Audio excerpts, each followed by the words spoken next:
teams looking for their first wins of the season. Essex have only played the one. That was at Radlett, where they lost to Middlesex. Derbyshire have started with 2 defeats, so both will be hoping to win today. Delighted to welcome alongside myself Guy Spindle's Nick Gledhill, who we had a very, very heavy shower for about 2 minutes, most of which seemed to fall on poor Nick. So yeah, I hope you've dried out a bit, Nick. Well, it was certainly interesting, and actually welcome to see some rain. Well, it is Derbyshire who begin proceedings, and Ben Aitchison, unsurprisingly, is the first bowler into action from the Sir Alistair Cook end. On the half-hour drive, it was drizzling throughout, and got out of the car park here, and suddenly that drizzle turned into an absolute downpour, only for about 2 minutes. I'm not sure it's going to be enough to stop the hosepipe bans, mind you, but we're probably not going to see any more rain for a couple of weeks. We've already got blue sky. Indeed, it does look as if the weather has improved, as that's just flicked into the leg side. No run. Ben Aitchison, who's, in contrast to perhaps his teammates, has started this competition very well indeed. Has already got 5 wickets in the first 2 matches. Well, yes, it's not going to be too hot today, which is nice for the crowd. There's a little bit of a breeze, probably mid-20s. Predominantly cloudy. It was the forecast, but actually the clouds broken up quite quickly and we've got some blue sky. But there's a fresh feel about it because of that rain having swept through, which makes it a very pleasant morning here. Aitchison in again. And that is guided away for the first runs of the day. Nice looking shot from Noah Thane. Yes, important game for both sides really, because we know that it's a tough qualification from these groups. Already this is looking possibly the tougher of the 2 groups. Got Worcestershire, the holders in it. Hampshire, who won 1 and lost 1. Middlesex, who seem to be doing well with their spinners available. That's going to be a factor in these predominantly dry conditions. And of course, one Ben Stokes available, which seems to be making a bit of a difference to Durham, who look a pretty strong batting side anyway. Yes, 100 on his return, of course, and that's just dropped down by Luke Benkenstein into the covers. No run.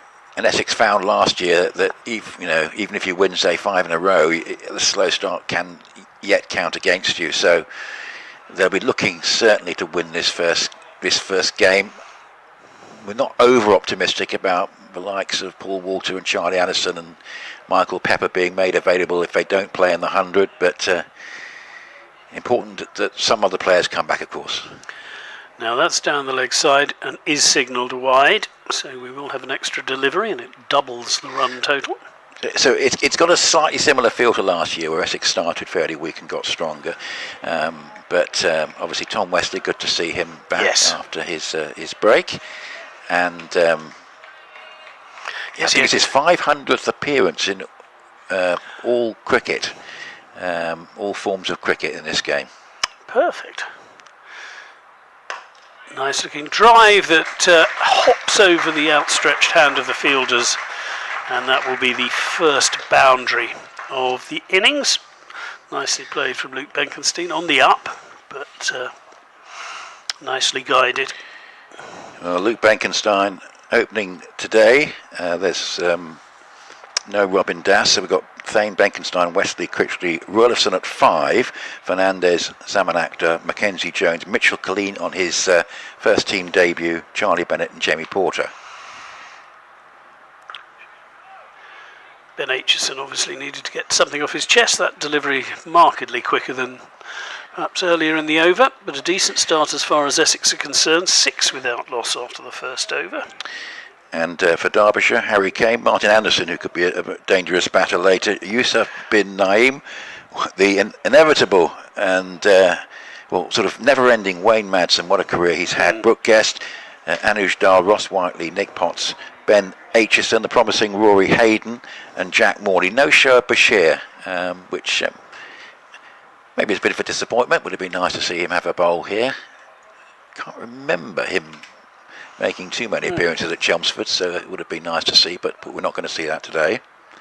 Yes, you mentioned Martin Anderson. What a start he's had. They've lost both games, but 112 and 51 he's doing. Yeah, so he really could be a little bit of a dation. So here is the aforementioned Hayden. And it's going to be, I think, probably a leg by. Wait for the umpire's confirmation, indeed. So Thane and Benkenstein. Now Thane, of course, started well in his new role as opener. It seems to be that Essex are taking it in turns with that, because Matt Critchley, of course, had that role, I think, last year. And it's a great opportunity for Noah Thane, this coming in right at the start of a 50-over match, and he did well in that opening game. And Luke Benkenstein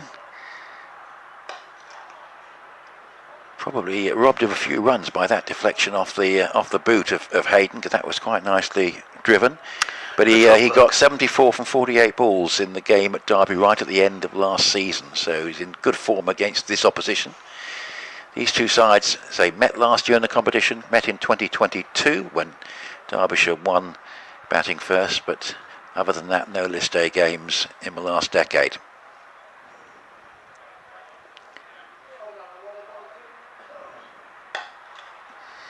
But interesting opening partnership this.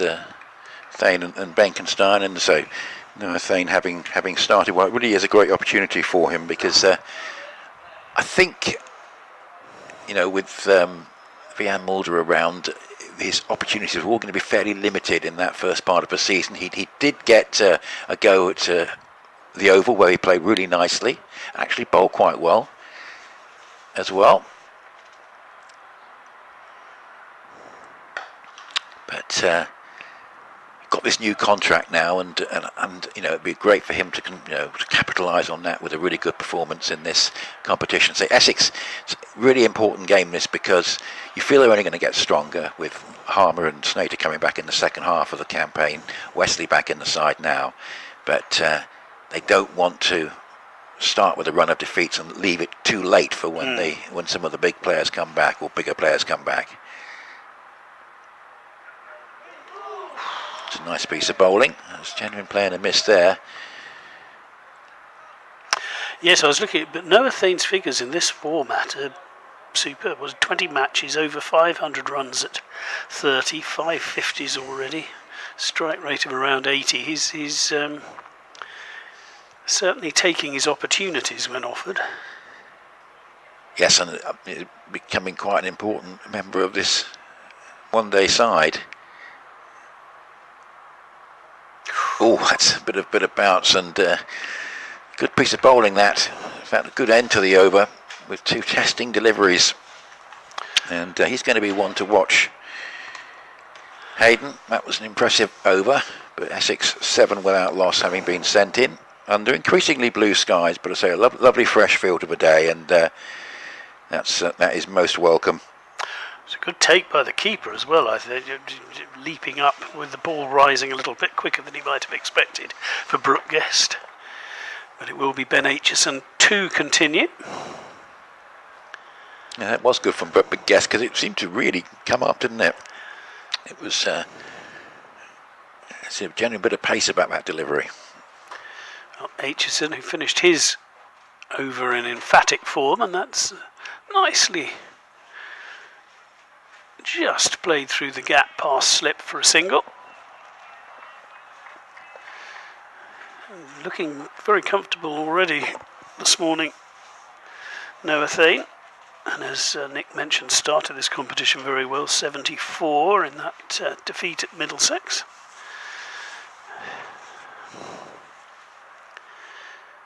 Aitchison though now to Benkenstein. Just plays it defensively.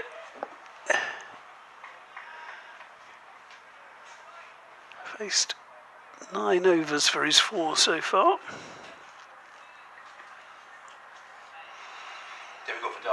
Difficult for Derbyshire, having lost the first 2 games. Certainly Mickey Arthur not too happy with their collapse in the last game. Seemed a difficult pitch, and they fought well with the ball, but hadn't got enough runs. Yes, they started quite brightly in that last match and did fall away very quickly as that's played back to Aitchison. There is no Ron? But for a team like Derbyshire, obviously with fewer call-ups for the 100 than many others, I think there's a couple of players missing. This does represent an opportunity. We had an example of how the tables are turned a little bit in this competition, with Leicestershire duly beating Surrey fairly comfortably at Guildford. That's an example of how this competition tends to work. Not for the first time. A nice looking shot from Benkenstein, but straight to the fielder. No run. Yes, their last match, Derbyshire, 138 all out, but rallied with the ball, only losing by 3 wickets in the end at Worcestershire. But just leaving them the souls a little bit too much to do. Lost to Durham in the first game by 5 wickets, but only 5 balls remaining in that match when they lost.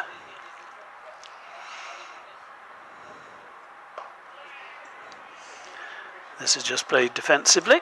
This is a very tidy over so far. But with the lovely weather, sometimes a little bit too hot. Hasn't been too bad in the past week, but there is some real heat coming up in the middle of the week ahead.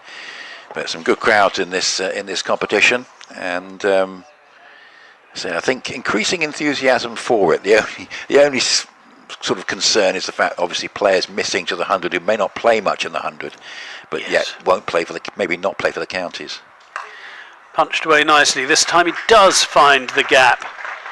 It's nicely played by Benkenstein. It's decent fielding though, and they're going to have to settle for 2. And slightly wider delivery on that occasion from the bowler, and Benkenstein on it very quickly. He takes his score up to 6, and Essex after 3 overs, 10 without loss. Yeah, we suspect Ben Stokes, who's obviously more enthusiastic to play in this competition than in the 100, is rather the exception to the rule. I think many of the others, it's a bit like the IPL, I suppose, the experience of being around these top-class players in the 100, and of course you get the feeling the men's competition has strengthened a little bit more this season with extra overseas player and a little extra money. He said does help. Yeah, Hayden again, good pace, but this is a fascinating battle because got two young Essex batters, and here is Hayden, who does look as though he's got a lot of promise about him. Yeah, this is his 7th List A match. Taken 6 wickets at just under 40 so far. Best of 3 for 59. Got 5 wickets between the 2 innings of a championship match against Lancashire at Chesterfield in June. So he's come up through Derbyshire seconds, but certainly has a nice action about him, and certainly looks to be a player of considerable promise. Born in Stoke-on-Trent, 23 years old. Made his Derbyshire debut last year. Drop. It's put down, second slip. It's one that Derbyshire really don't want, having lost their first 2 games. It was pretty sharp, but a relatively comfortable catch for Aitchison at second slip. I mean, it was going lowish to him, but towards his mid-drift, and just didn't quite seem to react in time for it. So a let-off for Noah Thane on 2.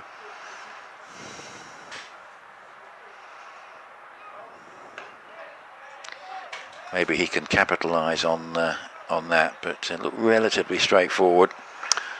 Yeah, it was sharp, but it was eminently catchable. Yeah. So big game this for Essex. So the point being that don't want to lose 3 games at the start this season.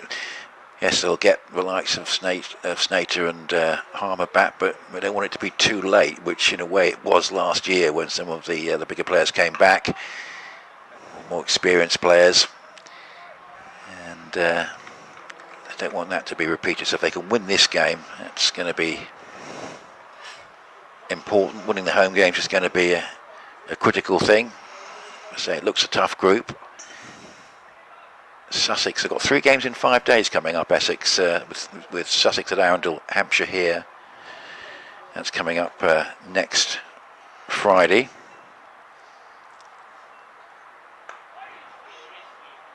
and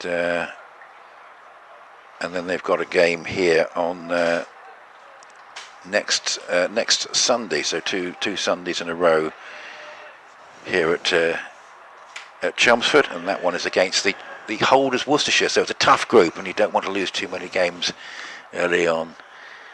But I think Simon Harmer in this dry summer, having him back is going to be really useful, because they've got two spinners who do the same thing at the moment, and having Simon Harmer back with that little variation is going to be an important thing.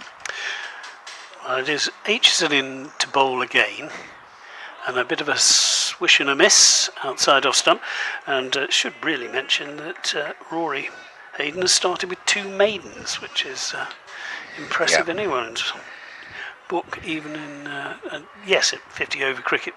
It's not quite the rapid scoring we see in T20s, but even so, two maidens to start. Excellent from him. And at the moment, Essex, who looked very comfortable in the first over, have found life a little more difficult since. Curse of the commentator. Glorious straight drive for four. Lovely play by Benkenstein. Well, it was a very good all-round team batting performance last year at Derby. So Benkenstein 74 from 48, Wesley made 118 from 110, Charlie Allison made 64, and others chipped in. And Essex got a very big score of 366 for 6. They'd love something like that today. Yes, anything over 300 tends to put you in the driving seat. Aitchison just short of a length. Can only be played defensively. But looking around, it's a pretty decent crowd. Away on the public side of the ground, front of the apartments, the majority sitting under cover, although actually it's relatively pleasant, so maybe just wanted to shield from the sun if it comes out strongly during the whole day. Well, it is due to, as Aitchison comes in, and that's just dropped into the leg side. Yeah, no, just checking the forecast, it's temperatures up to 25 or so this afternoon. Which is relatively cool. Well, it is, but it's still quite hot. It's still quite warm, yeah. And yes, the sun will be out. It's funny how over time with this, the way the summer has panned out, you start to make adjustments to how you view a 24, 25 degrees day, which you would have regarded as very warm, and now you regard as one of the cooler ones. Yes, absolutely. Oh, and there's some rather unnecessary waft at that one from Benkenstein. Luckily for him, he didn't get an edge, because the two slips are still in as well, so at the moment, Derbyshire happy to keep the attacking field around the bat. So at the top of the table, 2 wins from 2, Middlesex and Durham. Now the top team goes straight through to a semi-final, and the second and third place sides from the two groups play off. Nice looking shot, and it beats the despairing dive of the fielder, and that was truly timed by Benkenstein. Two very good looking boundaries in that over, and much needed runs as far as Essex are concerned. 18 without loss after 5 now. But you always tend to think that Essex are in the stronger group, don't you? It's just the way, I don't know, but it does look like that. I mean, Middlesex, I think, do look the part with their spinners available. Josh de Kerry's, of course, that tremendous all-round performance against Hampshire. So they've got 8 points and a very good net run rate. And Durham with Ben Stokes, 8 points as well. And then Worcestershire, the holders, has still no runs off Hayden from his first 13 deliveries. And you've got Glamorgan, who won it 2 or 3 years ago. Glamorgan, I think it was. Yes, they did. They won the first one at Trent Bridge after COVID. And you've got Hampshire, who tend to find a way of qualifying, although there would have been a few alarm bells by the nature of their collapse in their last game. But they'll be looking to get back on the road. I think Hampshire and Worcestershire playing each other today, so we'll see how that one goes.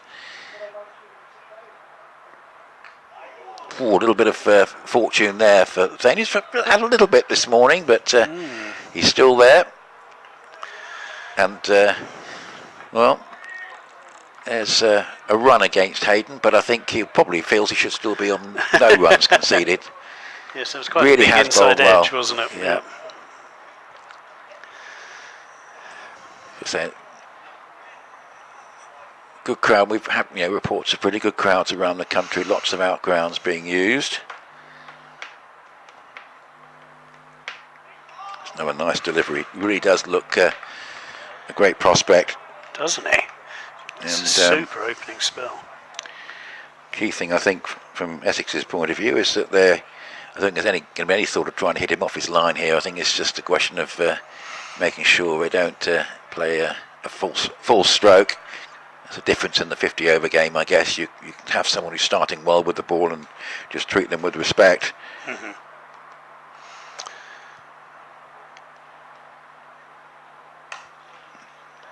It's a nice firm stroke and well fielded at backward point. Might feel a little bit unlucky there, Bankenstein, but that was well stopped. Yeah, that was Anuj Dal there. Yeah, it was a terrific stop, wasn't it? Because it middled that finally. Just looking down the list there, we mentioned that the two sides had just played the 2 games in the last decade, one here and one at Derby. That's a nice looking strike, but will be stopped with a slight misfield at third man that allows a second run. So 2 more to Bankenstein, goes for 16, 21 without loss. And we're coming towards the end of the 6th over. But I noticed that back in 2010, the two sides met at Castle Park, Colchester, in a game that Derbyshire won. That must have been one of the last games at Colchester. Has some women's cricket there this year, and it'd be great to see. I think a lot of people would like to see some way of maybe being able to stage one of these games, or maybe 2 in the space of 3 days at Colchester. It would be great if that were possible, because of course a lot of the test grounds are using outgrounds, but yes, obviously those aren't staging 100 matches, are tending to play at their headquarters most of the time. Yes, no, you're absolutely right. The women did play at Colchester earlier. Could have potentially a women, of course there isn't much women's cricket other than the 100 at the moment, that's the thing. Aitchison, though, in for his 4th over and looking to attack on this occasion. Was Thane coming down the wicket, but couldn't do much with that short of a length delivery, well bowled by Aitchison. Yes, looking back at that first game, obviously you felt Essex were a little bit light overall in terms of the batting, and obviously missing Simon Harmer. They had 2 bowlers, 2 spinners who were both bowling the same sort of spin with the leg breaks. Again, just short of a length, and this is what both of these 2 Derbyshire opening bowlers are trying to do, just make life difficult. And there were some encouraging performances, but it wasn't altogether surprising with the Essex side missing obviously Wesley, Harmer and Snater, who's been rested after a very heavy workload during the season so far, but they were going to find it difficult. In once again, and that's a really good delivery and a shout for LB, but it looked a little on the high side and nobody carried through with the appeal particularly. But it was a good piece of bowling again. Yes, to see Harmer and Snater are going to come back for the second half of these matches, aren't they? Yes, and does that mean one or both of the games on Friday and Sunday of next week? That would be interesting to see if Essex see either or both of them then. Aitchison again, just that nagging length, just short, and that pings up and is awkward for the batter. It does pretty well in the end. So in this group we've got Middlesex playing Glamorgan today, and that one's at Radlett. Radlett getting a second game. I think I might even be playing 3 there. I think they're playing most of their 17 for 1 Glamorgan. I think they're playing most of their one day as their Middlesex. And that is guided finally down to third man and they can trot through for a single, but it's tough work for these two out here at the moment. It looks like it's raining at Hove, so maybe that rain that we've had here has made its way down there fairly quickly, so I'm sure it'll be a short delay, but Yorkshire 25 for 1 having been put in. Aitchison, nice looking drive, but bounced up into the hands of cover, and that's another very tidy over. The score goes to 22 for 1, just the 1 run from that, so current run rate just fractionally over 3, so it really has been hard yards for these two openers so far in the face of some very good opening attack. And Worcestershire 40 without loss after 6, put in by Hampshire at New Road, and we'll particularly keep up to date with those games, and we'll mention the ones in the other group as well. But yes, Hampshire, their seam bowling stock has really been raided by the 100, and that might count against them. So yeah, it's interesting, isn't it, Guy? We've still got a lot of players missing, but obviously the extra overseas player in the 100. What we're seeing is maybe more of like an international quality about the men's 100. We're still seeing some what you would call good county pros making these sides. I mean, the likes of Tom Alsop and Kieran Carlson, but not as many. A lot of them are on the bench now, and that's different, I think, to last year. Which is frustrating for the counties because they don't get to see them. But of course, I think Messrs Cook and Cox in the same side, and they won yesterday. Sam Cook bowled very well indeed, and he seemed to be very fired up and enjoying it. Who are they playing for this season? They're playing for the Welsh Fire, who seem to be the side to follow. They used to be the side that was struggling most in that competition, but they were going very well. Talking of going well, Rory Hayden, only 4 runs conceded, and we're halfway through his 4th over. I've been mightily impressed with him so far. There's a bit of a green tinge to the wicket, which might well be helping the seamers a little early on.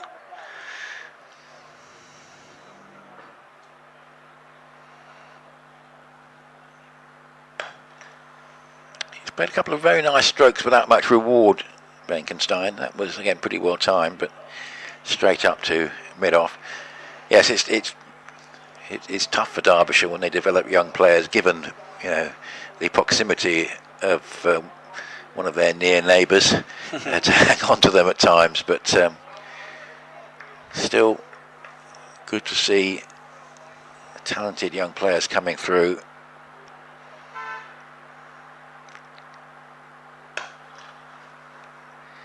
Can't be frustrated. Benkenstein again hit that pretty well, but not quite timed well enough to get. He's trying to hit it between the bowler and mid-off, and didn't quite get it. But both batters finding Hayden hard to get away. Yeah, you feel Benkenstein in particular has looked in really good form, but he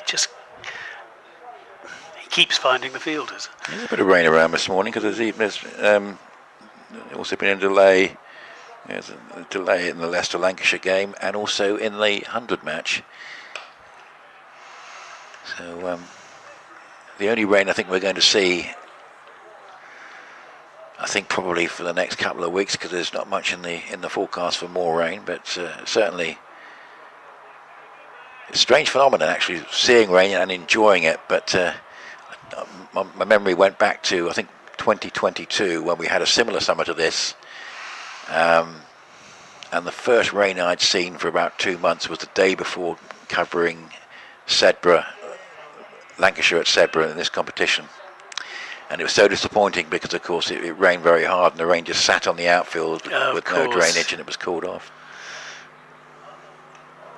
Oh, and he very nearly gets himself into an enormous amount of trouble there, Noah Thane, but gets away with it. We're going to have a break, though, because the ball did end up hitting him on the helmet. I think he's absolutely fine, but it was a good bouncer. Though Certainly something in Just it checking. for the, seamers with a new ball, some awkward bounce from Aitchison. Yeah, no, it was really well bowled. I thought I saw the umpire signalling. I think he was just signalling for the physio to come on. Yes, indeed, because we have to go through the protocols, quite rightly. Looking at all the sports at the moment that are having problems with concussions, so it will be just checked. Just make sure that Noah Thane is fit to continue, but yet another good ball. And as you mentioned, Nick, this pitch is lively. There's been good bounce. Yeah, we've seen that from both ends, haven't we? We saw that delivery from Hayden early on that bounced quite prolifically. I think at the last ball of his first over. One drop catch. Yes. That should have been taken probably at second slip. Thane and then Aitchison again from a reasonably good length, getting the ball to rear up as he did there. So interesting start on this pitch. Well, Noah Thane, as we thought, is in good shape and will be continuing. A bit of a water break as well as far as the Derbyshire players are concerned, because it is beginning to warm up nicely after that rain earlier on today. Just as the crowd and commentators were arriving, we had a downpour here. But looking at the outfield, you feel a bit more of that is required fairly soon. But Ben Aitchison will continue. This is his 5th over. 6 taken off his first over, but since then he's been very tidy indeed.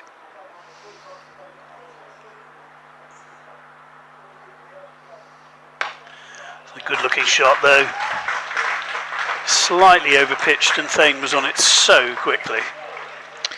Yeah, this competition really does offer an opportunity for Noah Thane to be centre stage. He's always felt he's been slightly on periphery in both of the other competitions, occasionally getting his opportunity, but sometimes batting a long way down the list in the Blast, for example. That's played pretty nicely as well, but straight to the point fielder, so there won't be a run on this occasion. And say that match at the Oval in the Championship, he did very well. Just looking at the Blast score, he got 36 against Surrey here, that very high scoring game at the start of the month. And of course that's 74 at Radlett last Tuesday. And he has to play defensively on this occasion. It's a nice delivery from Aitchison. But when you're batting low in the order, sometimes you play a T20 game and you don't get a hit. That's happened to him on at least 3 occasions in the competition this season. So you have to be patient and take the opportunities when they come. But obviously Essex rewarding him with this contract, and a great chance for him to capitalise on that. Again, he tries to get down the wicket to Aitchison. He's tried that tactic a couple of times. As yet, Aitchison has seen him coming and fired it in. I mentioned that game in 2022 at Sedbergh where there was no players. When I went to, and very disappointed, say the water just sitting on the outfield with the ground so hard that it just couldn't drain properly. That just squares him up a little bit, but he actually plays it pretty nicely in the end. So it'll just be the 4 runs from the over. So the run rate is easy to work out, 27 from 9, 3 and over. It's been hard yards so far for all the Essex batters, but they haven't lost a wicket. The following year, Essex had Sedbergh again. Once again, it wasn't quite such a nice summer, 2023, and less surprised when the weather intervened, but got through the whole Lancashire innings, and Essex 23 for 2, but that was Noah Thane's debut. He made naught not out. But it was another no result. But yes, absolutely fantastic ground. And one of the great things about this competition is a chance to see grounds that are less familiar, or those that might have been used more in days gone by, and games now a bit more of a rarity. Say Arundel coming up remember that championship match, were actually Hampshire were the home side in the short COVID season. And I think there was a bit of rain around for that one, if I remember, but that was a rather surreal experience. But Arundel had the space to be able to deal with hosting a game in those circumstances. I think it was there because the Rose Bowl, or as it was then, was of course being used for most of England's international cricket, along with Old Trafford.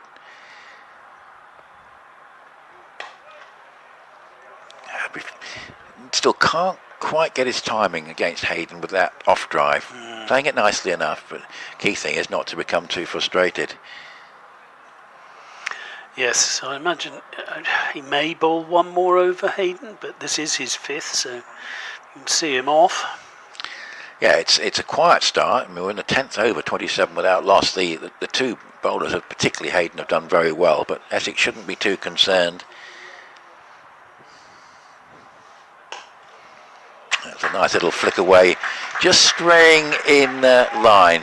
He hasn't done that much, Hayden, and nicely capitalised on by Benkenstein with that stroke, just straight of mid-wicket for 4 runs. So having not been able to get him through mid-off, just the wrong line from Hayden, and he's put him away through mid-wicket, between mid-wicket and mid-on. And that doubles the runs he's conceded so far.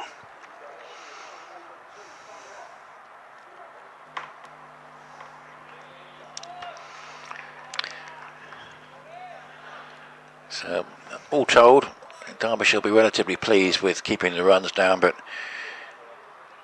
Essex will know that keeping wickets in hand is a crucial part of how you go about things in this 50-over competition. We expect Tom Wesley batting in his normal position at number 3, coming in next.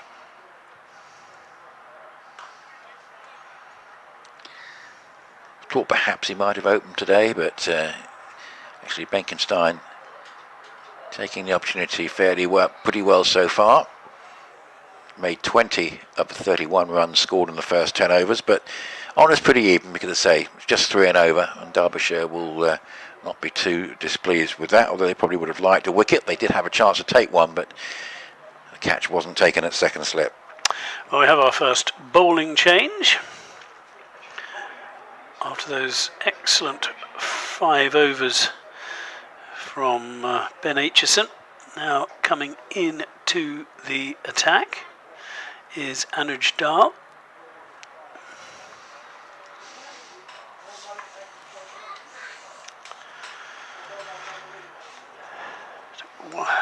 It's just taken the 1 wicket so far this season.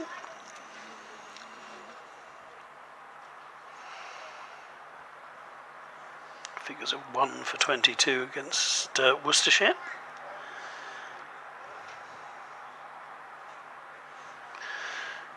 England under 19 player, now 30 years old.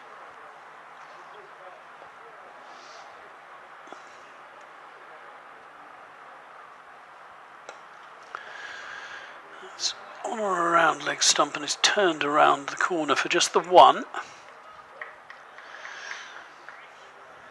Field, of course, obviously set further back now. We've had the first 10 overs of the match, the end of the power play, so less players required in the ring and more out on the boundary.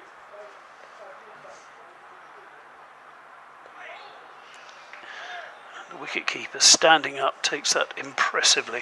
Brooke Guest has kept very well so far. He's already taken 6 catches this season, 4 last time out against Worcestershire. He's also been in form with the bat, so key member of this Derbyshire team, the wicketkeeper batter.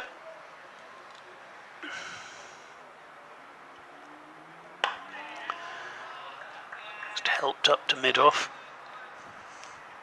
on the money to Benkenstein. As you mentioned, both these sides looking to get off the mark in this Group B, although they're still both ahead of poor old Sussex, who are on -2, having lost their first 2 games, and of course 2-point deduction at the start. Played on the up, but no real power. Straight to mid on no run. It's going to be very interesting to see how Paul Farber is still very much involved. They can get themselves as competitive as they want to be as soon as possible. It's a good single, just spotting the gaps, and if you can't hit 4s, keep the strike rotating. Just played into the leg side and they trot through for an easy 1. Benkenstein moves to 21. He's had the majority of the strikes so far, that coming from 38 deliveries.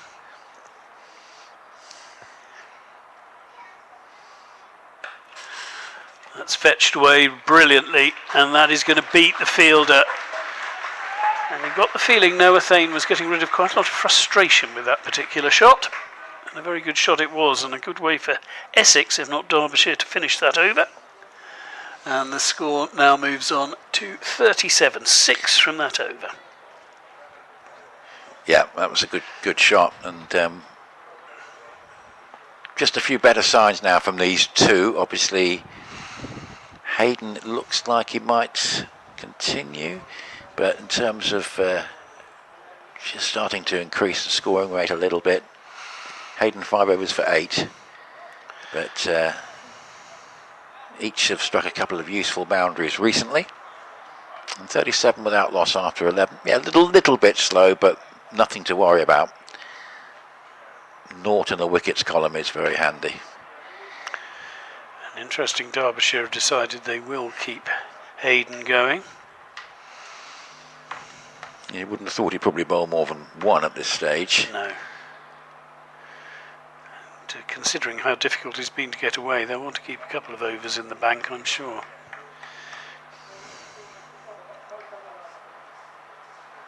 So these two groups taking shape will be. That process will have continued by the end of today. We'll have an idea of who's doing well. Still pretty early stages. There's a long old boundary out in front of the pavilion, but they still managed to trot through for a single.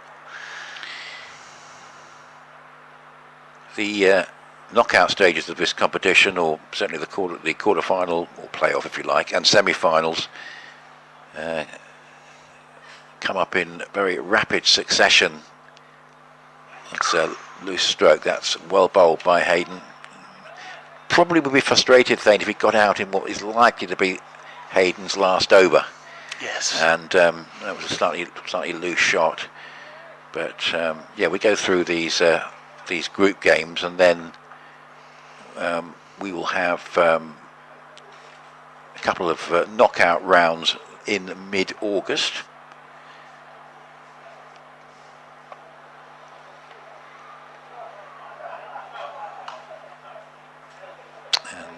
Final about a month after that, so there is a bit of a gap between the semi-final and the final. But I think those knockout rounds being 2 games in the space of 3 days, I think, and possibly some sides will be away from home twice. So that is quite a big ask, I think.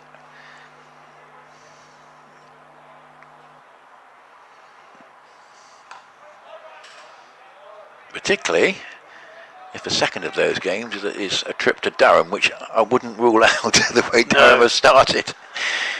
Quite fancy them to win the group, to be honest, if Stokes carries on the way he has been. I was talking to David Griffin, the great archivist of Derbyshire cricket, who's here today, and he was telling me that there's a bit more to that Stokes 100 than might have been immediately evident from the reports.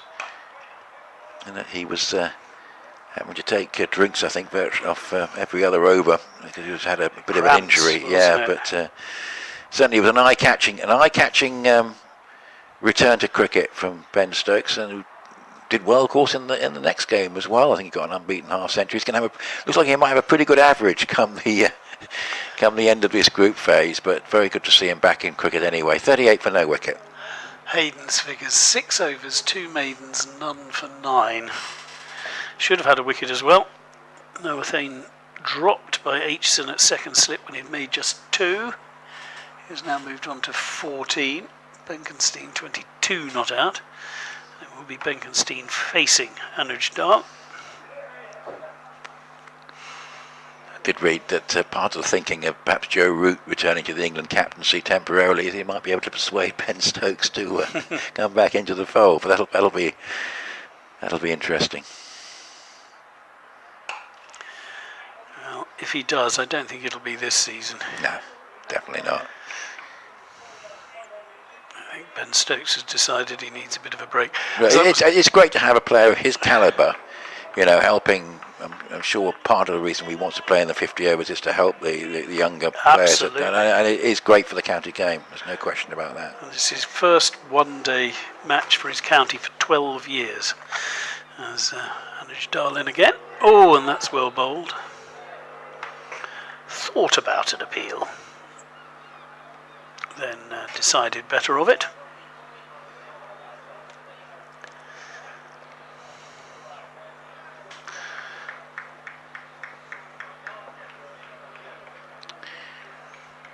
Ball makes its way back to Anuj Dal eventually. Durham the only side in this group not playing today, actually. Nice looking straight drive, but again, possibly not timed. Forces the error though from the fielder, Ross Whiteley, who won't want to see that one again. And they go through in the end for an easy single. Well, should have been a tricky one. Turned out to be relatively straightforward. It seems like the weather's been worse in the north because quite a considerable delay at Old Trafford in the women's 100 match. So I think that was forecast. But basically, the worst of the weather would be in the north, and we're just sort of seeing the tail end. That's dabbed defensively, just backward of square. There are a few quite heavy-ish grey clouds back over us now, but I think they're probably high enough that they won't cause any issue.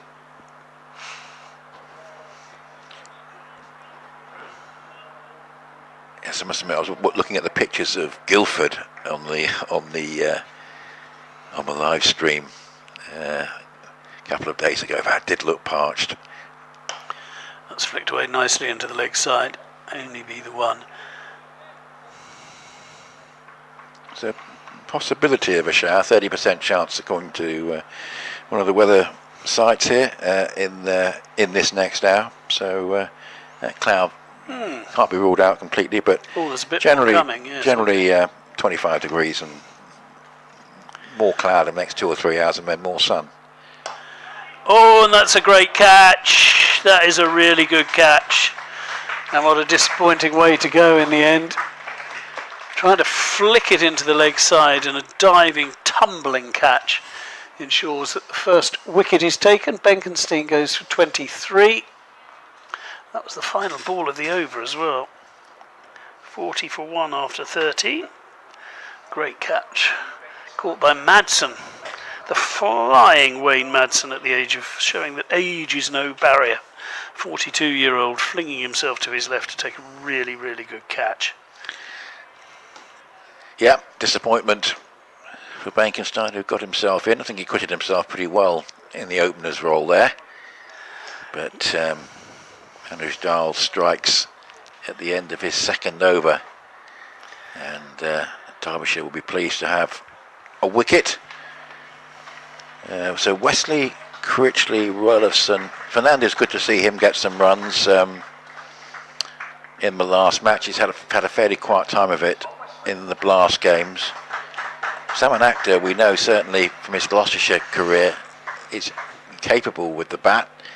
And in fact, he showed that in a championship match he played for Essex. I think it might have been the Warwickshire game, but you'd say it's a fairly long lower order all told. Certainly Mackenzie Jones and Charlie Bennett have shown promise with the bat, but Derbyshire will know that if they can get Essex 4 down, relatively quickly, they're going to be in a decent position. So every wicket is going to be important for the visitors here.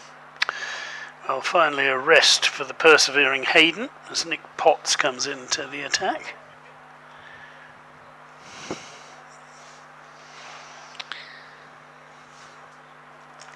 So Harry came having a chat with his new bowler. Still going to be pace from the Graham Gooch end. I say good crowd in. I mean, still plenty of seats available on the public side of the ground. The members area very nicely populated, but and the green bucket seats away on the far side. Quite a few spectators in there as well, between the apartments and just on the right hand side of the apartment blocks. That's a good shot. It's a short ball to start with from the new bowler, and very well put away by Noah Thane. Didn't miss out on that. Just got his length wrong there, did Potts, and Thane was in position quickly. Still got a slip in. Field set back now, so we've got a mid on, a mid off, a short cover, a backward point, and a slip, and the rest on the boundary, but no one could do anything about that one.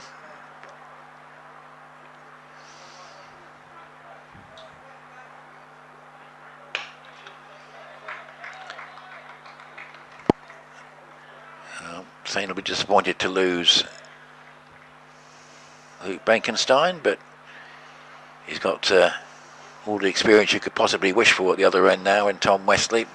And I mentioned that Tom Westley got 100 in that high-scoring game at the end of the last group phase, where Essex didn't quite do enough to qualify over the group as a whole, despite a run of wins in the latter part. All the experience you could possibly wish for at the other end now in Tom. But very good competitive start. We've seen some good bowling, and Thane and Benkenstein acquitted themselves well until that very good catch saw the end of Luke Benkenstein.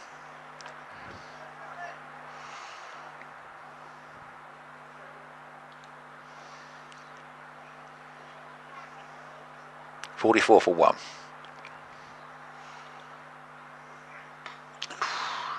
Nice little bit of a late adjustment there from Thane, but a bit of movement there for Potts.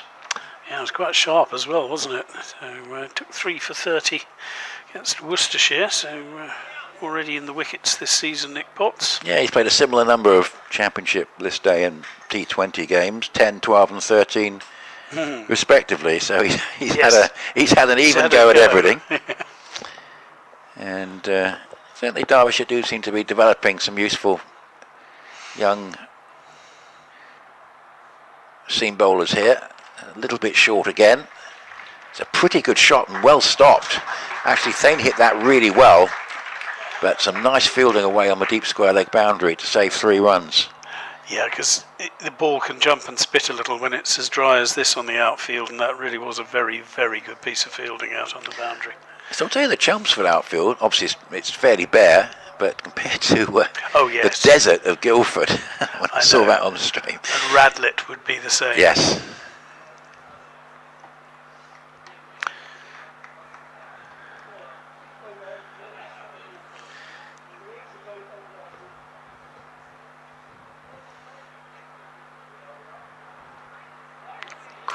Some good pace. Good leave. Yeah, and well judged. So, yeah, he's 24. Is Nick Potts? He made his Derbyshire debut at the age of 19 at the start of the 22 Championship season, and he picked up 4 for 50 in his 3rd appearance away at Notts. And that same season of 22, he made his List Day debut as well. So he's had intermittent appearances, but this is a sort of competition where a bowler can make a name for himself and perhaps get more appearances in the championship. Absolutely. Well, that 3 for 30 I mentioned at Worcestershire, that's his best bowling performance so far in this competition. This is his 13th match, as Nick said. So, Anuj Dal, who this is only his 35th match at the age of 30.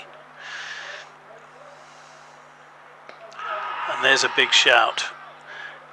Probably sliding down leg. Yeah, we don't have our replay screen at the moment, but that was my first thought. It was very well pitched up, but might just have been going down leg side.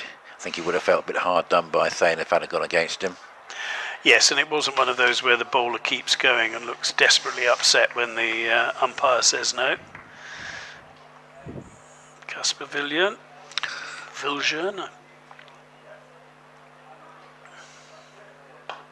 Flicked away nicely into the leg side. Noah Thane wants to, and he gets to. Good running. Very good running. Well, now, someone I think we saw here in the T20 match, Navya Sharma, is back in the wickets again for Middlesex. He's got 3 for 24. Middlesex joint leaders at the moment in the group have Glamorgan 52 for 4 yes. at Radlett. He's a very decent young bowler, just 20.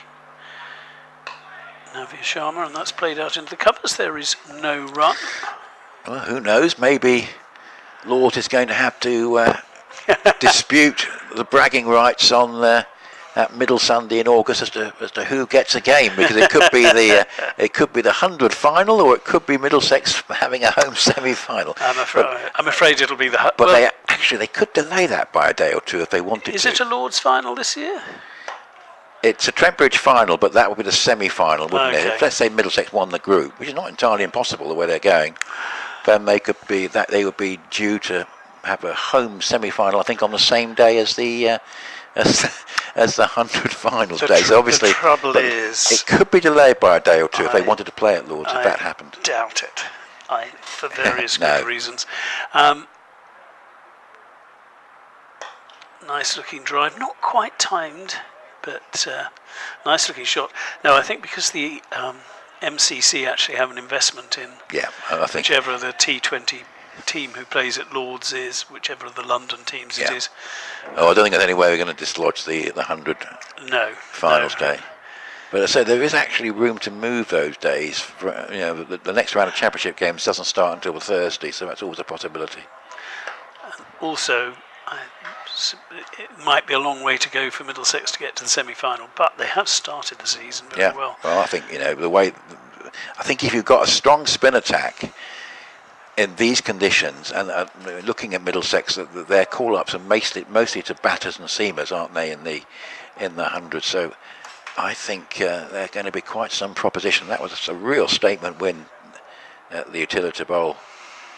It's why it's looking a strong group with Middlesex going so well, and Durham obviously with Ben Stokes, but looking a pretty strong batting lineup anyway. So very important to win as many games as possible. Here is Potts. That's a nice stroke from Wesley, who's not had too much of a strike. Gets himself off the mark, up and running. 1 from 2 balls. Yeah, it's good to have Tom Wesley back, and you just felt Essex were one senior player short at least on Tuesday. Yeah, they could do with one more coming back, but that will happen. He's got a pretty decent record in this format as well, hasn't he? He has. I mentioned that 100 at the end of the last campaign. One of his 9 one-day hundreds, 35 50s. Strike rate of 90 and an average of a fraction under 40, so a handy man to have. Oh, and the 50 wickets as well help. Well, actually, him being back, but mention the fact that Essex have 2 spinners who do the same thing in terms of leg breaks, in Critchley and Benkenstein. He might well bowl some of his off breaks today, particularly in the absence of Simon Harmer, so that's a very good call.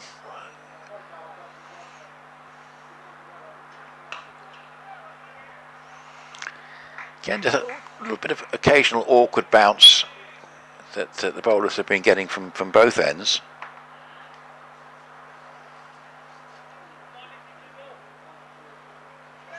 Yeah, no, it's seamers look as if they're enjoying bowling on this at the moment. There is enough bounce and life to make life disconcerting for the batters and difficult to score quickly.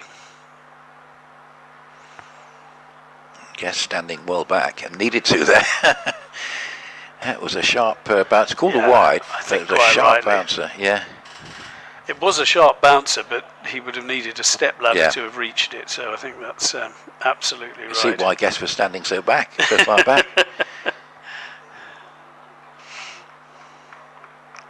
Yes, there's been much talk about keepers standing up to seam bowlers, of course, in the New Zealand Test series, and probably when Pakistan come as well.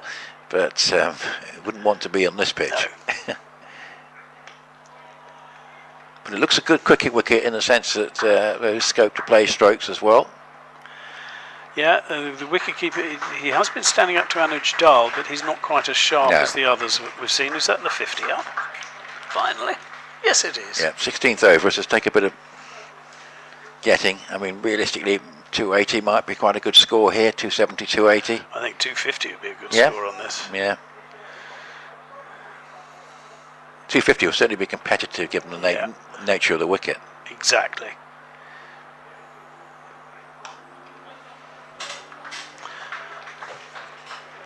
That occasional alarming bounce over the fielders. Last couple of runs just steered away. Backward of square on the offside, so Thane continues, looking to back up that score he made at Radlett. Well, he couldn't quite push on to the three figures. He's on 26 from 49 here.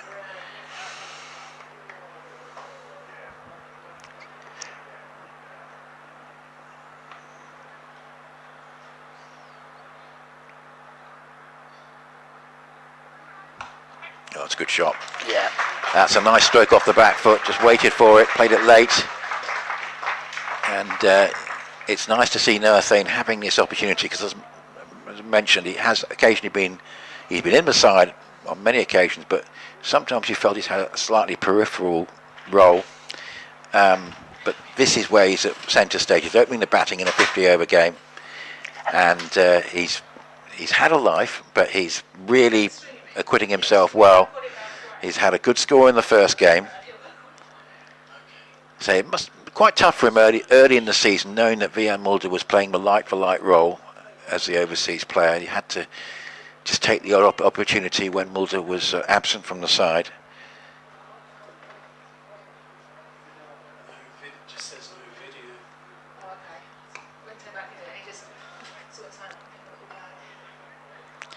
So Anuj Dal is continuing.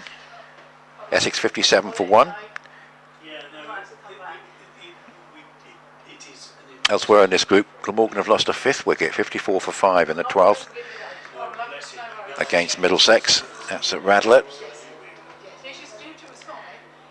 Middlesex having won both their games so far. That's a nice stroke into the gap on the offside. It's going to be the 1. Nicely fielded by Jack Morley. We'll down to see a little bit later on. 58 for 1. So Wesley feels going to be a key here with all his experience. Essex has at least one senior player short, you felt, on Tuesday, but Wesley could play a very handy role here. Thane has got himself in. Thank you for taking the reins there, Nick. We were just trying to see whether we could get the various pictures working there, and that's tucked away for 1. Anuj Dal just making sure that he's got where his foot goes down in the just on the popping crease, just making sure everything is correct there. Still cloud around, but it's a mix of relatively high cloud. There's 1 or 2 darker patches, but plenty of blue sky. Yeah, and it looks fairly high, and that's just guided nicely by Wesley, who looks pretty comfortable at the moment. But of course, this is when the last time he played was 19th of June, the match against Notts in mid-June. So been a month or so. Probably needed about a month to recover from that one, because that was Didn't go Essex's way that game, to put it mildly. They're not a bad team, are they? Not. Yeah. But, that's better delivery, just short of the length. But again, you can see Brooke Guest standing up to Anuj Dal because he's just that bit. He's very much medium rather than fast medium. It's going to be a fascinating run into the championship, but that was a statement win from Notts, particularly if they don't pick Patterson White for England. And it's only been me that's suggesting that they might be. Nobody else has, but I just think he could be a really handy number 7. And that completes the over with the defensive shot. Good over, 3 runs from it. We have our screen working happily again, so that's excellent news. 60 for 1 after 17 overs. Yes, Essex go to Taunton. That's going to be a humdinger when the championship resumes. And of course, well, virtually the entire division is still in contention. But the relegation situation just tightened up a little bit with those wins for Hampshire and Leicestershire in the last round of games. But it's absolutely fascinating, but for me, Notts are favourites. We've just got our picture back, and now all the players have gone to have a drink. So you're staring at just some stunts currently. But it will be fascinating. It will also be the subject of a little bit of discussion, because certainly the first 5 of those remaining games come up in very rapid succession, with sometimes just 2-day breaks between the matches.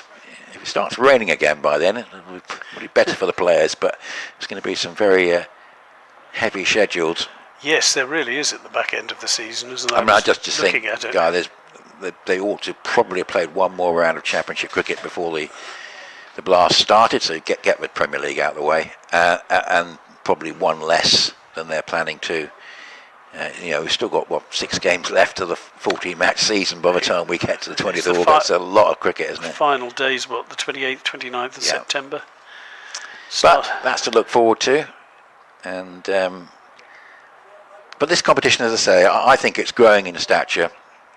Yes, it's recovering, isn't it? I mean, we did have a situation where a couple of sides were really struggling in the early years of it. Surrey in particular. Don't want to attract too much sympathy for Surrey, but they played here on one occasion. They actually made a temporary signing, about 10:15 in the morning before the game started. They were so short of players. It's the only time I do feel slightly for Surrey is during the 100, because they do. 17 players, I think it is. So absolutely stripped. But Somerset have found a way of. They used to be saying, "Oh, it's all terrible." They were losing all their players, but they've actually found a way of starting to make the most of what resources that they had. So I just kind of feeling it's evened out a little bit. When it first started, Guy, I thought it would have been better off almost having a 2-division competition, such was the gap between some of the stronger sides and the weaker ones. But it has evened out a little bit. I agree. And I do like it as a competition to watch Noah Thane being the perfect example. Someone who actually gets a bit of a run, rather than dipping in and out periodically. He's played quite a few games, but as I say, sometimes he hasn't had a bat. It's the nature of T20 cricket, and it's good to see him in a much more central role here. It's a very good decision, I think, by the club to do that. Potts again. That's on the pads of Wesley, not particularly where you want to bowl. Not to Tom Wesley. And he's got one brilliant shot, and that's it. Yeah, it's a lovely stroke. Potter started he started the first over, he bowled with one that was too short, and that one was right, leg stump half volley, right on the pads of Tom Wesley. Wesley, we're just thinking that could do with just upping the scoring rate a little bit, but we're thinking somewhere 250, 270 is going to be pretty good. But there's certainly value for shots on the wicket, so it'll be interesting to see how it plays as time goes on. But it's been a lively pitch and offering something to the seamers, so Jamie Porter will be interested in particular, as indeed will Charlie Bannett and Mackenzie Jones. And Zaman Akhtar, I mean, they've got 4 frontline seamers, Essex, later on, so there's certainly something in it for the seam bowlers. And Mitchell Kaleem on his debut. Yes. So in fact, you look at it as 5, which is quite a high number. So maybe that they don't all bowl full quota of overs, but one suspects Jamie Porter will, probably Charlie Bennett. But yeah, so 5 seam bowling options, and then you've got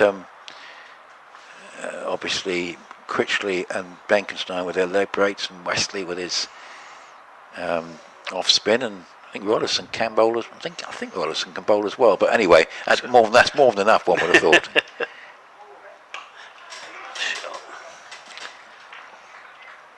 It's nicely struck away for single. Sun coming out behind cloud. Just the 1 wicket to fall. It's a very good catch actually, which saw the back of Luke Benkenstein for 23. Wayne Madsen, the evergreen Wayne Madsen, taking it off Anuj Dal at the end of Dal's second over. The score then was on 40. It's now 65 for 1.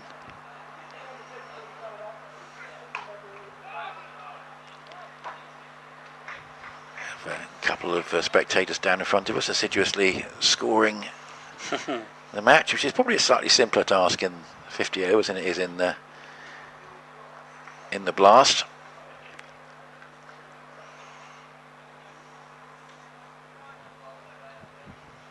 And although there were certainly 1 or 2 issues with the way the last week of the blast shaped up, particularly in relation to that England quarter-final,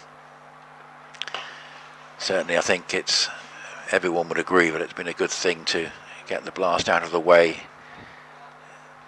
in midsummer before the 100 starts. And of course next year, I would imagine, blast finals day will be around about the 7th of August. It could be a bit later, because I think the 100 will start on the 10th of August, and there'll be a weekend free between the last Ashes test, and all that's to be confirmed. But I would imagine that there might be a little bit more scope for spacing things out in the knockout stages of the blast next year, so that'll be interesting to look out for. But this competition certainly will be later because of it's a 5-test Ashes summer.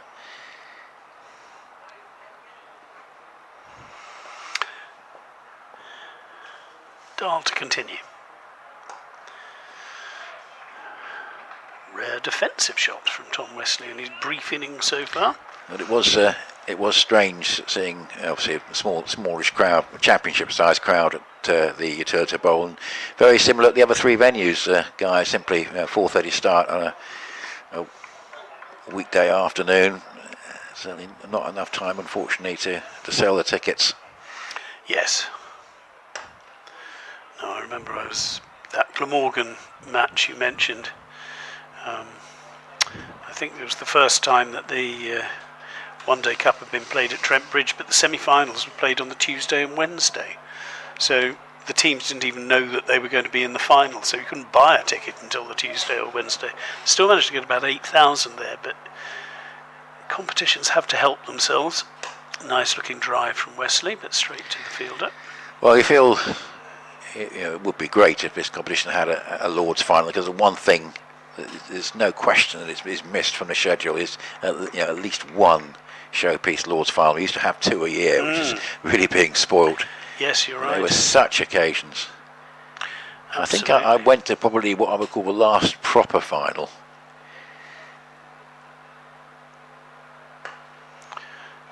Worked into the leg side. It will be a single, but tidy stuff so far from Dahl. And still Essex struggling to get the breaks off in this match, really. 66 for 1 in the 19th. The run rate 3.5. Yeah, it's a very hot day. By a proper final, I mean the best players from both sides Yes. available. I think that was probably around about 2018. I think it might have been Hampshire and Kent. Late September. It was late June, and it was very hot. Oh, that could be very tight. Oh no, it's missing leg, I think. It was pitched up, decent delivery, but yes, it was just sliding down leg. But those days, sadly, have gone. I mean, there was a thought that if we were playing one less championship round in the last 6 weeks of the season, we'll come back to that after this ball.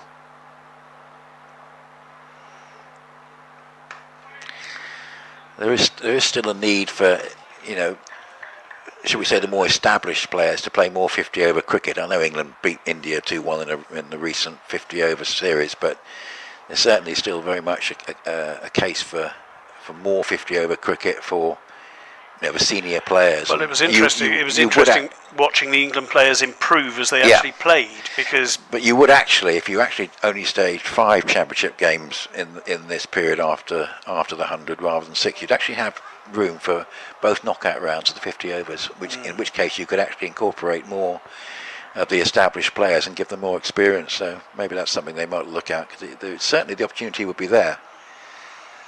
It's a good over from Anujdal, just the single from it. Here's Potts again. Wesley didn't quite get that one. Bottom half of the bat, but it gets a single. Yeah, Anujdal has backed up the. In fact, Potts has been a little bit more expensive, just straight on line and length on occasions. But it's been a good performance by Derbyshire to keep Essex down to 67 in the 20th over. No, very much so. Bowled well. Pitch does seem to be helping, as we've mentioned before, the seamers, but it's still good work.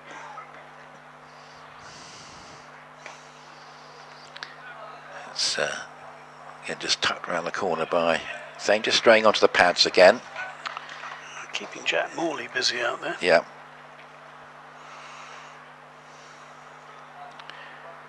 So some sides have played 2 games, some have played just the one. As these 50-over groups start to take shape.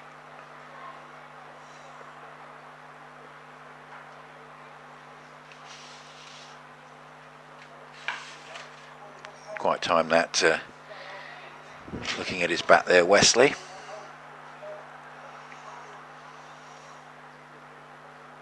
Yeah, we saw Benkenstein play some nice straight drives early on, but most of the runs have come from square of the wicket rather than straight on. In this group, Worcestershire and Essex, the only sides who've only played 1 game so far. The rest have all played 2.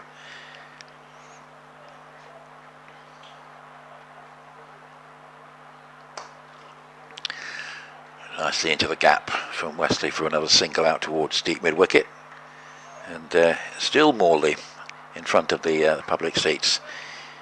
And his left arm throw in the action. Decent breeze, and say temperature mid-20s today, so I think it's quite a pleasant day for the spectators.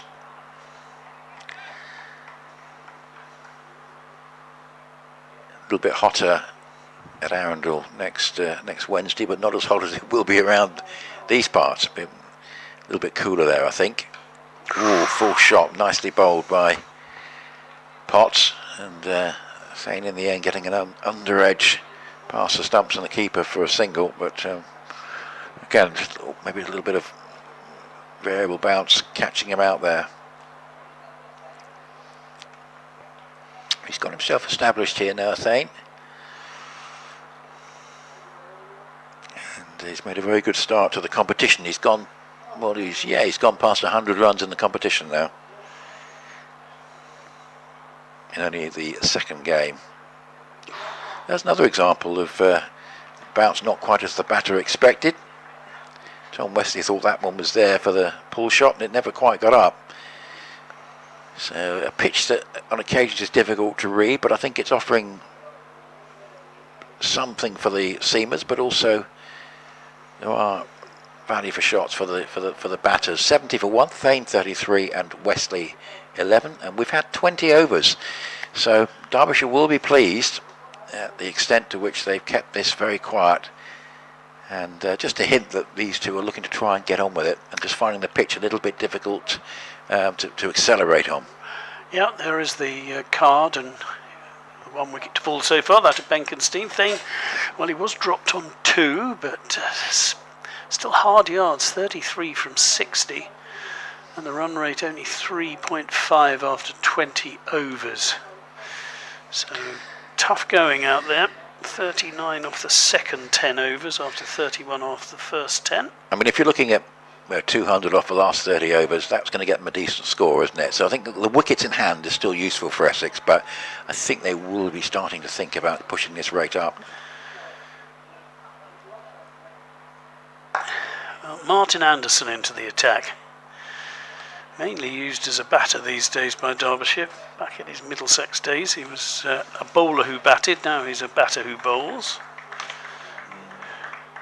He's actually one of a couple of players in this match who've got more hundreds in list day than 50s, 200s and 150. He's also got 18 wickets. Nice looking drive, and that's going to beat everybody. That's going to go for 4. And a little bit of width there for Noah Thane, and he was on it very quickly indeed. Just watching that again, and he was on it so quickly. Interesting, Derbyshire going all seam here at the moment. There was no Shoaib Bashir, which would have been a nice variation. Yeah.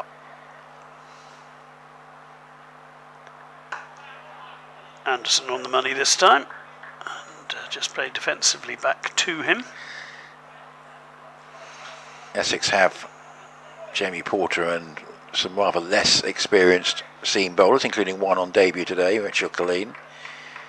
Toby Rowland-Jones has already been going well for Middlesex, and he's got 3 for 29 today, so the ever reliable. Nicely flicked into the leg side, just straying ever so slightly towards middle and leg. Martin Anderson there. And with Glamorgan 59 for 7, Guy, after in the 16th over, one suspects that Middlesex are going to go 4 points clear in the group this evening, with Durham not playing. So it's been a tremendous start. Obviously, still a way to go in that game, but it's a pretty good position for the home side to be in at Radlett there. It's the former Middlesex man, Martin Anderson, into bowl. And just dabs it. They decide late to go for a single. Yeah, it was a run out. Noah Thane might well have been gone if that had hit. I think he wouldn't have been in the proverbial frame looking at the reaction of the fielders. Just watching the replay. And Thane decided he wanted to go. It was brilliant from the keeper, and yes, he would have been out by a distance. As you can see from Martin Anderson's expression.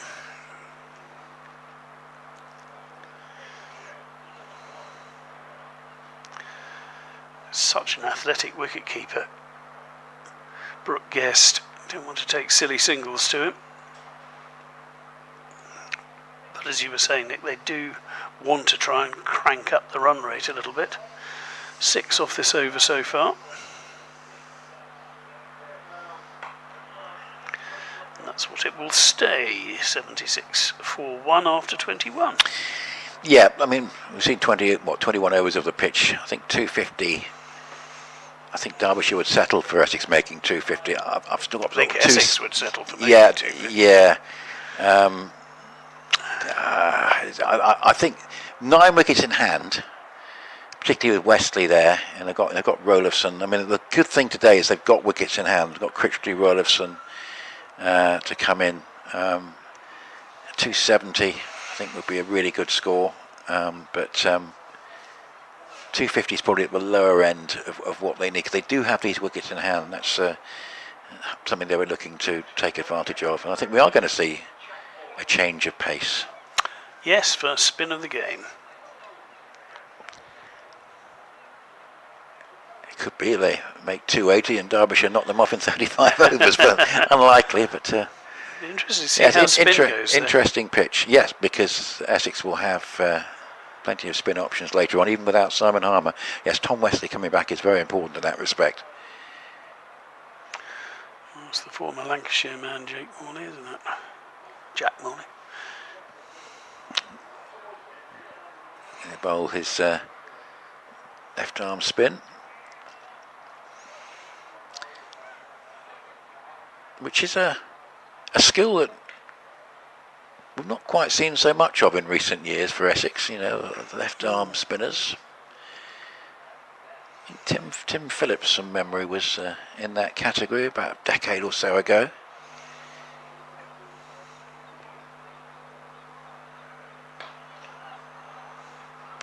A nice shot, just a late adjustment from Thane. Yeah, just slightly short of a length, wasn't it? As well played.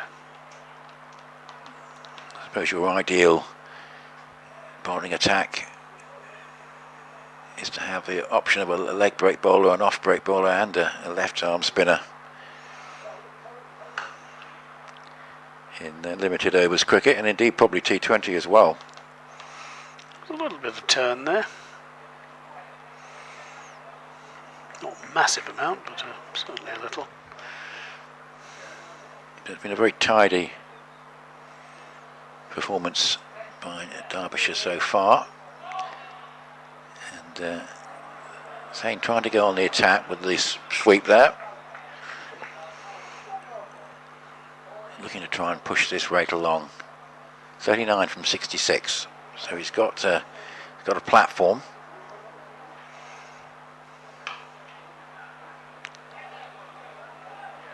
It's a pretty good start from Morley. Just the 3 runs conceded so far.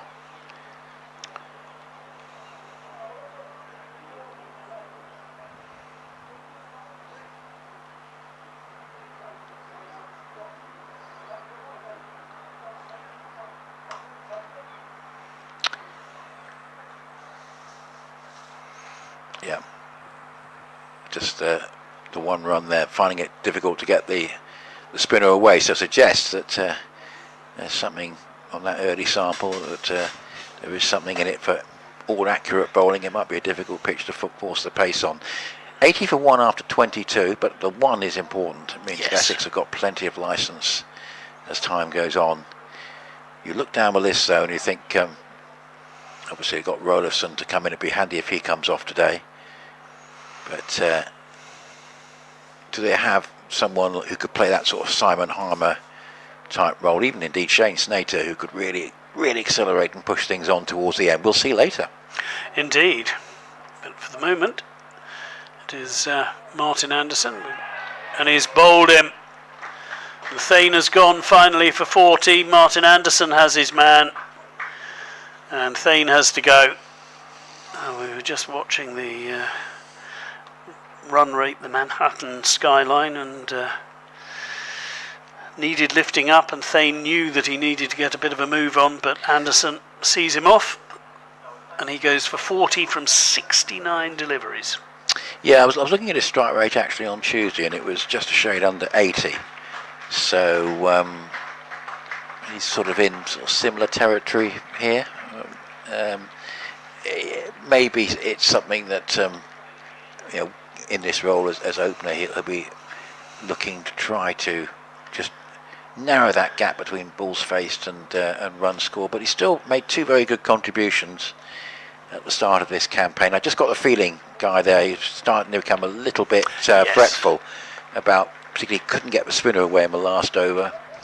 Now Matt Critchley, who actually had a relatively quiet blast with the bat and a low score on Tuesday, it would be very handy if he could be in good form here. Experienced pair together for Essex. Yes, yeah, just 4 against Middlesex, but does have 100 in the competition. He averages just under 29, scored over 1,000 runs. So handy man to come in at number 4, but at the moment, a partnership over 40 would be good. So far, both the partnerships have been 40, the first and the second.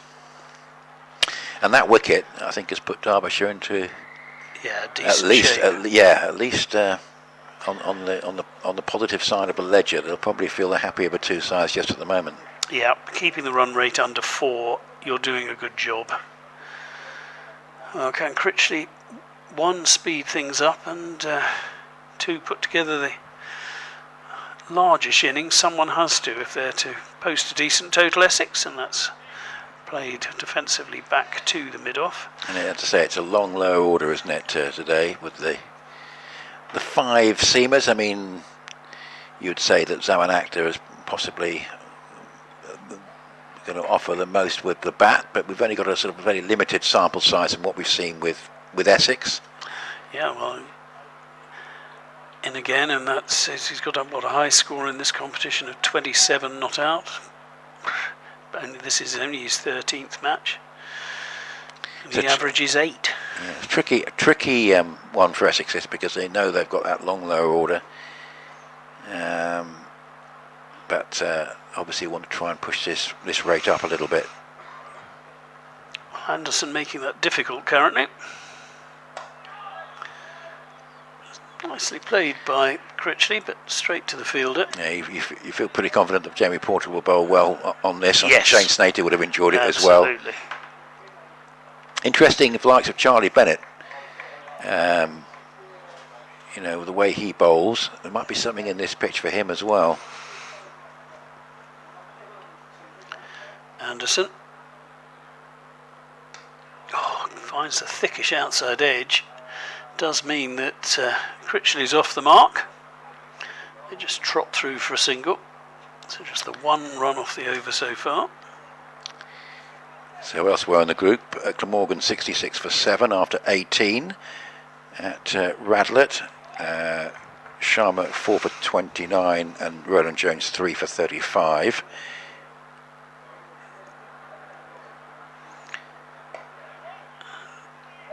Again, nice delivery from Anderson, just nagging short of a length, and Wesley trying to turn it into the leg side, can't do so, and it goes back to the bowler. So a run and a wicket from that over from Martin Anderson. Excellent from him. 81 for 2 after 23. And two other games going on in this group. Yorkshire 96 for 3 after, I think, a bit of a delayed start. Hove. The worst of the rain seems to be in the north. That long delay in the 100 at Old Trafford.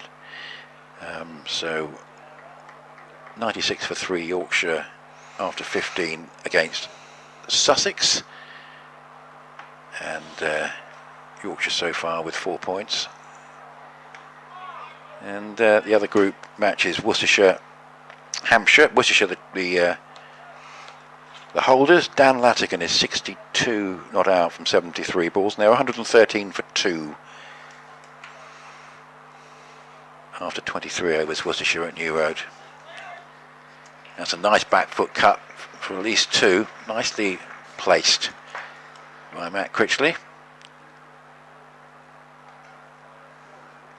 And the sun out intermittently. There's still a bit of cloud around, but it's a nice balance today with the weather, with a bit of rain early on. We've got a nice breeze and the sun not out all the time. Quite pleasant, mid-20s. Nice day for the spectators. And good crowd in, particularly on the members' side.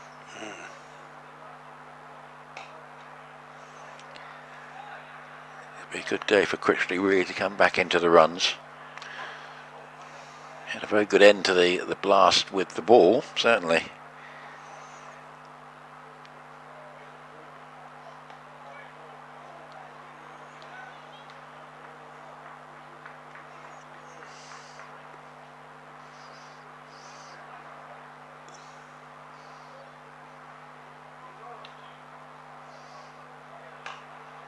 There's a nice stroke away through the offside infield for a single for Critchley. Yes, he's capable, of course, of playing a major innings, and that might be what Essex could really do with in this very important game, because it's only the second match. But we've highlighted, obviously, Middlesex going so well, and the fact that Durham have got this. Well, they're not playing today, but Ben Stokes is obviously making a big difference in already a pretty strong batting lineup. So 3 teams will qualify. And I think the way it seems to have gone, Guy, is that if you win 6 games, you're through. If you win 5 games, that wasn't enough last year. I think it was the year before, but you're sort of betwixt and between, and you might get through, you might not. Who knows? It might get a bit of rain later in the group phase, and we might be talking about the impact of no results. And there's bound to be the odd tie somewhere along the line. Well, Critchley and Wesley had quite a lengthy conversation there. So I think they're probably looking to say, well, we've got to crank it up at some stage. The run rate's sticking at 3.5. And immediately, Critchley goes, well, okay, Skip, I will listen to you and I will do exactly what you suggest. And that is the first 4, I think, in about 5 overs, so good shot. Not quite sure what Anderson was thinking there. He pitched it in his half. Yes. I think he might have been thinking the bouncer, but it sort of sat up for Critchley to pull away. Just what Essex needed. That's a much better delivery. Full. Doesn't quite time it, Critchley. Straight to the fielder, no run. And not for the first time, Ross Whiteley finding the ball isn't coming straight to hand via the outfield here. And when did you last hear this phrase? Match abandoned without a ball bowled. That's happened at Old Trafford this morning. Quite remarkable. Word. Yeah. This summer, only Manchester could possibly do that, and that's nicely taken by the wicketkeeper, who's standing up to the medium pace of Martin Anderson. There is a men's 100 game there at 2:30, so I hope the weather improves for that one. But the women's game has been rained off, and so there is still a chance of play today, yeah, but not in the women's game.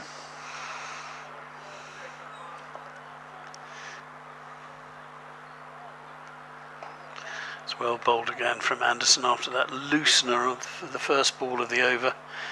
He's been very tight ever since. Critchley 8 from 13. Seen so little rain there this season. It's very hard to remember much at all. There's a bit in April, a bit in June. I don't think it rained in May. Walks into it, tries to drive it through the onside, but again straight to the fielder. And a busy Ross Whiteley stops the ball effectively on this occasion. Yes, it certainly has been a very dry summer, and it obviously has an eventual impact on outfields and obviously the way the ball behaves on very dry pitches. And this is pushed up, and it's a well-run single. Critchley had spotted it. Mid-off just sat back, and 5 off the over. But still a pretty satisfactory one as far as Derbyshire are concerned at this juncture. We're halfway through the Essex innings now. 25 overs have gone, and what's the yes, doubling that would bring them to 178, which you feel is even on this wicket would be some way short. Yeah. So Morley again. It's nicely played by Critchley, but can't add to his 9. Been very difficult to force the pace against an accurate Derbyshire attack. I know that there's a single there. I know that Mickey Arthur was none too pleased with Derbyshire's batting collapse in their last game, and he said that he was looking for the team to show what they could do today. Well, they started off pretty well with the ball. They really have. It's been very difficult.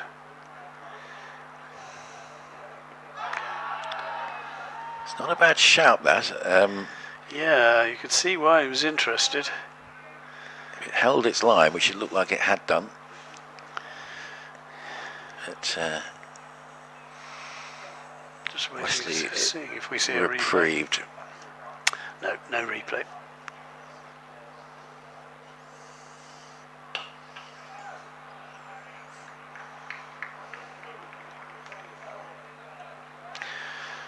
This is tidy stuff, even if he hasn't picked up the wicket from Morley.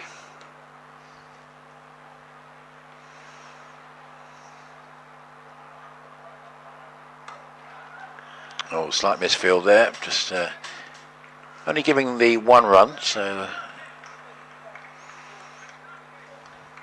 nicely backed up in the sweeper, running round. That was bin Naeem going across in front of the pavilion. Sun shining brightly on the windows there. It was quite a glare on the ground at the moment for anyone looking out in that direction. So 91 for 2, and Derbyshire certainly the happier of the two sides with 26 overs gone.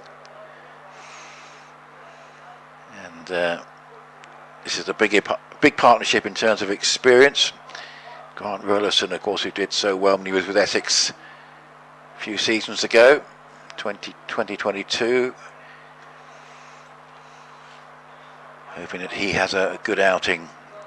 Today made 43 actually on this ground when the two sides met early in the 2022 campaign. But Guest made 88 in that Derbyshire victory.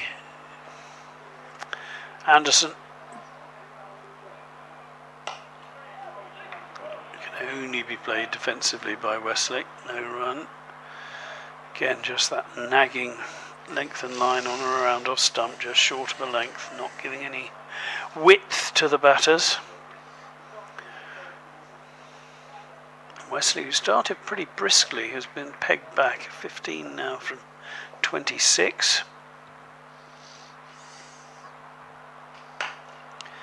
Can't quite time the straight drive, and Anderson does pretty well in his follow through to pick up the ball. Yeah, big game miss for Derbyshire, having lost the first two, and make life very difficult for themselves if they lose today. We're not out, but I mean they've got no margin for error at all if they were to lose today. Again, not quite timed, but they can trot through for a single.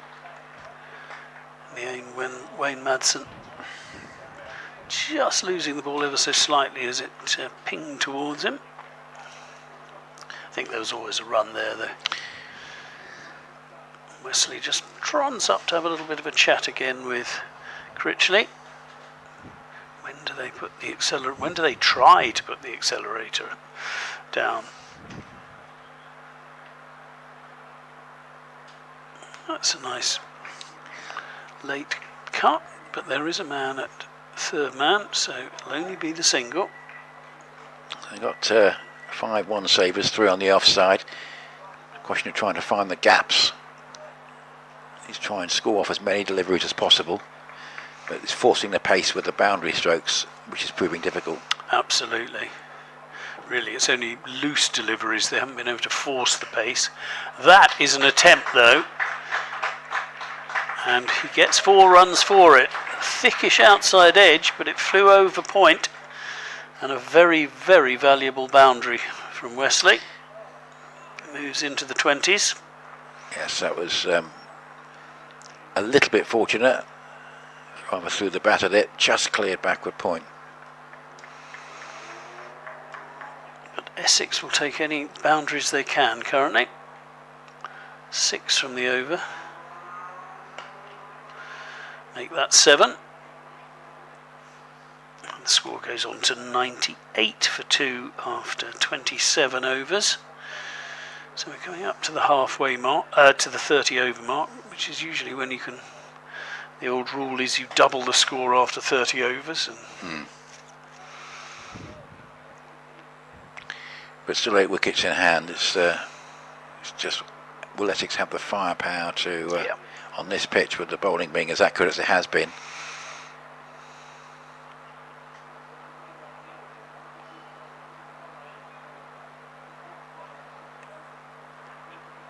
Should still be able to make 250 with 8 wickets in hand, but it'll be interesting to see if that proves to be enough.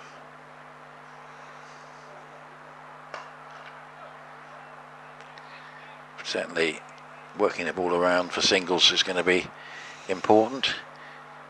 They can get the score up to about 100, 118, 120 by the time we get to 30 overs, then they should still be on course, particularly if they've got 8 wickets in hand.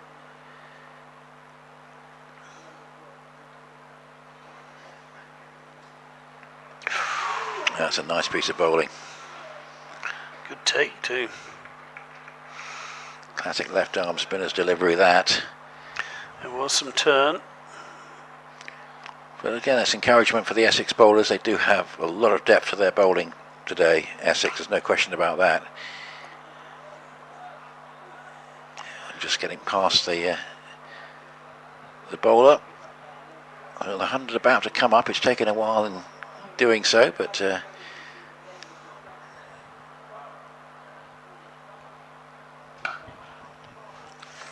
nice piece of fielding at cover. Make sure it doesn't come up quite yet.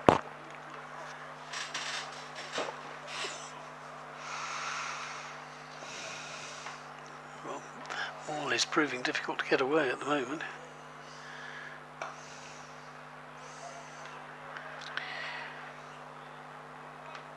And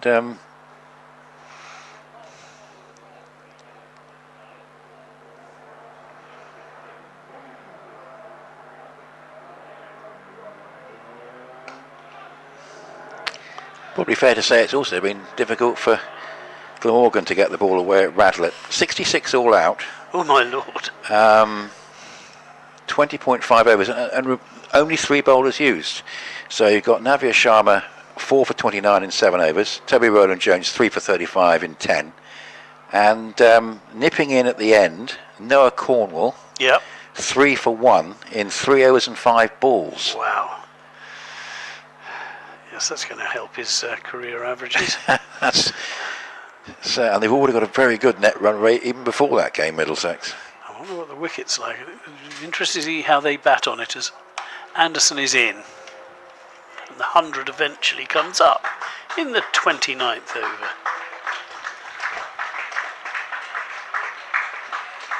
Smattering of applause. Hasn't been the world's easiest watch though at times, because Derbyshire have bowled very well. Essex have had to really grit this out. It's a nice looking shot. That may well find the gap. That is a lovely shot from Critchley. Superb timing. As that ball went like a rocket, there was even a fielder out there. Just a teeny bit of width from Anderson, and Critchley was on it very quickly, but that's probably the shot of the day. Well, Critchley's relinquished the captaincy role back to Wesley today. Concentrate on his batting and bowling, and he's getting himself in. A lovely shot.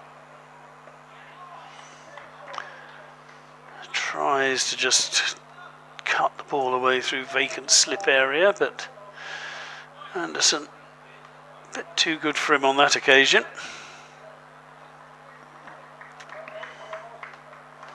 And we haven't had a 6 yet today, have we? Just 4s so far.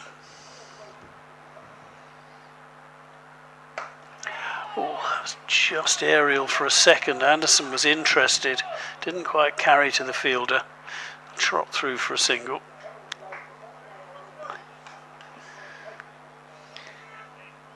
Yes, Matt Critchley will, at the moment, be in the category of occasional Essex captain. There's been a few down the years. Just had 1 or 2 goes at it. And that, not entirely convincingly from Tom Wesley, ends up at fine leg. I think through for another one. I think Ravi Bopara had a couple of goes, and it tended to be quite interesting. Great charismatic player, and that extended to his captaincy as well.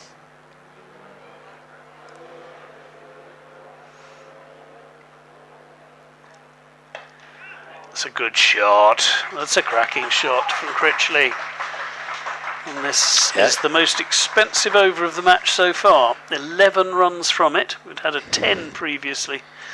And the score now 110 for 2. Just what Essex needed. Yeah, I mean, even with 8 wickets in hand, the way the pitch is playing, I mean, 250, I was hoping that 270 might be possible earlier on, but there's been sort of no let-up. But just a sign, with a couple of boundaries there, that Essex might be able to take advantage of having 8 wickets in hand. Going to have to bat very well. I still think they'd like to get more than 250, but can they attack Morley, who started pretty well, 4 overs for 10? It's going to be a single there to Wesley. Got a feeling I remember Ravi Bopara captaining Essex in a tour match. I think it was against Australia. And on this ground, the days we used to have tour matches.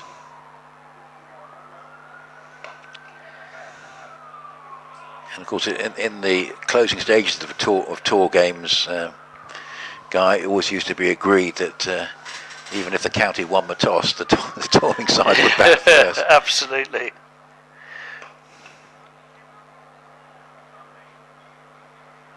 I do remember a very curious tour match. I think more or less the one that sort of put the tin lid on tour matches between the touring Indians and Essex here, when the duration of the game was adjusted and all sorts of things. I've seen New Zealand play here, and yeah. Ireland play here. Yes, that's right. And Robin Das scored a really good 100 against Ireland.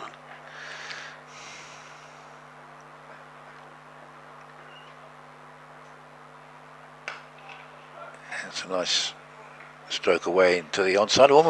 Also remember a game where I think England played an Essex side. I remember rightly, it was sort of, I think got that right. It was all sort of like a warm-up game. I think so.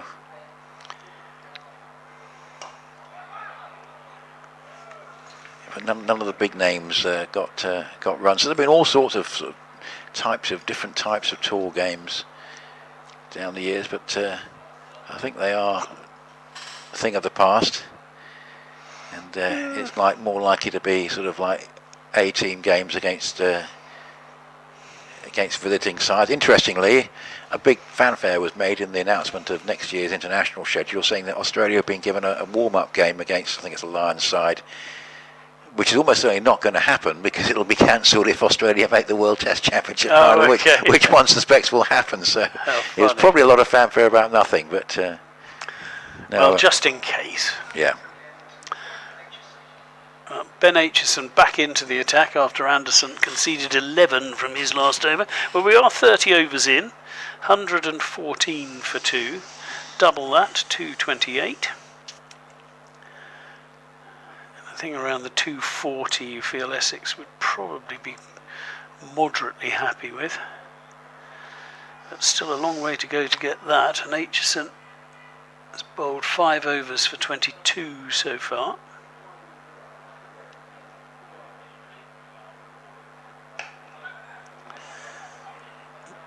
Just has to hurry up a little. Tom Wesley called through by Matt Critchley. But well judged run. It was the skipper Harry Kane who had a little bit of a dart at the stumps.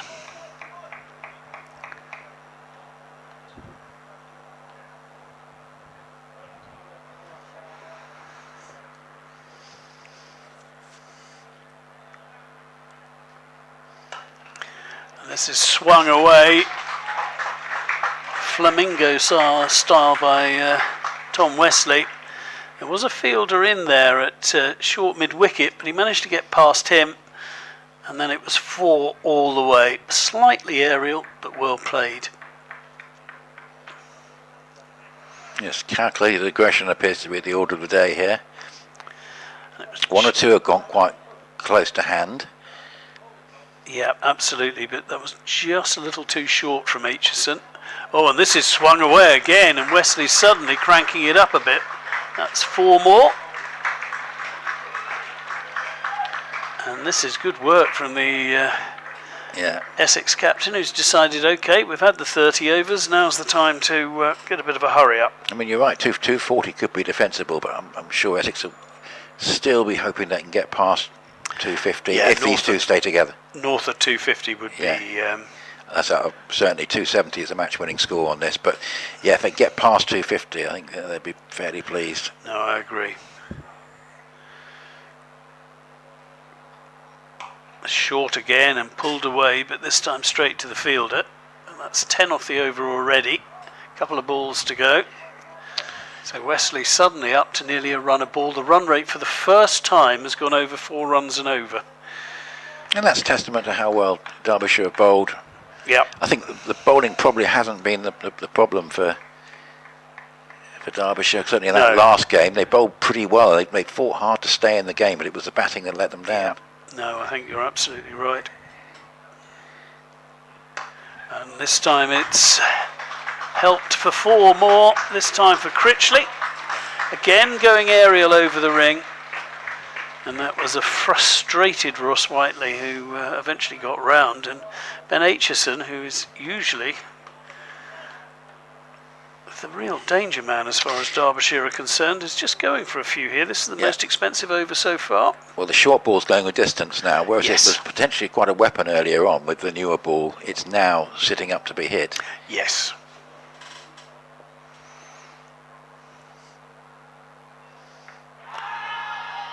There's a big shout for LB. Looking at that again, it was tight. I can see why the bowler was interested, but there was probably enough doubt around leg stump to give the batsman the benefit of the doubt. But a good fight back on the final ball of the over there from Ben Aitchison, but still 14 runs from the over. Vital over as far as Essex are concerned. 128 for 2, and that run rate above 4. We mentioned Glamorgan 66 all out. Elsewhere in this group, Yorkshire 135 for 3. That is against Sussex Sharks. That's down at Hove. And Will Luxton is 51 not out in that one.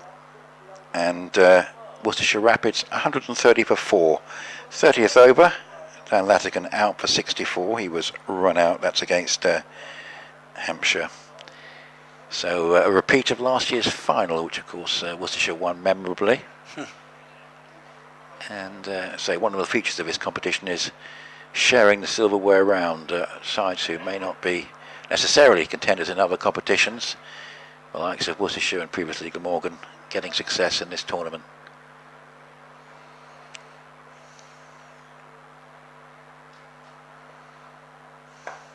Nice stroke from Wesley to rotate the strike. These two going well. It's an important partnership. We talked about their experience and the fact there's a very long tail. So this is important for Essex that these two bat for as long as possible. Well, 49 they're put on now. Roylifson obviously would like to have a hit. I'm sure he will get one. Good ball. A turn again. Yeah. And bounce. Lovely delivery. Yes, it's one thing Essex haven't quite had in their armoury in recent seasons, a slow left armour. Driven up towards long off for a single. Can be very, very effective in these white ball games. 50 partnership. Yep, and it's an accelerating partnership. Oh, 55 balls, yes. Moving along nicely now.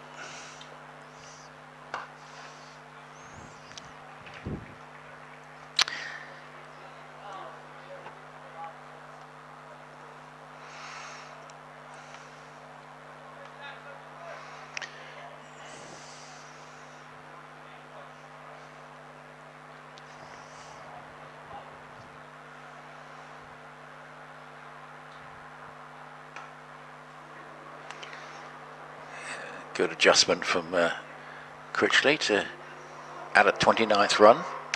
Yeah, they seem to, I think this is quite wise batting, that try and get as many singles as possible off Morley and look to attack at the other end. Yeah, doing it pretty well at the moment. Yeah, absolutely. Looking for a second here, and I think it's Should on. Get one.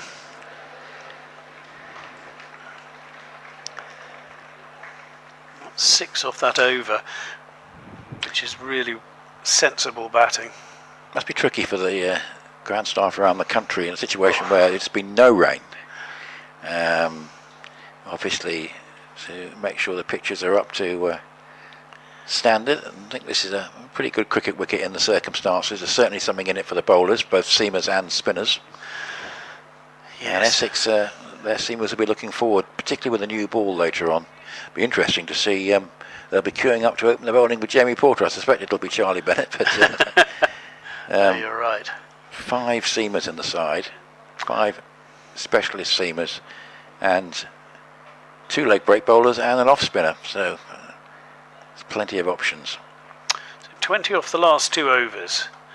Oh, and this is good work again from Critchley. Came down the wicket. Aitchison saw him and he managed to adjust and swing the ball away for 4. Really good batting from Matt Critchley. Because particularly with the wicketkeeper standing up to Aitchison as well, you have to be very careful if you're taking a dart down the wicket.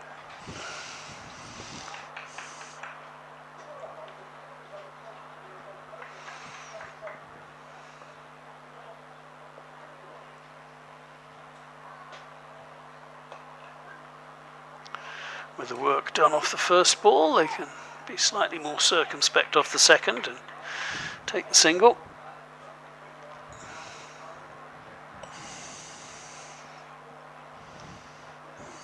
Aitchison's figures now look a little bit slightly more tattered than they did earlier. None for 41 in his 7th.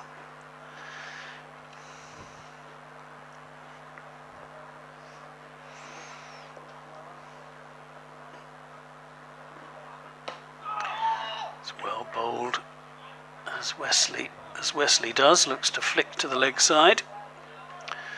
Ball just doing a little bit, stopping him doing so.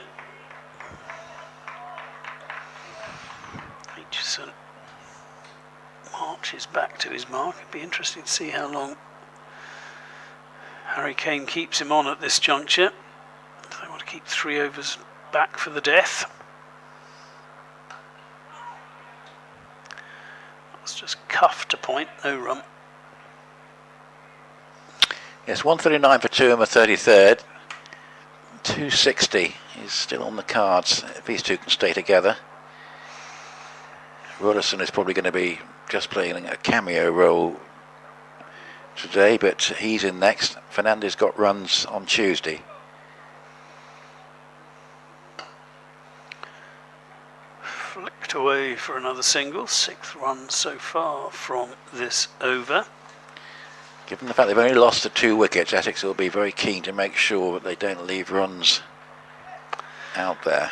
Yeah, Rolifson's got a good record in this format, hasn't he? Yeah, so you mentioned he got runs in 2022 when the sides met here. That was in a losing cause, mind you. That is a glorious shot, absolutely glorious shot from Matt Critchley. Stand and deliver, glorious cover drive, and that's another double figure over as far as Essex are concerned. 144 for 2 after 33. And Aitchison's return to the attack has not worked quite as Harry Kane, the Derbyshire skipper, would have hoped. 24 off his 2 overs since he came back into the attack. It's come at a good time for Essex. Matt Critchley batting very well. Tom Wesley's gradually accelerated. And so this really a very important game for both sides, even at this early stage. Derbyshire having lost 2 and Essex knowing that they're in a pretty tough group, the way Middlesex are going and the way that Durham have started. We'll be lucky not to see that one going onto the stumps there. That was a nice piece of bowling again. Room not there for the forcing shot. Gave it some air, didn't he? It was a lovely delivery. Bit of flight.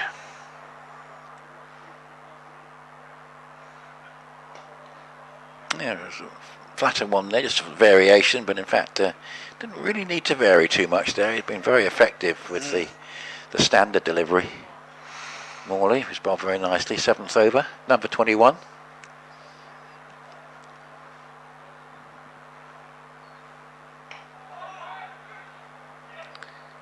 Collecting runs off most deliveries. 34th over, 146 for 2.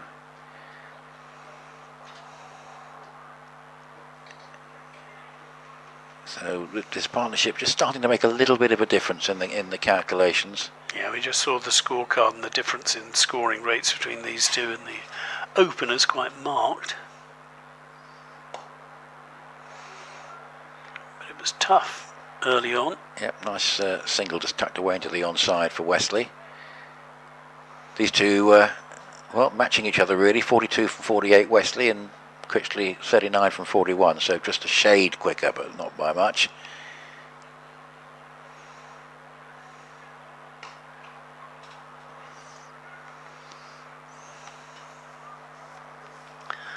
Another nice shot from Critchley.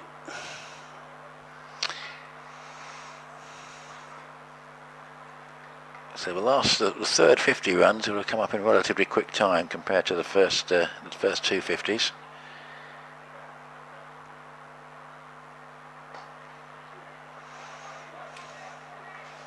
Coming much closer to a runner ball. And I think we're going to have a bit of a drinks break at the end of the 34th. That makes sense. Yeah, I think that's been a good half hour for Essex. I think Derbyshire would have been quite happy when they took that second wicket, given the scoring rate wasn't that good. But given the nature of the pitch, our thinking has been that 270 is a winning, probably could well be a winning score on this. 260 is very good. 250 certainly in the game, and Essex at the moment should be confident of getting there with 8 wickets in hand, 149 for 2. I mean, if Essex can bowl, get 270 certainly, and bowl anything like, there's certainly plenty in it. Certainly for the seamers up top, and then they've got the quality of spin. They've probably got more spinning options than Derbyshire, even without Simon Harmer. So it'll be interesting to see whether the volume of spinners makes a difference. But certainly Morley's been very effective. Yeah, some interesting figures up there. We can see the bowling figures. Dull, 1 for 14 from 5. Hayden, none for 9 from 6, and he really was very difficult indeed to get away early in this innings, but Wesley and Critchley turning things around.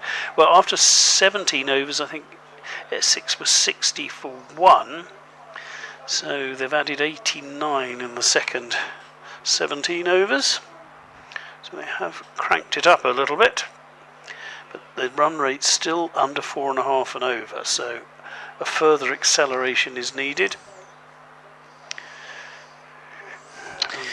Derbyshire Falcons there winning the toss and electing to bowl, and that looked like a very good decision first thing this morning. From Derbyshire's point of view, break this partnership and break the next one involving Rurlifson and whoever survives here, and they'll be confident they might be able to carry on taking wickets regularly and keep Essex below 250 by that route. But if these two can stay together a while longer with Rurlifson to come, certainly Essex will feel it's within their compass to score at 6 to 7 and over, and then increase that towards the end. Well, after Ben Aitchison's rather expensive 2 overs, 24 coming from them, the most parsimonious bowler, Anuj Dal, second most parsimonious bowler, Anuj Dal, is back into the attack.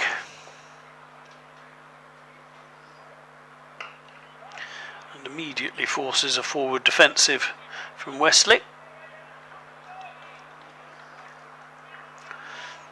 He was bowling well earlier today, 14 runs from his first 5 overs. Took a wicket as well. And Benkenstein caught very well indeed by Madsen for 23. There is a run this time as that beats the diving fielder. Talking of Ravi Bopara as we were earlier on, just watching Anuj Dal as he walks back and in his bowling action, yes. It slightly reminds me a little bit of Bopara. Yes. Similar sort of pace. No, absolutely. 150 comes up. A few of the more concentrating members of the crowd here picked up on that and gave some polite applause. This will be a single. Ravi Bopara, who was proved right, he very bravely on the outfield at Taunton when the covering TV game there, was asked if Somerset had timed their run and we're going to win the blast, and he said no. There are better sides out there, which is a brave call when you're on the outfield at Taunton. Yes. But he was right. And all credit to Northants, who were absolutely excellent. They were good throughout the entire competition, Yeah. weren't they? My word.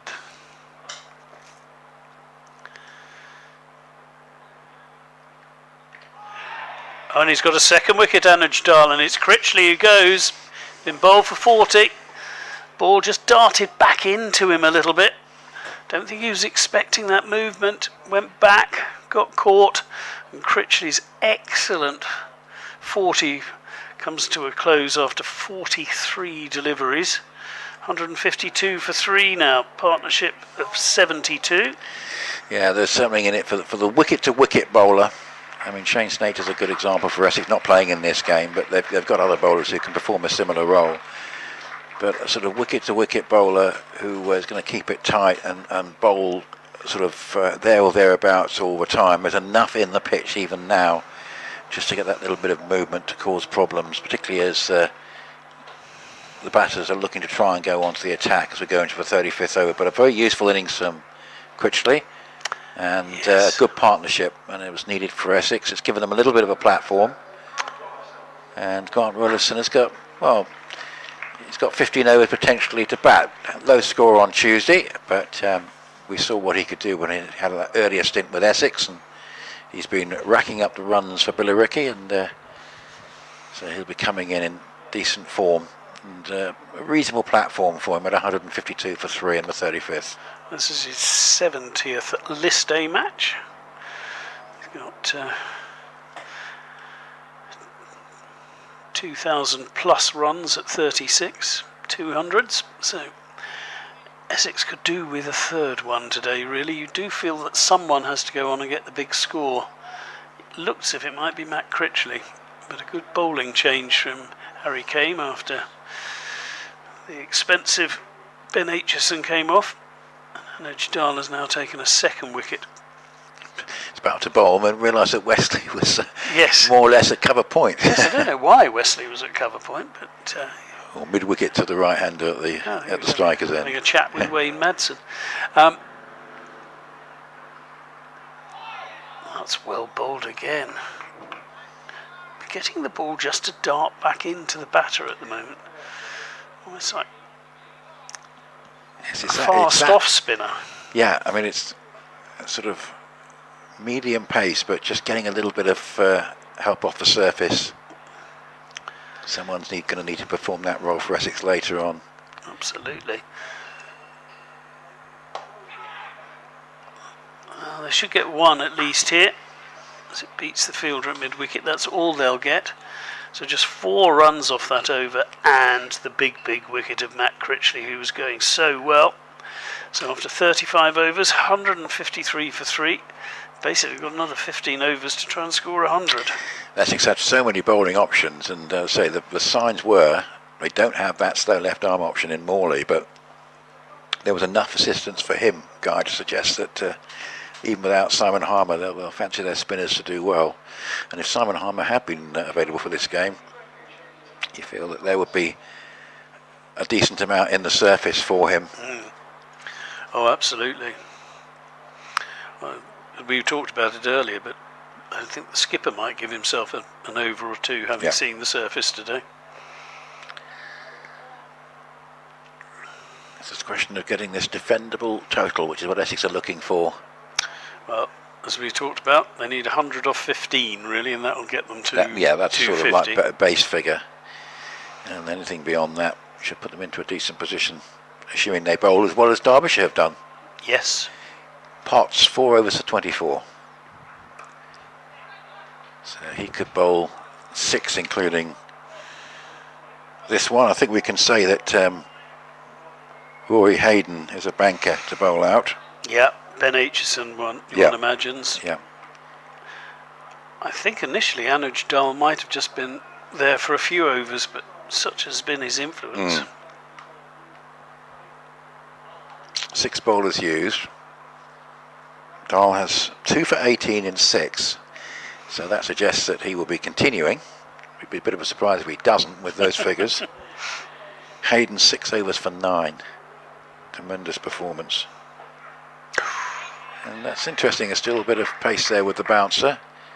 And good to see that there's still allowance for the bowlers there. I mean, it's signalled as 1 for the over, but it was a good delivery, good pace to a batter new to the crease. Yeah. So a good option. Yeah, no, good delivery, because he flirted a little with a possible wide, but I think the umpire got it absolutely right.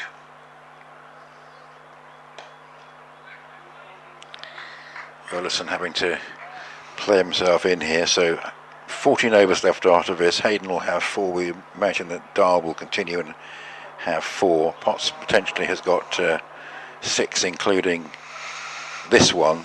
So yeah, I would imagine it will be, I mean, no reason why Morley shouldn't bowl again, but likely to be between Aitchison, Hayden, Dahl and Potts.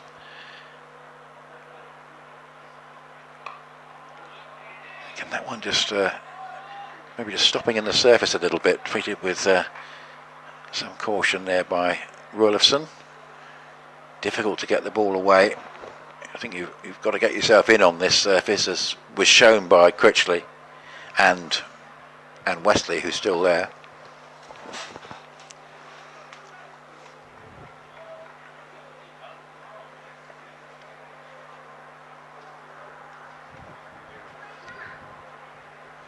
That's a good piece of bowling. Wilson finding it a bit of a struggle early on here. It's been a good over this from Potts. I think it's one ball short of a maiden, isn't it? It is. Which is pretty good going with only 3 wickets down in the 36th over. Well, only Critchley and Wesley have looked comfortable when they've come in. The others have all taken time to get going. Derbyshire probably won't mind the single off this ball. No. But it's another short ball. Maiden. It's a maiden for Potts, and that's nicely bowled. And that's probably going to keep him on at the Graham Gooch end. Yep, so now 100 needed off 14 overs, so that's 7 and over. Interesting with the older balls, still getting good pace with those shorter deliveries. Absolutely. Well, you get a ball and end now, don't you? So yeah, it's only 18 overs old. Unsurprisingly, Anuj Dahl will continue from the Sir Alistair Cook end. Firmly put the brakes on in the company of Nick Potts.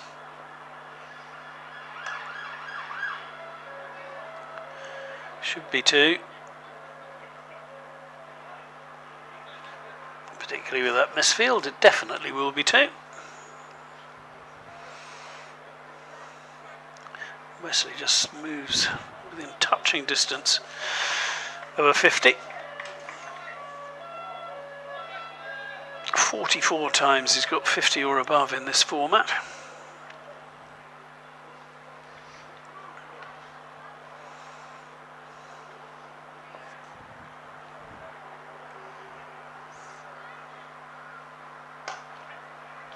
It's a nice way to bring up your half century. Threading that ball superbly through the field for 4. Lovely, lovely shot from Wesley. And that is a top-class 50 off just 54 balls. Yeah, he's going to have to pace the rest of his innings carefully, but very good from Tom Wesley, who's accelerated him a second half of that 50. And certainly, we mentioned Essex were a senior player short in that first game, and it's certainly very good to see him back. Yeah, just 5 4s in that total. So he's had to run quite a bit as well, and that's punched down the ground, and that will be 1 more, and this is a much better over for Essex.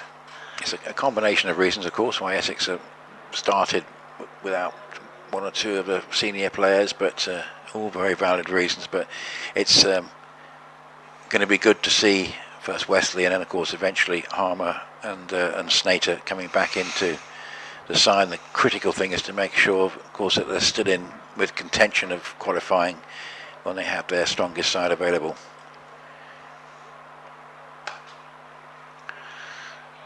Good stride forward. Nice shot from Rulifson. Will only be the 1. Still a possibility, although I think it's a question of don't hedge too much of a bet on it, that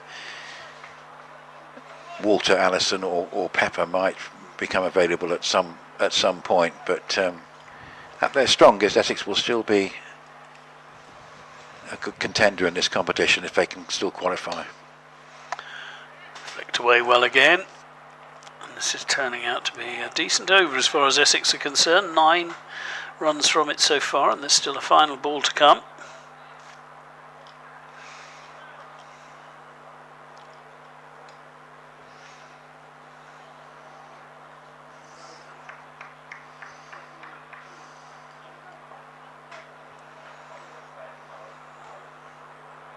Wallace having to wait as the field is moved around. Bowler looks as if he's getting ready finally.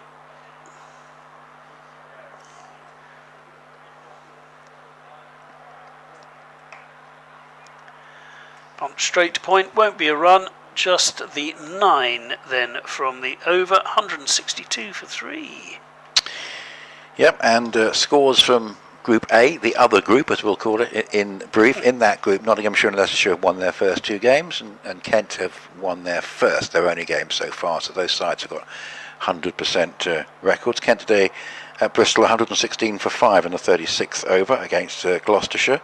Lancashire, who've lost their only game so far, 187 for 2 against Leicestershire in the 32nd over. That's at Grace Road, which I imagine will be fairly flat for these games. Somerset, who won well in their last game, 187 for 3 in the 35th against Warwickshire at Taunton, and Northants 178 for 4 in the 39th against Surrey. That's at Guildford, arid Guildford as it was on Friday. I'm sure it's looking pretty similar today. That's a good pace again from Potts, who's really started his second spell well, and he's got Wesley in his sights now rather than Rollison, but Rollison was not able to make any progress against him in the previous over, and Wesley will be keen to. He doesn't have another very economical over here. It's been a good little passage of play this for Derbyshire since taking that wicket of Critchley. They kept it very quiet. It's a nice stroke off the back foot away into the offside for a single. Now what can Rollison do this time against Potts? So we've just seen the wagon wheel for Wesley, and most of the runs are on the leg side, so it's quite nice to see one that will join the future wagon wheel on the off.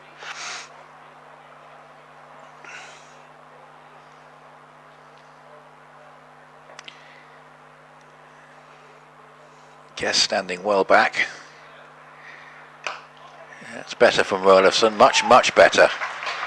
Played away through mid-wicket for 4, slightly over-pitched, and he wasn't really able to lay a bat on Potts in the previous over, but that one was over-pitched and beautifully put away, and that might just be the shot that gets him going, because he's got an important role to play here.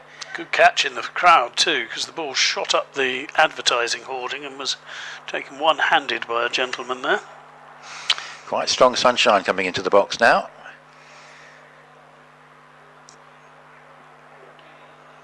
That's a useful one from Potts. Attempted cut shot, but again, maybe just the bounce was the issue there for Rollison, not able to execute it. A little bit of swing as well, yeah. Surprisingly at this stage.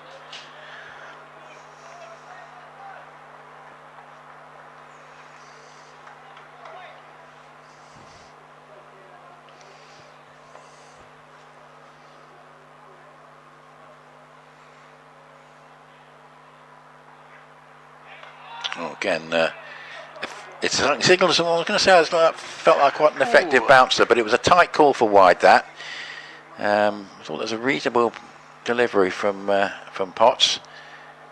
It looked like he was going for the hook shot. We're just seeing the replay. I think the bowler was a little bit unlucky there. Yeah, I think so. I think that went past shoulderish height rather than above the shoulder. Just looking at that replay.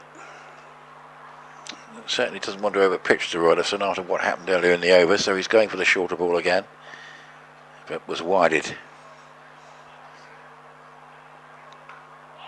That's a useful delivery and a full shot, but gives Wesley the last ball of the over.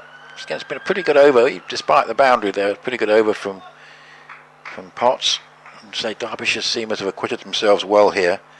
Essex have plenty of seam bowling options later on. Could be that with the sort of total they're likely to get, an early incursion from Jamie Porter of a couple of wickets will be very handy indeed. It's a good shot. Didn't think initially he'd quite got that, but in fact it was hit well enough to go beyond mid-on, and Wayne Madsen probably at his age, realises, has an idea which ones are worth chasing and which ones aren't, and that one wasn't worth chasing because it was gathering pace as it went away to the straight mid-wicket boundary, and in the end that was a useful over for Essex. Dahl will continue, but Rollerson 7, Wesley on 59, both having hit boundaries there. 173 for 3 with 12 to go. He had 20 off the last 2 overs, so after the anchors were applied just for a couple of overs when Dahl and Potts came into the attack. Shackles are being shaken off again a little now by Essex. The run rate is over 4.5. And Dahl into bowl.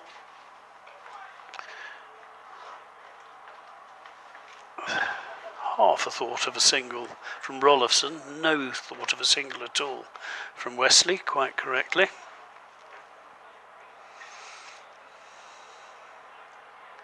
Again, as he has done throughout, Anuj Dahl just clearing the dust from the popping crease.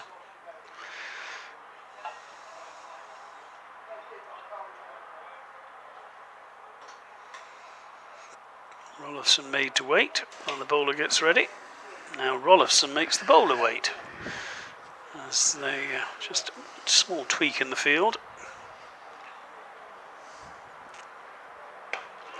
Not that it matters if you swing it into the... Oh, actually, I thought he had got more of the ball than he had. That just fell safe. They should trot through for 2, but Rollifson was going for the... I think the big 6 over Cow Corner and didn't quite get all the ball, but it fell safe. Still indications that it's difficult to force the pace on this pitch. Yeah. If you get a bad ball, you can put it away. And that is 4 runs in the end, but was desperately close to a caught and bowled. So living a little bit dangerously at the moment, Rollifson, but with 7 wickets in hand. We're just watching the replay there, and good shot, but it wasn't far above. Yeah, the hit it bowler. well enough, didn't he? It would have been a yeah. fantastic catch. Yes, catch indeed. to have got that. Maybe a little bit taller. Martin Anderson might have enjoyed it a little bit more. But Rollifson knows what his job is at this stage. That's to crank it up a bit. Yes, he's responded well, Rollifson, to that maiden over, which wasn't entirely what Essex would have been looking for. But a couple of nice strokes since then. Absolutely. Well, despite having faced that maiden, he's got 13 off 17, so he's got 13 off the other 11 he's faced. Oh, and that's a caught bowled, and it's the 3rd wicket. And he just managed to square up the batter, Rollifson, who, looking to attack, then changed his mind, and that's a 3rd wicket for Dahl. Yep, and just an indication there of a bit of late movement, because that one basically, as you say, squared Rollifson up, and in the end it was a fairly straightforward catch, a return catch. It's an indication of a little bit of late movement, and that's a good breakthrough for Derbyshire, who will now be starting to think that one ploy they can look to try and work is to try and keep Wesley away from the strike, because there's a bit of a lack of experience in the absence of the likes of Harmer and Snater. Just watching the replay. Oh, they said there was going to be a replay. I just wanted to see what late swing there was. Sorry, carry on, Nick. Fernandez made 51 off 65 balls coming in now, and that was really good to see, because he'd had a lean time of it. Really in the blast with the bat, so really playing in the end it proved too big a target to be able to chase down with the batting resources that Essex had. But Fernandez batted well, as indeed we should mention did Ali Zeb. We'll come back to that. Just watching that replay again, and you're right, there was a little bit of late movement, but it was a terrific catch diving to his left. Sorry, so Ali Zeb getting his opportunity, played very nice. He's not a Messiah today, but maybe he'll get another chance as the competition goes on. Yes, he was in the squad, wasn't he? Yes, for this one. But I suppose if Tom Wesley comes back, Yeah, it's tough. So it is Fernandez and then the bowlers. Also, Zaman Akhtar has on occasions done well with the bat when he was with Gloucestershire. Well, this is met very respectfully, the first ball, and quite rightly, because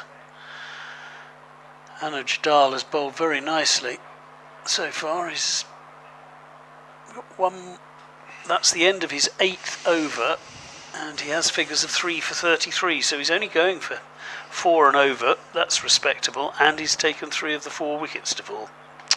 Yes, frustrating for Essex that the players in the 100, 3 haven't had a game yet, and they're all important batters in Walter, Pepper, and Allison. So have to live with that, and those that are available, try and make the best of things.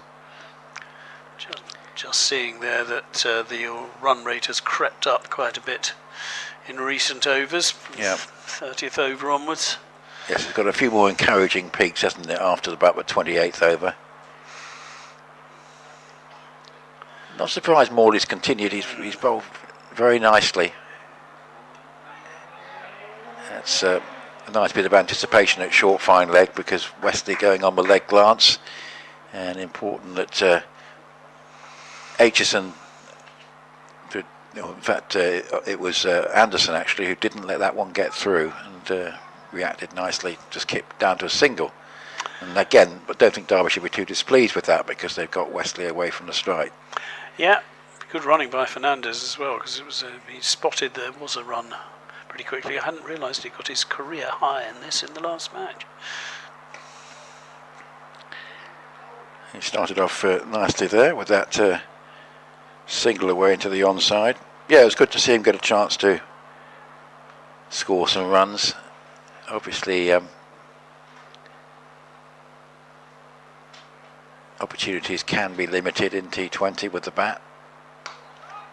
But that's a good shot from Wesley. That'll do Essex a power of good. Typical shot of the skipper. Just punching it away past the dive of Whiteley at mid-wicket. And away for 4 runs. Almost seems quite odd to see Ross Whiteley not playing in the 100 with the reputation that he had at one time. Yes, indeed. Another single there. Used to be first regarded as name, one of the most prolific hitters in the country.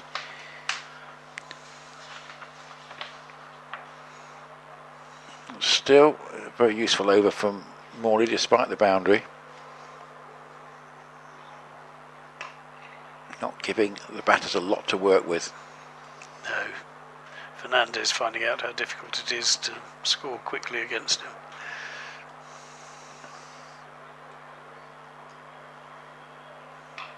Yeah. Closing the over out well, and despite the boundary, a tidy over. I imagine that we would expect Anuj Dal to continue. He's got 3 for 33 and 8 overs. Be surprised if he doesn't bowl out, because his type of bowling really seems to be suiting the surface. But we might get a change. We're into the final power play of 10 overs. Yes, now interestingly poised, isn't it? That was a much better 10 over session though, as far as Essex were concerned. 72 from the last 10 overs. And they're bringing back the breaks again, aren't they? Rory. Yeah, from the It's back in. Alistair Cook end now. Yes, because boy did he bowl well in his first 6 overs, 2 maidens, none for 9. So Rory Hayden.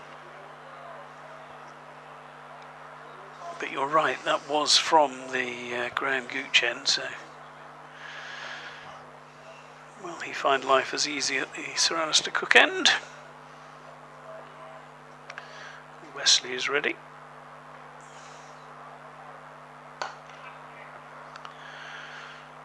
It's well run. Mid-off is set pretty wide and pretty deep, and he can take a single to him.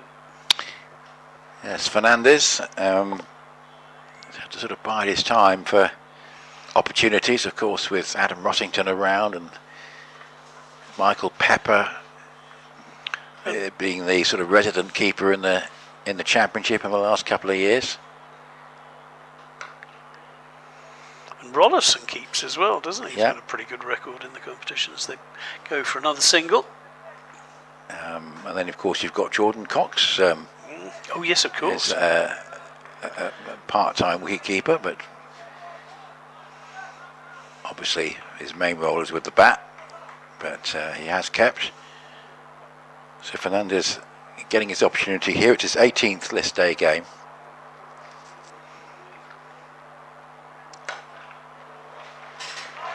It's a good shot, really good shot. Just dropped a little bit short, and Wesley was on that so quickly. Just catching the tail end of it there. You can see Wesley getting into position and punishing him through mid-wicket for 4. And that's only the second boundary that Hayden has conceded in his 6.5 overs so far.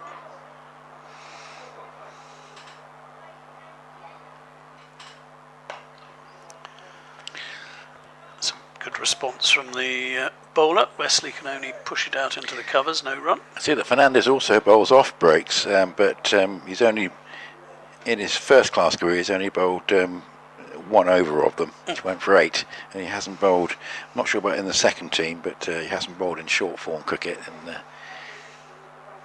so it's difficult to just give up the keeper's role for a couple of overs and bowl off spin, but it has happened. And that's again driven straight back to the bowler. Yeah, but the trouble is you have to be careful, don't you? As Ben Folkes found this season. Yeah, absolutely. Yeah, and I was there on that occasion. We haven't seen much of him since. He's been injured and hasn't been able to play. No, quite. Yeah, it was a good advert for ending a dead championship game at tea time, because I think that probably happened in the last hour. Hour between 4 and 5, where they just have to carry on playing even though there was no chance of a result.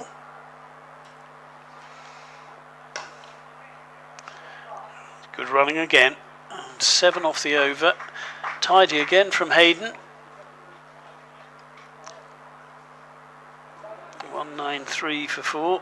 So if they want that 250, they need 57 off 9, which is eminently doable. Yeah. I think Wesley needs to bat through, try and take as much of a strike as possible. So it is a long tail, but there is a little bit of talent in the younger batters.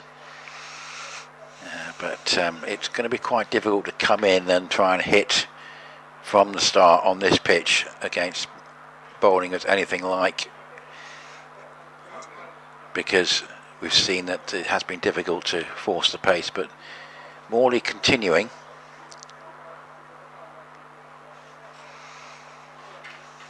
So that means less overs of seam, but also it's an interesting decision in the context of the fact Essex have got potentially 3 seam spinners they can use, but that's one of his worst deliveries so far, that wide.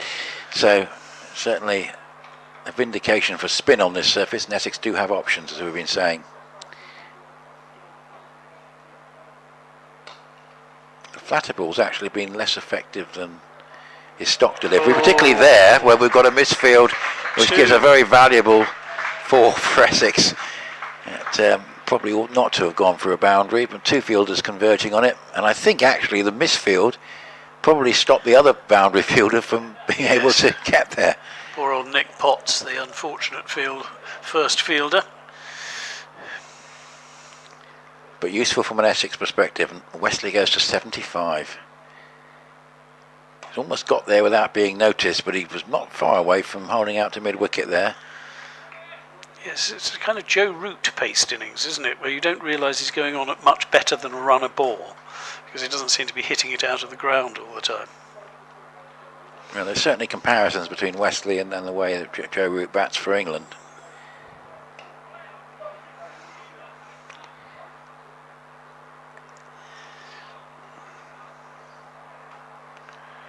No, I was lucky enough to be covering the third one-day international.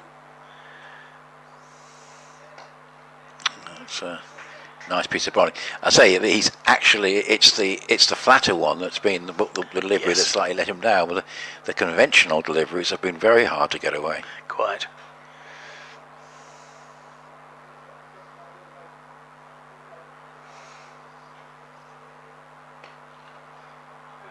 Just played away for a single, but again another useful over. We may well bowl out here, Morley. 1 to go, number 38, and just the 5 from the bat in the over.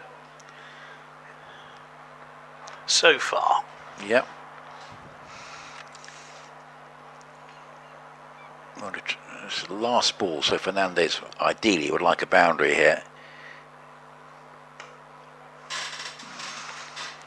Going to get one. He'll have to settle for the 1 or keep him on strike, which Derbyshire won't mind too much. 200 comes up in the 42nd over. So there's certainly been an increase in the last, in the second half of that 200. Yeah. But can Essex push on beyond 250? I think Wesley staying there will be critical. 76 from 72 balls. Would go so far as to say if Derbyshire can get Wesley out now, they'll be confident of potentially keeping Essex down below 250 by virtue of taking wickets against new batters that are trying to force the pace on an awkward surface. So the benefit of Wesley being the batter who's in is hard to underestimate. Well, Hayden to continue after a slightly expensive 7 off the last over. Nice looking drive on the up from Fernandez, but straight to a fielder, so it'll only be a single.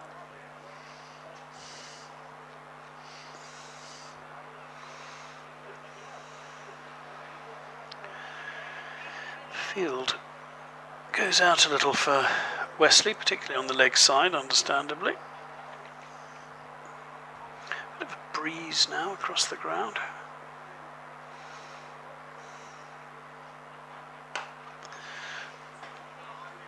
Punched along on. A good running, very good running from Fernandez.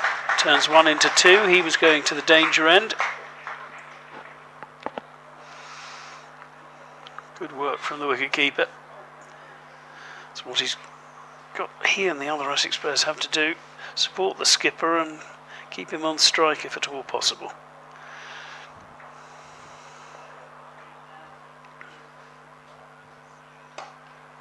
Again, Wesley helps it into the leg side. This time, Fernandez won't be able to come back. And I think it was Wesley who shouted no.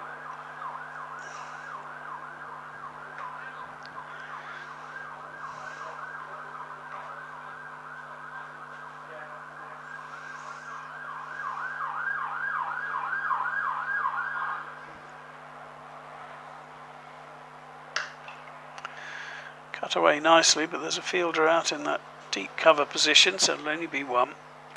Elsewhere in this group, good stand between Will Luxton and Sam Whiteman for Yorkshire down at Hoe, where they had a slight delay, but 209 for 3 on the 34th is handy for Yorkshire there. That's a good position with those two together, and give you the other 2 scores in a moment. That's nicely punched again out into the cover, but again dealing in singles, so 1 more ball to go.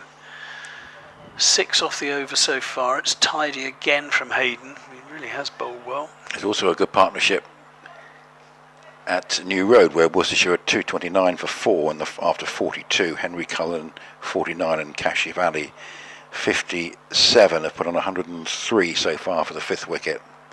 But the story of the day is definitely at Radlett, and that's coming up after this one.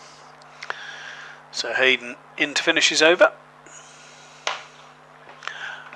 It's a nice straight drive, but there's a fielder there for it. And it's another very tidy over. No boundaries, which at this stage is excellent. Just the 7 runs from it. 207 for 4 with 7 overs to go.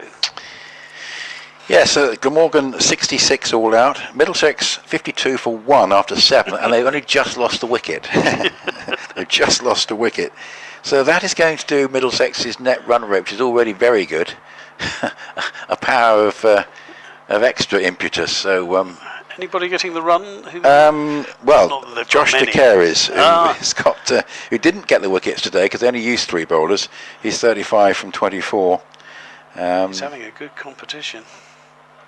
But that's going to be a staggering win. And our colleague Kevin Hand, who I think was doing the stream commentary on his own at Radlett the other day, he'll be quite pleased, because if he's doing that one today, he might be knocking off at 2 o'clock, which he'll be quite pleased about. Yeah, as long as he can get a good lunch. Yes, that might be something you have to sort out. But but the Middlesex supporters will be going home happy. It's lofted away. It's all just over deep square. Well, a good bit of calculated aggression from Fernandez. He probably felt he had to take Morley on in his last over, and he just about got enough of that to clear deep square for 6. That's a very valuable blow. First 6 of the innings. It was a good try by the fielder, wasn't it? My word, that was an effort. But I think even if he caught it, it'd have fallen over the boundary. Well, it's good to see from Fernandez today. He had a very quiet time of it in the T20.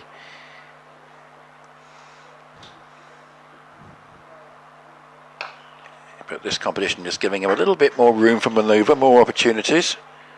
And he's shaping up well with that good score in the first match. Here his job is to try and set up a target, and he's made a pretty good start. Yes, really look at his T20 scores. There really wasn't much in it for him, but that's often the way coming in, of course, down the list in T20. But here, much more prominent role as keeper batter. And Wesley will feel he's missed out there, hitting out straight to short fine leg. But Morley has bowled well. He has.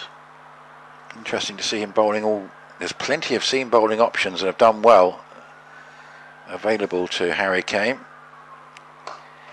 Good use of the feet. 4 runs to Tom Wesley down the ground. And they're carrying the fight to the spinner in this over. Wesley to 84. Yeah, just rearranging his figures slightly. That's 11 so far off the over and 2 balls left.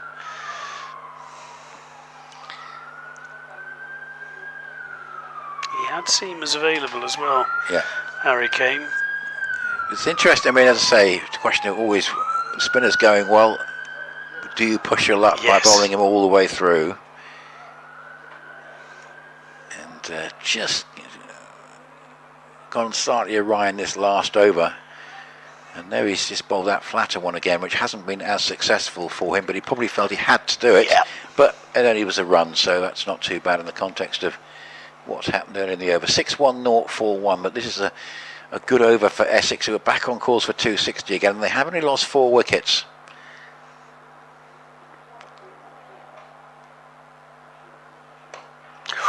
That's nicely done. That's very well done indeed, because that was hit quite hard back at the bowler, and he made it look much more easier than I think it was, just judging that to perfection. And in fact, you have to say in the end that the captain was rewarded by Morley, who right at the end of his spell has got a nice caught and bowled and cut short a promising innings from Fernandez, because that was pretty well struck. But again, a bit like the earlier dismissal, that rather came off the outside half of the bat and just suggested, as with the earlier caught and bowl, just a little bit in it for the bowlers there, maybe just a little bit of turn inducing the full shot, but well taken.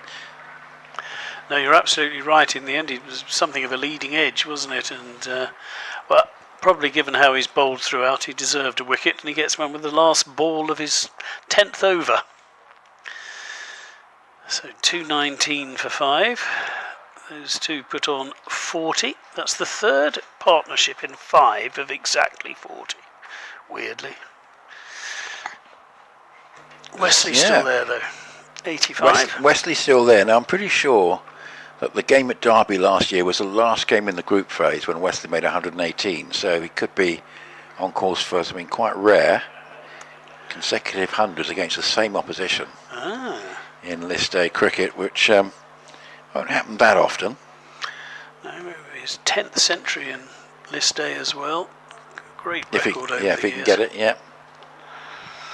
No, we mustn't. I mean, it'll be handy for Essex if he does bat through, because if Derbyshire get him now, they might be thinking, right, we're into the bowlers, and there's not a huge amount of experience there.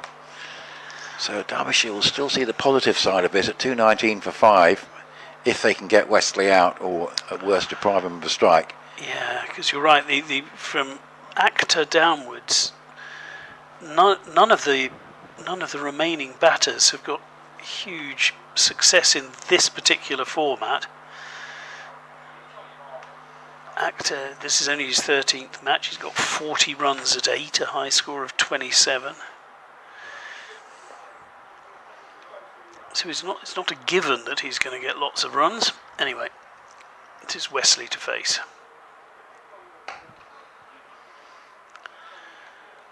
It's helped to long on.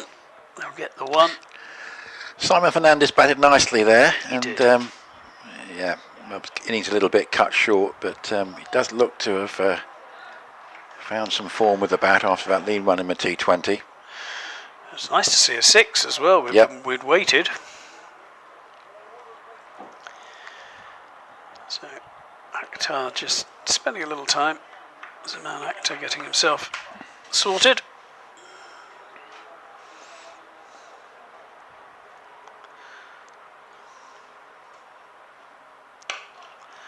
Oh, played that nicely enough, but straight back to the bowler, no run. Just got the 1 in the opening match against Middlesex.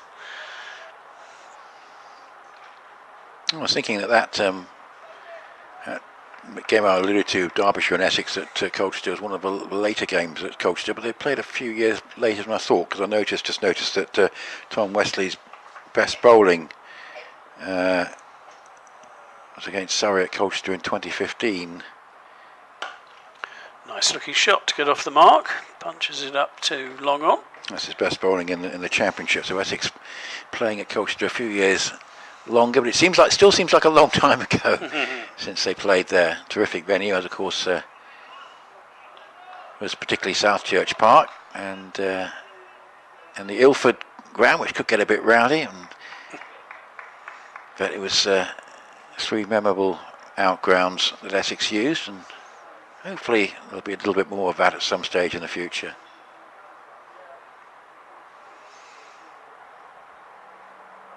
Hayden to continue, and that's another dot ball. He's bowled a few of those in his, as you can see from his figures, in his 9th over, and he's going for less than 3 and over. His first 5 overs he was going for less than 2, so this has been a terrific performance. Colchester would actually, as a venue, would have been very handy in a summer like this, because the problem there tended to be, if you did get wet weather, the bottom side of the outfield tended to stay quite wet for a long time. So yes, this year would have been fine. It would have been very good. Busy old long on gets another single to save. So Middlesex have chased down that 67 target in 9.1 overs, and Josh DeCare is capping off a tremendous week, 45 from 30. So Middlesex will go 4 points clear, and well, this is I think Middlesex, the first time we can say since 1980 that Middlesex are unplayable. They did win the. They did, yeah. They have won things since then. But very impressive, very impressive, absolutely. And Right. good to see, actually, given the the struggles that they've obviously had in the shorter form of the game in recent seasons. But Middlesex have found their mojo. I think it's going to be hard work for them in the Championship to dislodge Northants/Kent from second place, but still win a competition, and they're in a terrific spot in this group now, having won this game before 2 o'clock. Absolutely remarkable. Well, Hayden, 9 overs, 2 maidens, none for 27. Now that really has been superb. And it looks as if Aitchison's having a run from the Graham Gooch end for the first time today. So we've got 5 overs left. He'll presumably bowl 3 of them. Looking to see where Hayden is in terms of his... Hayden's got 1 left. Right, he's got 1 left, so And that then would it'll mean have they'd to need to be- find somebody else. And yes, then they've got to Got a few Potts. options. Potts, yeah. Potts, Dahl, Anderson, with overs in hand. So I think the thinking will be, particularly if Wesley can have a decent amount of a strike, but 260 certainly still on. But Derbyshire, if they can get Wesley out, will still have an eye on keeping Essex to 250 or below. Absolutely.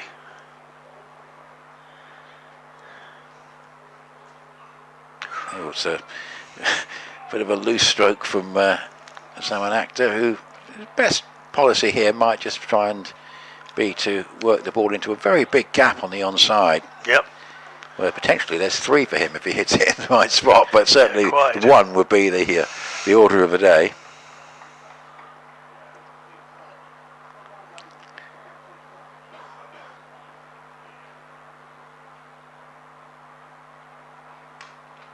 That was effective, probably not entirely what he was planning, but it still went along pretty well and got the single that got Wesley back onto strike. Yes, it would take him, as you say, it would take him into double figures, Wesley, for list A hundreds if he can get this. 118 last year at Derby from 110 balls. He'll probably say, I'll take that. Now, in fact, if he did get to 118, he'd probably get them in fewer deliveries, because he's actually accelerated quite impressively. He has. Just showing the value of his return to the side.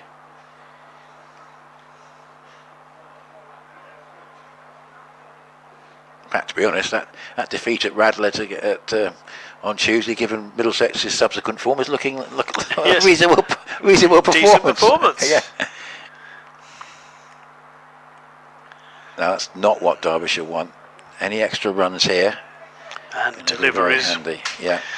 Yep. No, Ben Aitchison, a very experienced, well, he's their number 1 bowler. In many ways, it's quite surprising he hasn't been picked up for franchises, but I'm sure Derbyshire are delighted to have kept him, but that was not a good ball.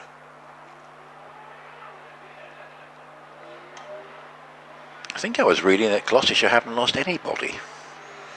Really? According to a very reliable source on social media, who had an excellent list of the number of calls for each side. I'll try and dig that out actually, because it's quite interesting. Oh, it is. Somerset specialist, Dan Kingdom, but very good with the stats across the board. Well bowled. And yeah, here we go. Gloucestershire players lost to the 100, none. Surrey 17, and everybody else in between. So how many of these two lost? So Derbyshire have lost a couple, and Essex have lost 5. Only 2 of whom are playing in the 100 at the moment, it seems. That's a good delivery. Bold. And Wesley not able to get it away, but. You see the likes of Leicestershire, Worcestershire, 1 apiece. So not surprised Leicestershire won their first couple of games. So this is where Middlesex? Middlesex have lost 5, but I think it's primarily batters and seamers. They've lost Lewis Deploy, Tom Helm, Seb Morgan, Max Holden and Caleb Faulkner. Yeah. Which has left their spin attack still pretty much intact, I think. So that's Yeah, because useful they've still for got them. Luke Holman. Yeah, which is perhaps surprising actually, given the way he's been playing recently. But good over in the end. Cracking over. And 225 for 5. And Salman Akhtar is going to be back on strike. But Wesley kept quiet there. Some very good bowling. Just showing if you can put the ball in the right place. It's clouded over, by the way. It's interesting. Yes. 90% cloud cover at the moment. So we do think it'll get sunnier as the afternoon goes on, but it's quite nice to have a day like this. Yes, after all the very hot ones. After the last ones. But what a good over at that point in proceedings. Excellent Yorker length deliveries, just 2 runs including a wide. This is helped out into the leg side, not altogether convincingly, but it's a single. Yes, Surrey have lost the most with 17, and then it's a 3-way tie on 8 between Hampshire, Notts and Somerset, which is probably the three you'd probably guess, and then Yorkshire just behind on 7. Yeah, interesting table that. Well, Hayden, who is taking his opportunity with players away at the 100, has looked superb so far today. This is his final over, and that's nicely played by Wesley, but straight to a fielder. Boy, we've said that a lot when Hayden's been bowling. But if he can effectively go for about 3 and over in his 10 over spell, that is remarkable in this form of the game.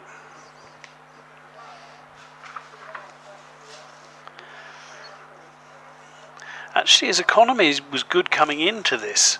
This is only his 7th match, but his economy rate's under 5 and over, which is impressive.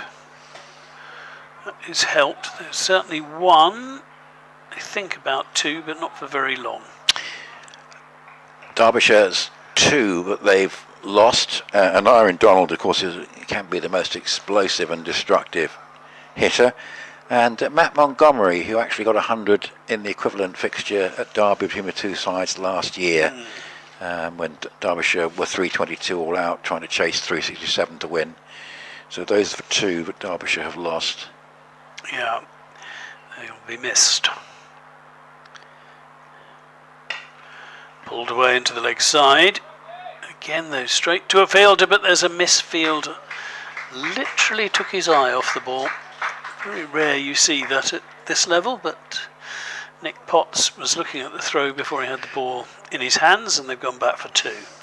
And just that reference to Middlesex in 1980, just the reason for that, Essex had won the championship in 79, were probably sort of quite heavily favoured to win it again in 1980. They were 2 good sides. That's pulled away into the leg side. Should only be 1.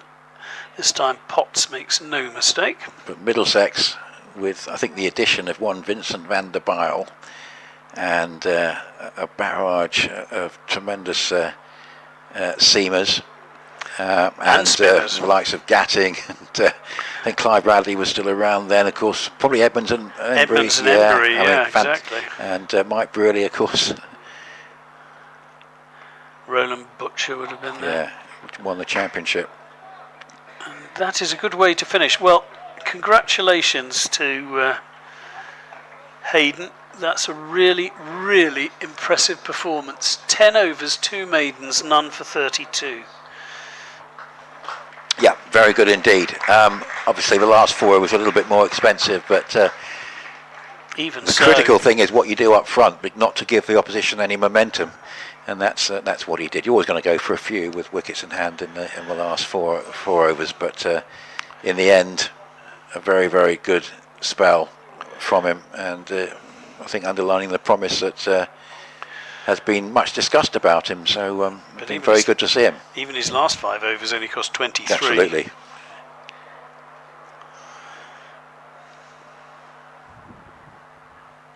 That's strange shot there from Zaman Akhtar, but it gets it away for a single. Aitchison continuing.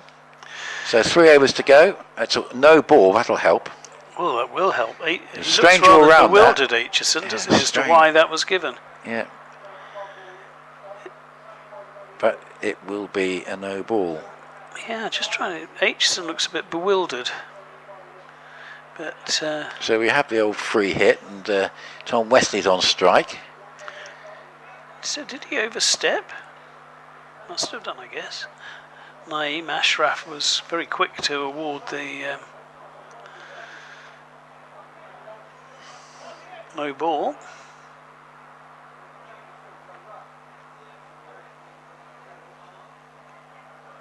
Few fielding adjustments with this free hit coming up. Going to have a very fine, almost like a fly slip short third. I think it's going to be outside off stump. Yeah, that's the indication. And in fact, it's so far outside off stump, called wide.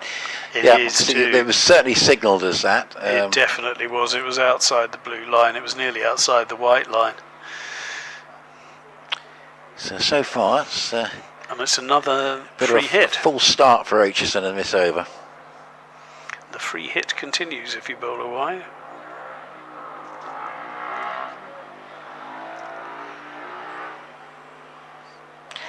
And if he's got away with that, he's slightly fortunate, I think. It's obviously not a total agreement from Tom Wesley that was the right side of the line. That was really tight. Particularly given the fact it was the free hit, that's the thing. Yeah. I think he's a touch lucky there. I think he is. That was very adjacent to the blue line. There you go. If we get a free hit against you, that's what you have to do. Yeah, try and bowl it on the line there. That Derbyshire got away with one there, maybe.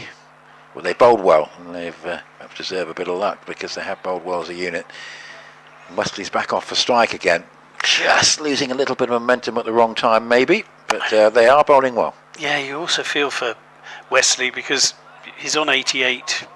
And he's got a free hit. Yeah. You can see why he was a little bit miffed by the decision.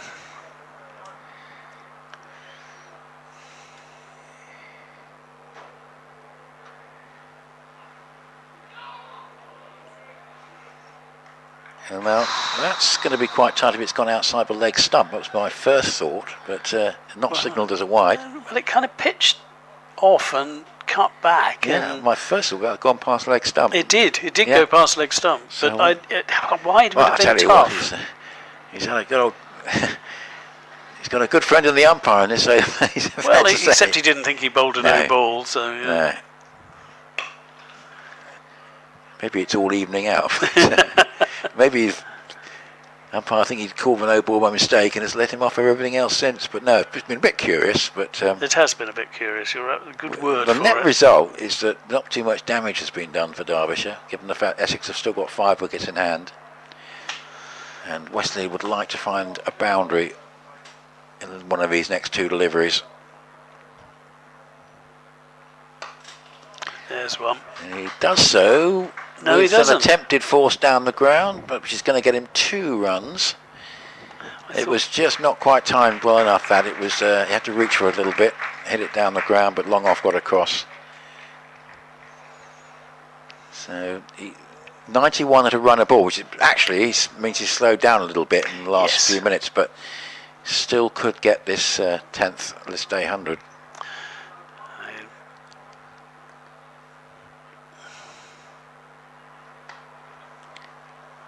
And that will help him, because that was an awkward bounce and it's gone through backward square leg and gone for 4. That's going to help him a lot. Strange over that all round. Yes. And it ended with what looked like a routine fielding stop at backward square leg, but obviously an awkward bounce. It's gone through the fielder's hands, gone for 4. Wesley goes to 95. Yeah, it really jumped in front of Yeah. Jack Morley. You felt for him there. Just caught it on the replay there. So 241 for 5, and I suspect Zamanakta now a single will do fine. He's up 9 from 11, but Wesley looking to get past the 100 mark, and that fall will certainly have helped the cause. Is it? I think it's Nick Potts, is it? Yeah. Yeah, Nick Potts to bowl the penultimate over.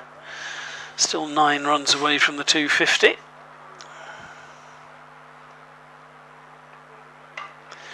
Races in, and that's helped into the leg side. Should only be a single.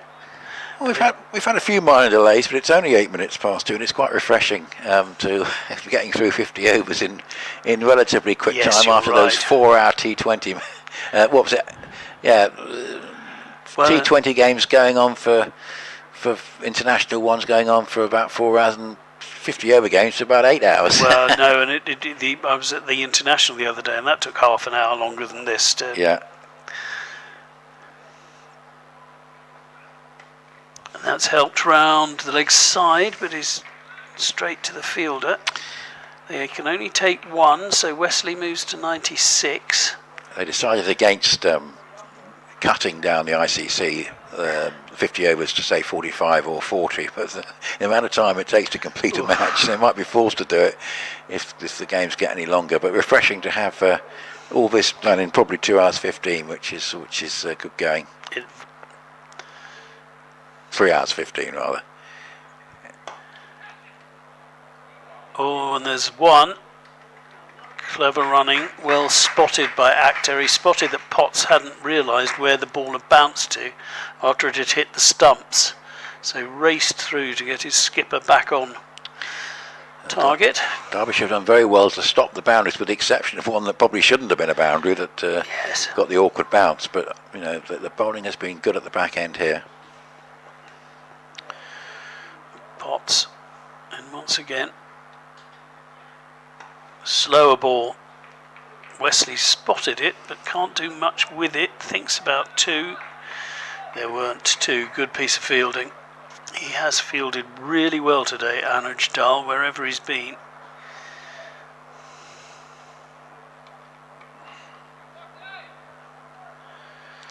So this is turning out to be a pretty parsimonious over at the moment. Just 4 singles from it.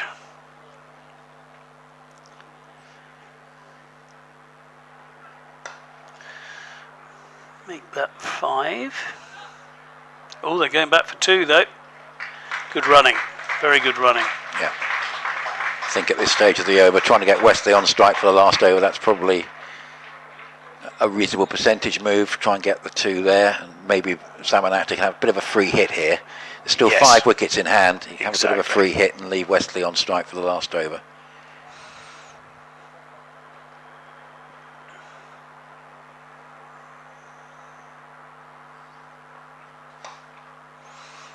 He helps that into the leg side. Should be 2, is 2, and that's turned out to be a good over in the end. 8 runs from it without a boundary. Good running. Akhtar did well. 249 for 5 going into the last over.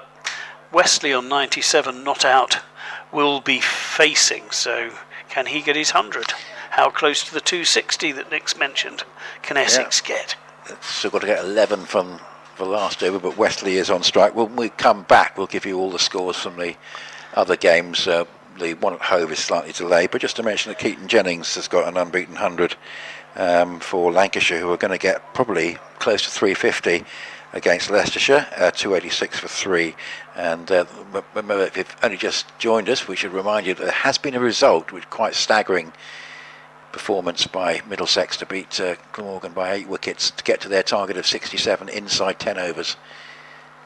So the last over, Aitchison to bowl it, and that probably will suit Derbyshire, getting Wesley off strike. So what can Salmon Actor do, given there are still 5 wickets in hand? So I think Derbyshire have done pretty well. Just was a slight period when Critchley and Wesley together were threatening to get away, but Critchley's dismissal proving quite important. Still a decent total for Essex on this pitch, but I'd love another couple of boundaries. Yes, indeed. Huge open space through straight deep mid-wicket. That's where he's aiming for, but it's actually gone down the ground to long on, but it is a single. Yes, he did tee off, didn't he, for that gap. So Tom Wesley now has got to get 2 runs. So he wants to avoid the single here because he could be stranded on 99, but he's got to get 2 runs to get his 10th list day 100. Oh, that's going to do it. That will do it. A lovely stroke down the ground from Tom Wesley to get to his century. We mentioned that 118 that he got at Derby at the end of the qualifying process last year. And against the same opposition, but on his home ground, he's added another century. Tom Wesley, welcome back to the Essex batting lineup. I think he was certainly missed on duty, but for perfectly understandable reasons, and great to see him back with a flourish. Is this going to be a match-winning innings? 102 from 96.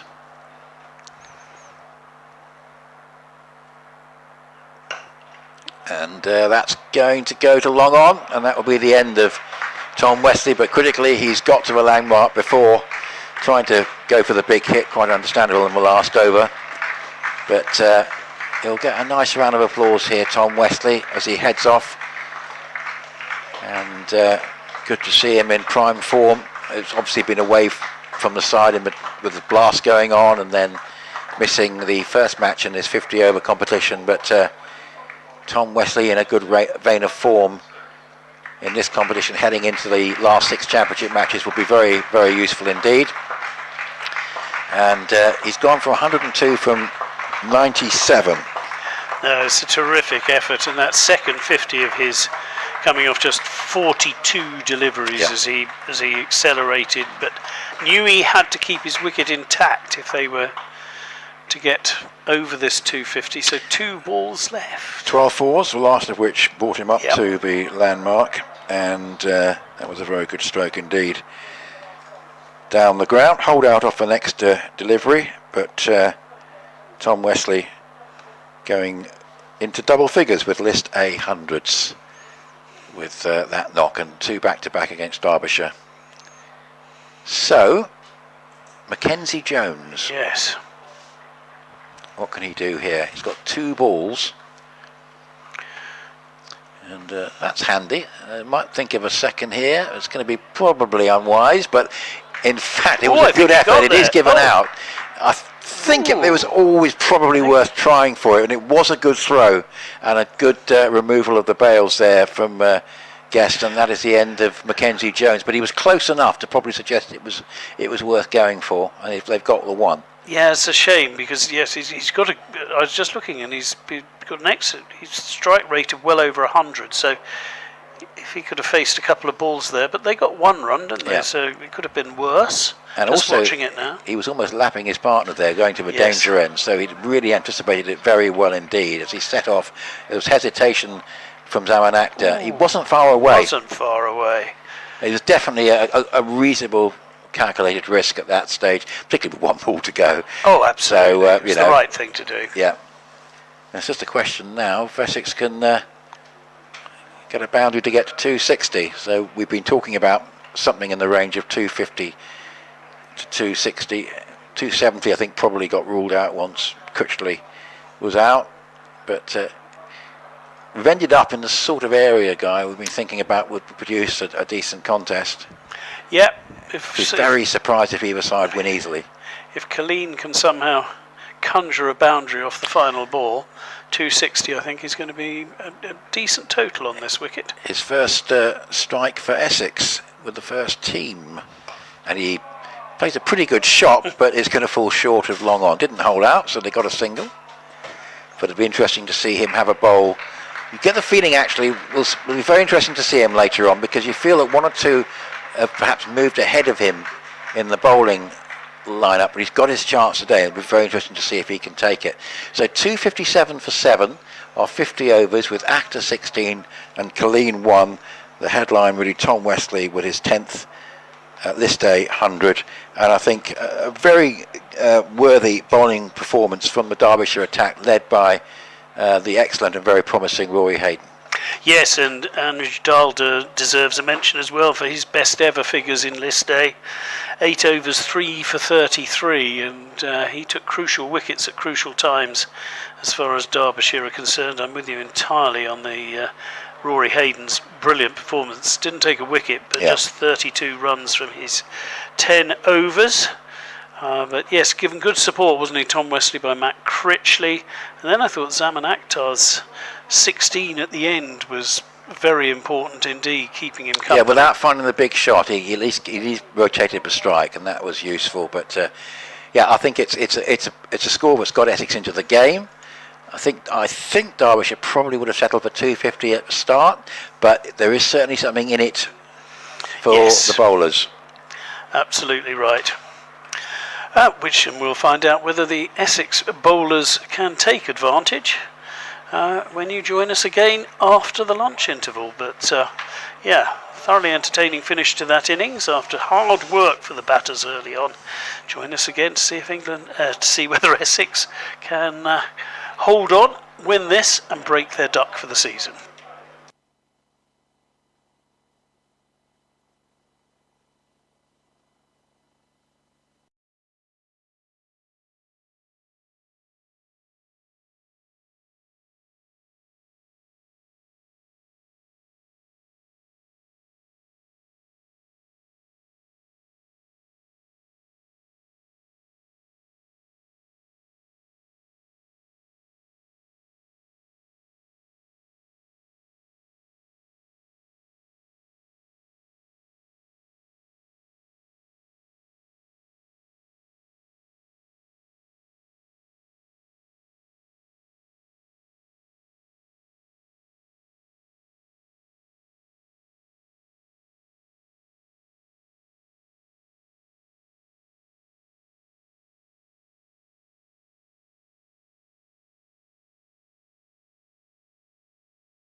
8 runs they need for victory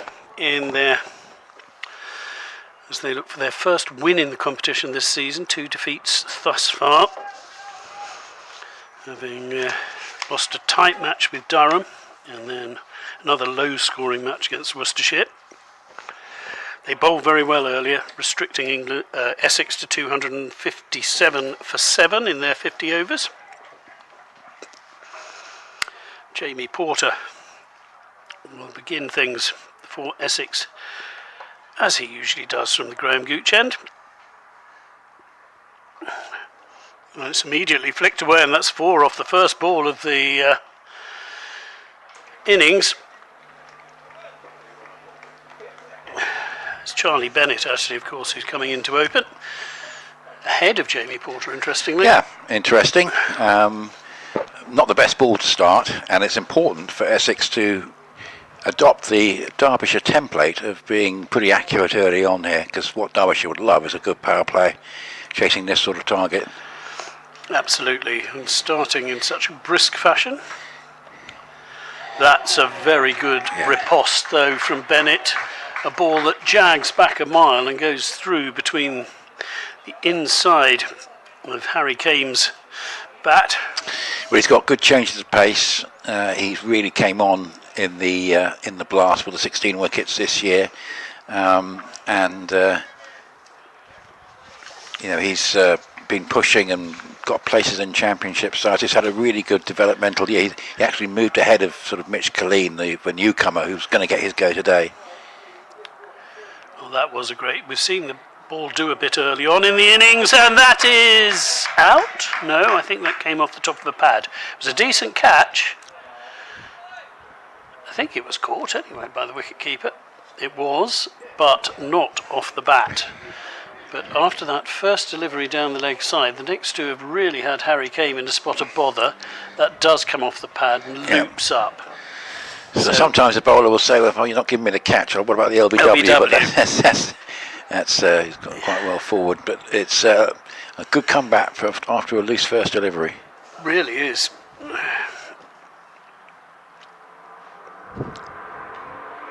Again, Harry Kame is cramped up. Nice delivery.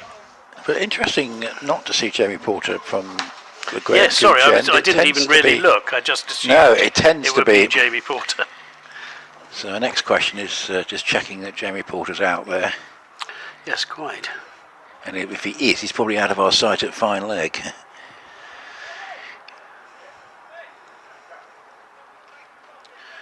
He's got a pretty good record in this competition, Harry Kame, the Derbyshire batsman, captain in this competition. Over 1,000 runs at 34, and that's a nice looking drive, and that will be a second boundary of the innings, and a second boundary in this opening over. The other 3 balls he couldn't lay bat on, but it's a really good battle between these 2 currently. Yeah, he's bookended 2 not so good deliveries with some real crackers as Charlie Bennett. What can he do to finish the over here? Yes, 8 off the over so far. Required run rate's only just over 5.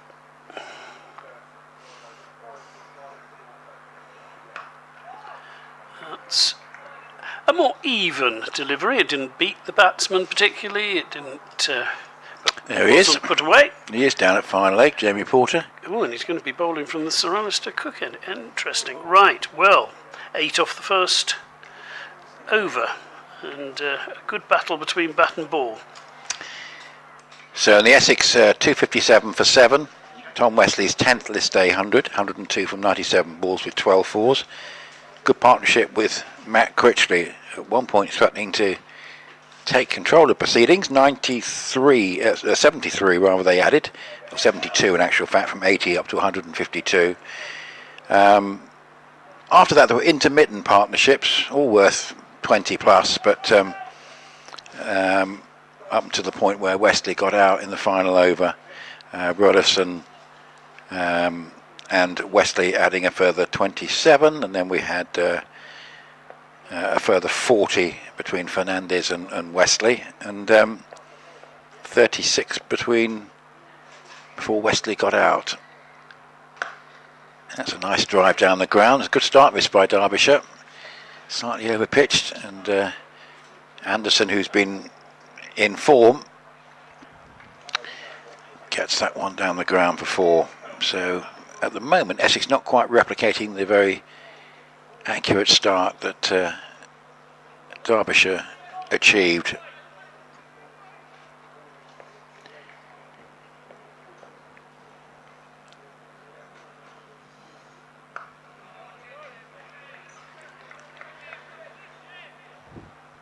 It's important for Essex not to let Derbyshire get away to a fast start, because it's a useful target, this 258, but Derbyshire, if they can get a good power play here, they won't be too daunted by it. And they do have, as we mentioned in Anderson, someone who's been in good early season form in the competition. 112 of 118 balls against Durham. Harry Kane had a low score in that one, and then when Derbyshire played their second match, that was against Worcestershire at New Road, 51 for Anderson, 2 low scores for Kane so far. But Guest made 38, and when the innings dramatically fell away and they were bowled out for 138. So Essex will be hoping that that sort of brittle batting form continues. But Derbyshire have, I think, done pretty well to restrict Essex to that score, and some very good bowling performances too that stood out really from Hayden and Dahl, but backed up pretty well by the others.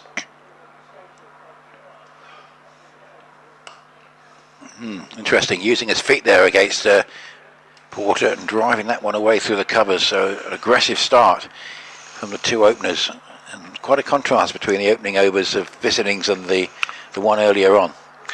It's interesting, that's the second time Anderson's come down the wicket and hit Porter for 4 in this over. So obviously when they were bowling earlier, Derbyshire learnt quite a lot, and they seem to have decided to tax the best form of defence at this stage.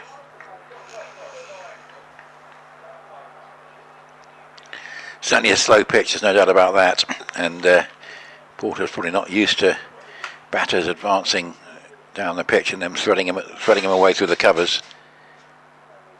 So it's a question of getting the tactics right for the surface. Plenty of bowlers at Wesley's disposal.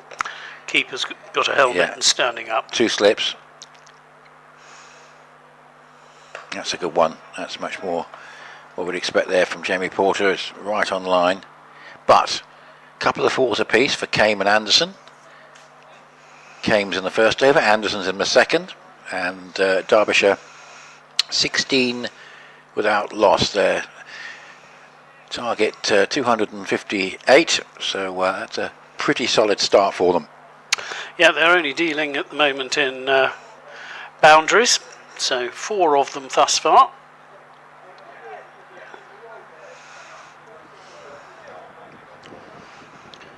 And it will be Bennett to continue from the Graham Gooch end,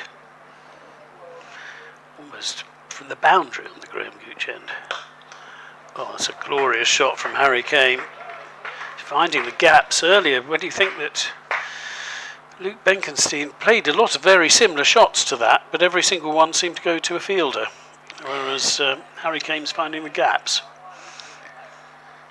Well, it's Oakley doing the good start from these two. No alarm bells yet for Essex, but certainly some good striking.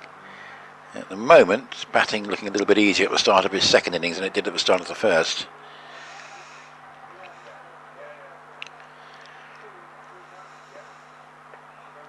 That's a good response from Bennett, and just short of a length was the way Derbyshire were keeping the runs down earlier. Certainly caused enough problems in that first over, Bennett, to keep Kane on his toes.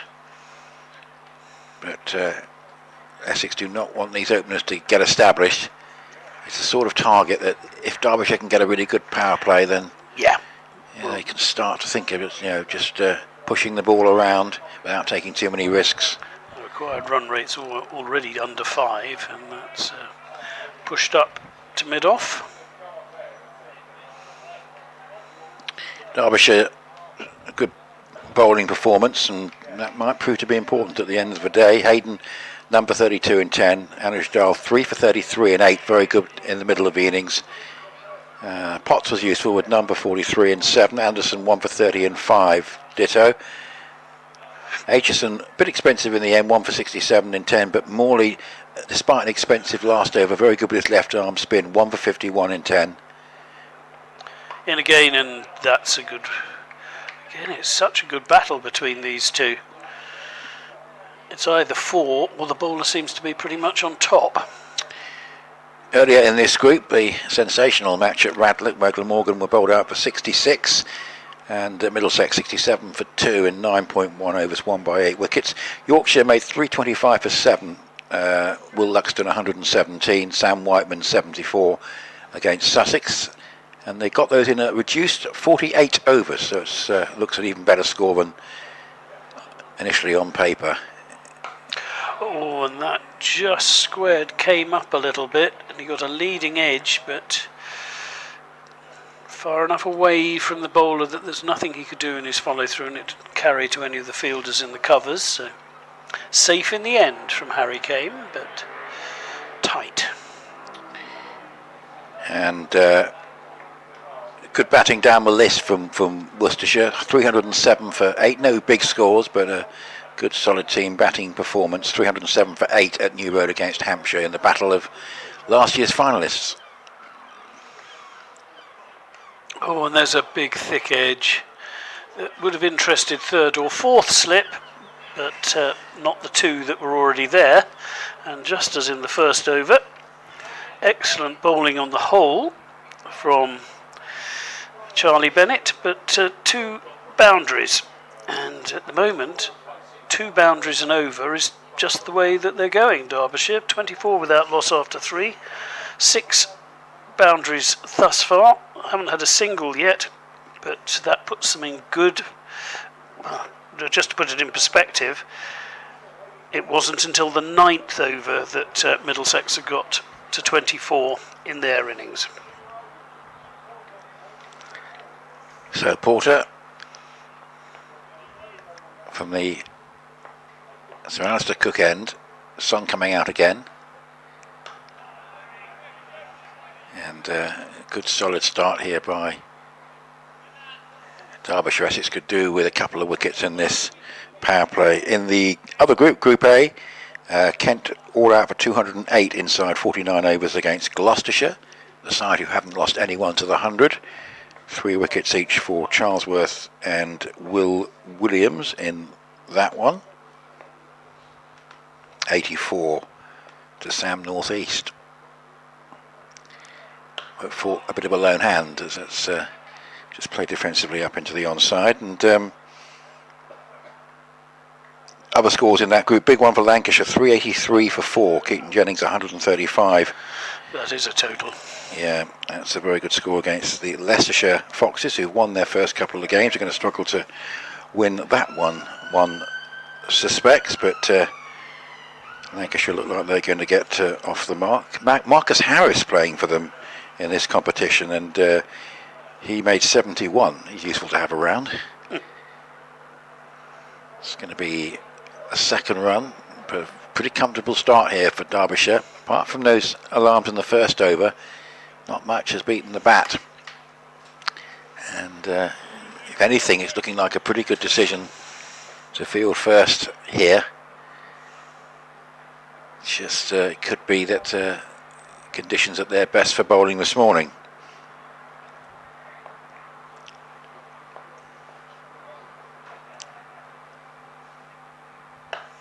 That's a good one from Porter.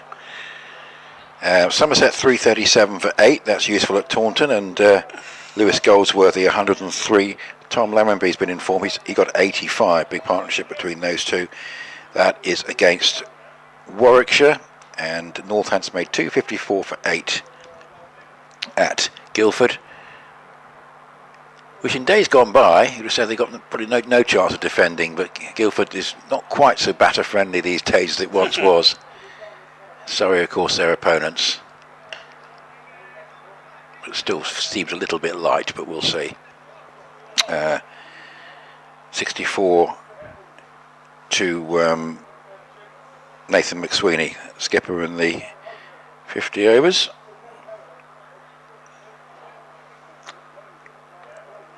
And 4 wickets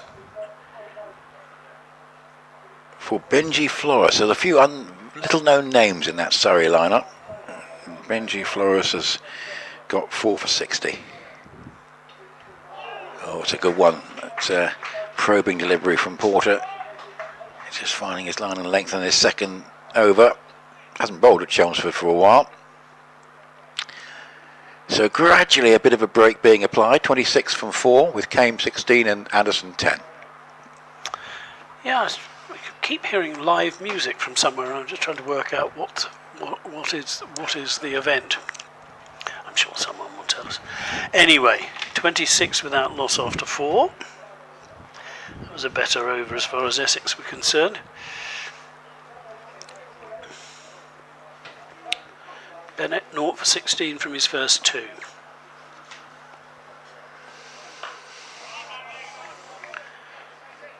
Nicely bowled, just cramping up. Came a little bit there. Getting the ball to come back into the right-hander.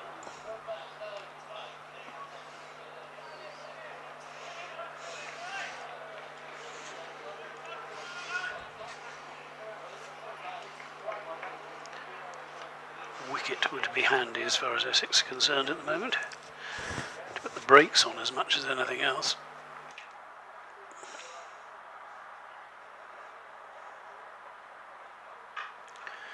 And that's really well played by Harry Kame. It's too wide from Bennett.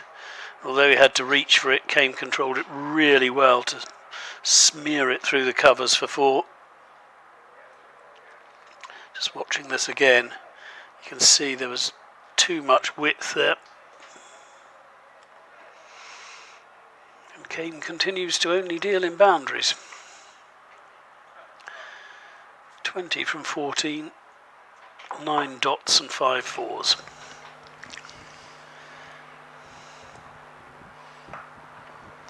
He's going to have to run for the first time to score a run as it's helped round the corner for a single.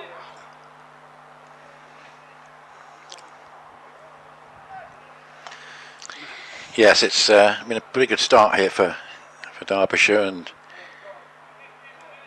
obviously they did have that batting collapse the other day. But certainly the comments of Mickey Arthur was very much suggesting they want to try and put things right today, and so far in both disciplines they have done. Absolutely right, as Bennett in again, and that played with soft hands by Martin Anderson. It will be picked up by Mitchell Colleen, and they'll be kept down to just the 1. Still 6 off the over so far. Middlesex score after 10 overs was 31 without loss, so they've got beyond that in less than half the time at the moment. Derbyshire, who in the Essex bowling attack is going to be able to apply the brakes. It's well bowled and is treated with respect by Kame.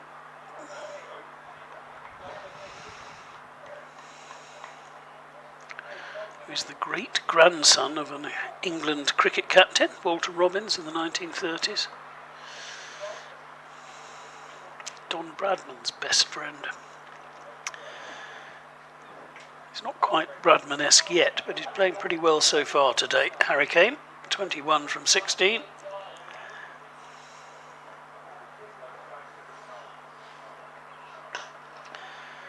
Uses his feet well, but straight to the man at mid-wicket, no run. Yep, it's gradually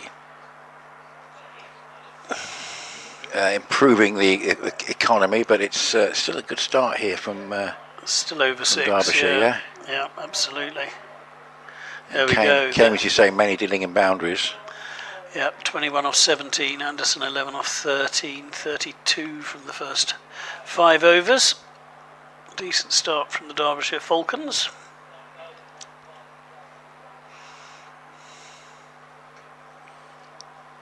Yes, it's a sort of target that if you can get a good start, it makes things a lot easier. Not a huge target, so.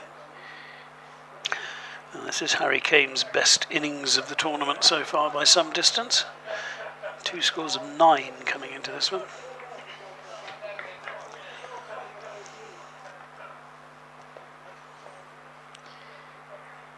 So 226 more needed.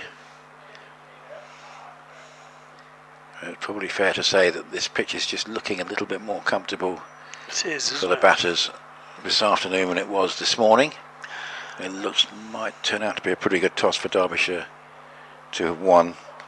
Yes, he had absolutely no doubt in bowling first this morning, Harry Kane, when he won the toss, which was 15 minutes late because of the quite heavy rain we had at about 10:15.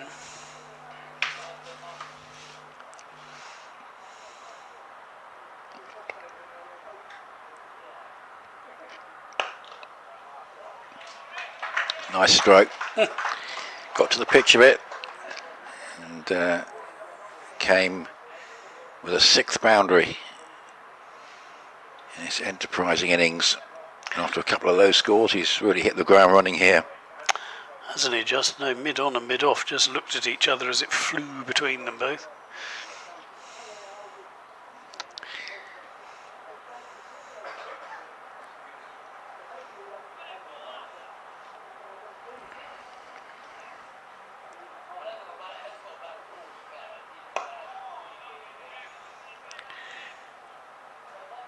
Plenty of, just looking at Jamie Porter there, I think he's okay, just moving slightly awkwardly as he was walking back, but I think he's all right. Still plenty of other seam bowling options available. I think spin might be quite important. Yes, because Jack Morley made it. He came in and slowed things down with his first spell anyway, or at the beginning of his spell.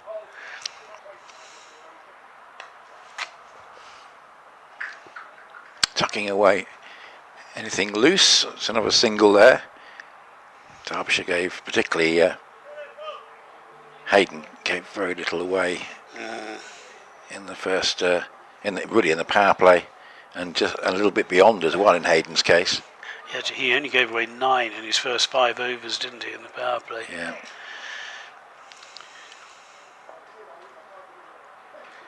Short extra in.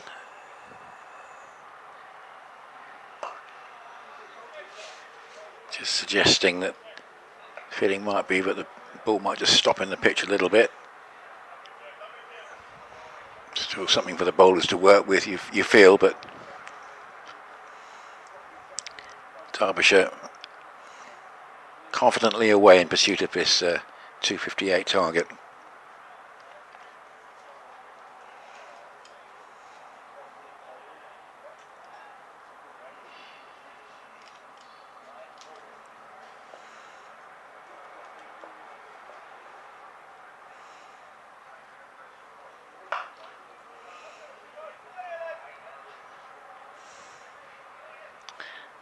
So Jamie Porter completes another over, and Derbyshire will be pretty happy with 38 on the board from 5 overs. Their target 258, and the openers Kame and Anderson.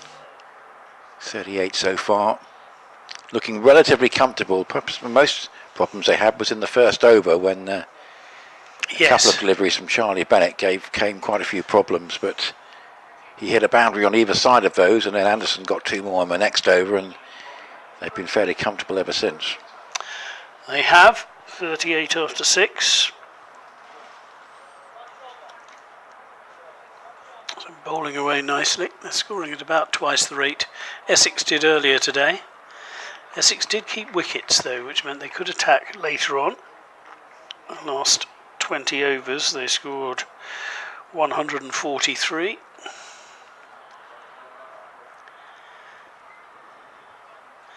And that could be a wide and is a wide. So Zaman Akhtar's going to be interesting to see how he goes today. Obviously not the best of starts, but Wesley will be hoping that one of his seamers can make this breakthrough. Absolutely.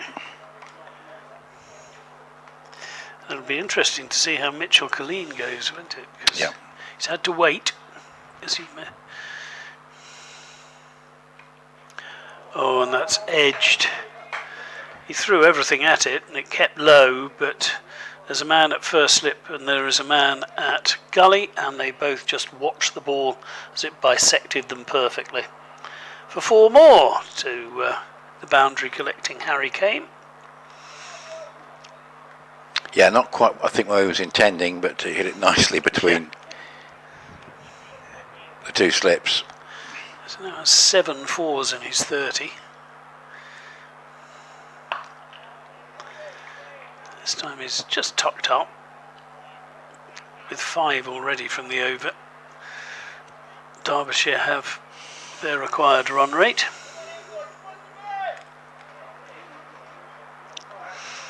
Yeah, you feel with this sort of target that Essex are going to have to come close to bowling Derbyshire out.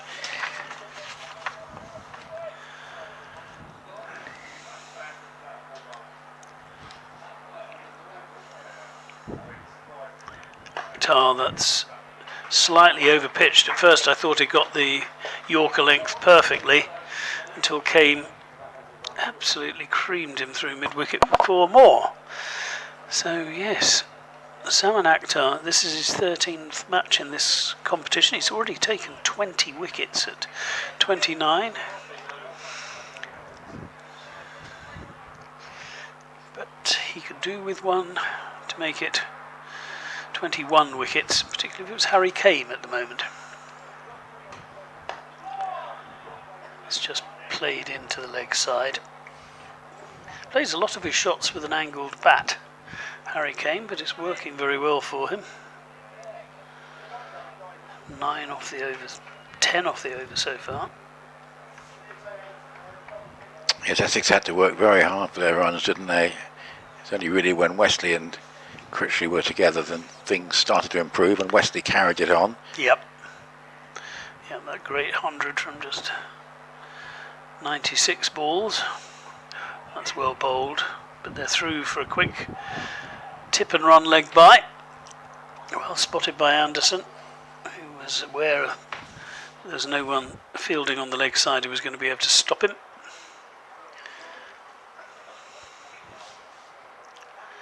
So I shall be putting the sun cream on after this over. It's just beginning to warm up. There is a nice breeze. The sun is shining in between the darkest clouds in the sky. And Anderson, who's had rather less of the strike than his captain, now gets ready to face what should be the final ball of the over.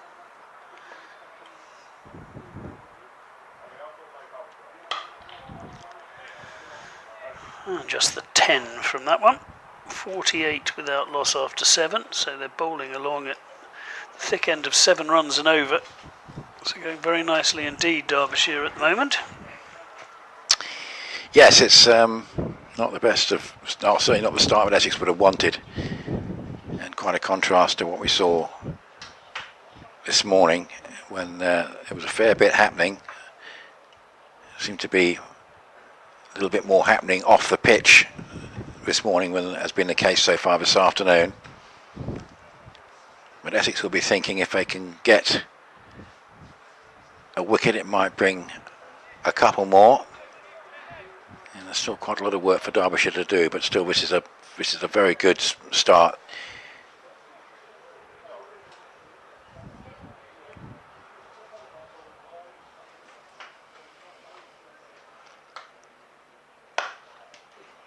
It's another good shot, just past short mid-wicket. It's going to be a couple of runs. He has played very well, Harry Kane. I thought that might be the first 3 of the match. Not too far off. If it had gone a bit further. But Mackenzie Jones keeping it down to 2. Did well. Still to see him bowl and also Mitch Colleen. And there's 2 leg break bowlers and Wesley. Yeah, 50 up as well. Yes, coming in the 8th over.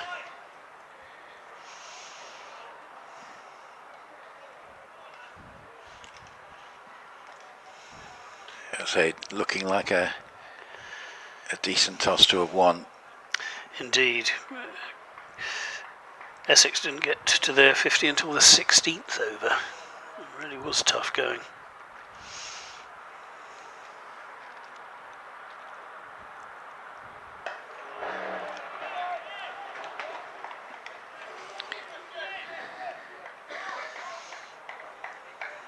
Porter will be hoping to be able to keep things quiet enough to try and force a mistake. He's got to keep her standing up and a deep slip and a short mid-wicket and 5 overs saving 1.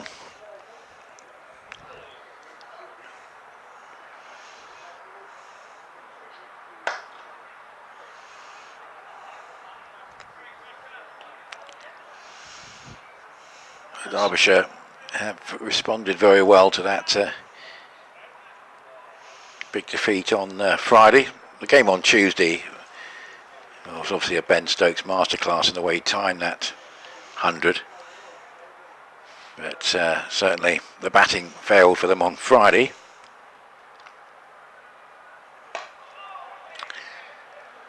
But obviously they know that in a very difficult position in the group if they were to lose this game. And that's been a very good response from them so far.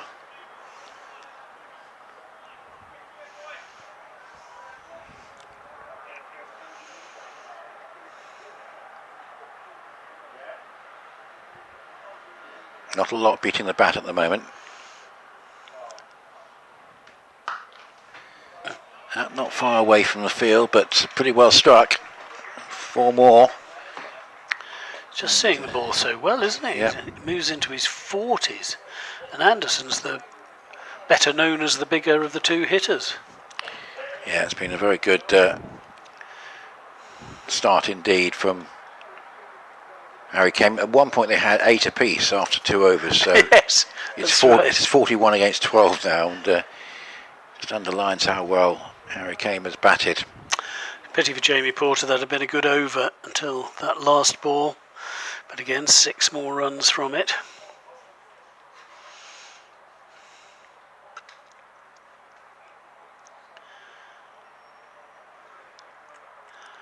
It will be Zaman Akhtar to bowl.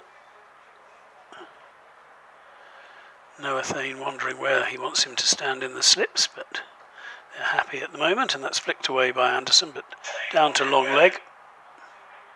It's only a single.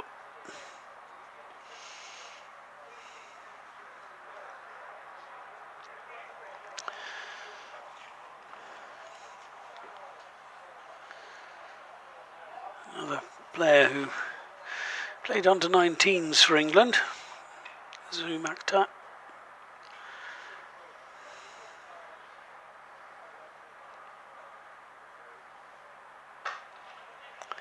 And that's nicely placed again, and the placement is almost the difference between the 2 sides.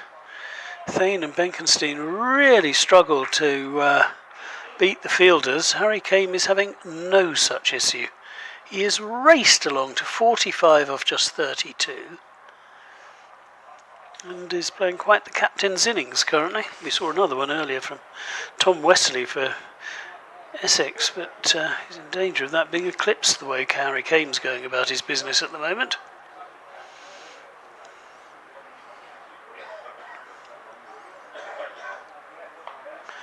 Oh, and this is up in the air, but he's going to fall safe and he's going to go for 4. He nearly top edged to 6. It literally bounced about 2 feet inside the rope. Just watching it again, and he helps it round the corner. It's actually very well played and controlled. very nearly got the 6 he needed for his 50. I guess one thing that obviously it's more difficult to bat earlier on, but obviously the two openers are fairly new to that role in 50-over cricket. Yes, the Noah Thane and Luke Benkenstein, but I'm not sure how Harry Kane and Martin Anderson have been opening for very long either. But you wouldn't know it the way they've set about their business today. But given what was obviously happening for the bowlers, and I think they did pretty well. There wasn't really much licence to take many risks for them. And that will be the 50 in just 35 balls.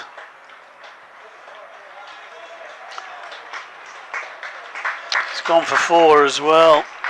So what a half century that is. 12 fours in that 50. Yeah, he's done very well. Oh, he hasn't had to run much, that's for sure. Superb knock.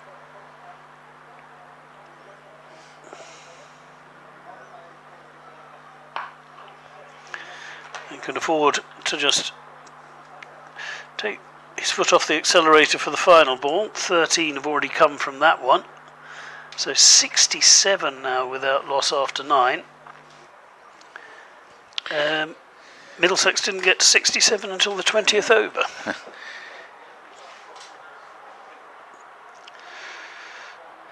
Well, there is the match summary, and not making good reading currently for Essex. No, I mean, I suspect looking at getting to the 10th over and then perhaps introducing spin and seeing what happens there. But a difficult one for West. He's got lots of bowlers to choose from, but who's going to make the impact? Tempted Yorker from Porter. Nice ball. But Anderson seeing it pretty well after his 2 decent innings in the competition already. Yeah.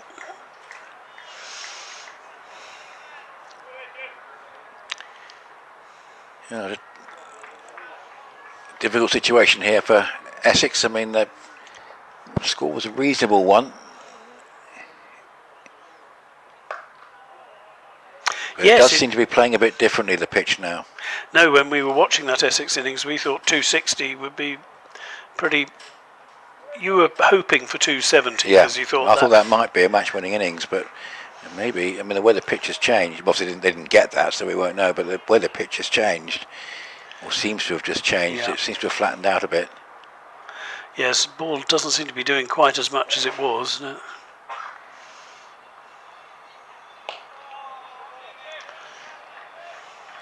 But all credit to the Derbyshire attack because there weren't too many loose overs. Maybe the last one from Morley, but you could probably count them on the fingers of one hand. Apart from that, it was very accurate.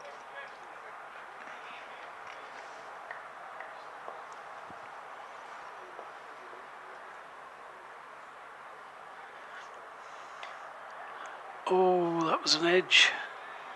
Yeah, not too far Just away. bounced in front of him. Yeah. My word, that was tight. Same there. Not far away from that at slip. Quite deep. He is quite deep there. That could be the issue because he took it on the half volley. Well bowled Jamie Porter. And it's been quite hard to find the edge, but he is very deep. He is quite deep there at slip. Well, yeah, the only other time really was when he edged it and was dropped on 2. That's a maiden over. Yeah. So. Oh no, it isn't. So there must be another ball to go. I thought that was the end of the over. 67 without loss. 1 ball left of the power play, which has very much belonged to Derbyshire. This has been a tight over from Jamie Porter and producing the edge. Not far away from the catch. But Essex do need something to go their way fairly quickly here. That's a good crisp shot away through the covers. Nicely played. Away for 4. Not able to build up any sustained pressure at the moment. Now will Wesley switch to spin. 17 to Anderson, who's playing in Kame's slipstream but doing pretty well. 53 from 36 for Harry Kame. 71 without loss. The target is 258, so obviously less than 200 to go. 187, and they've got 40 overs, so they're absolutely in control of the asking rate. And it's going to have to be, well, we're going to see Zaman Akhtar now, but I suspect if spin is going to be an option that might help Essex, it needs to be explored fairly soon. Yeah, I'm not quite sure why they're keeping Akhtar on, to be honest. He's gone for 23 in his first 2 overs. Yes, there'll be a few more defensive fielders now because we've finished the 10 overs, but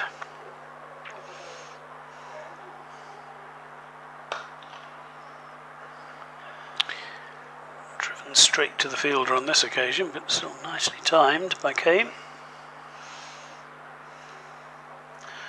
Required run rate some way under 5, so eminently doable.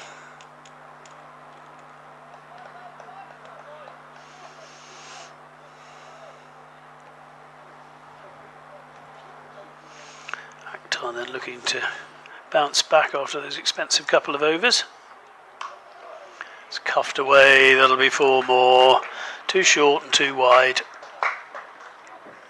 Yeah, it's probably fair to say that Zaman Akhtar in this spell hasn't quite matched some of the Derbyshire bowling early on, although the pitch does seem to have eased a little bit, but he has just erred in line and length once or twice. And yes, Essex we're disappointed that they're in a fairly poor position now. We must have felt they were in the game with that score. And particularly with so many bowlers in the lineup,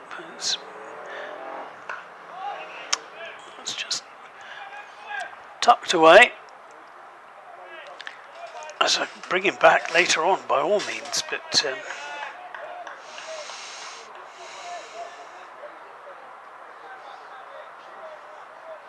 anyway, Tom Wesley has been captaining teams a great deal longer than me, so he knows what he's doing. He's got no Simon Harmer yet, of course. True.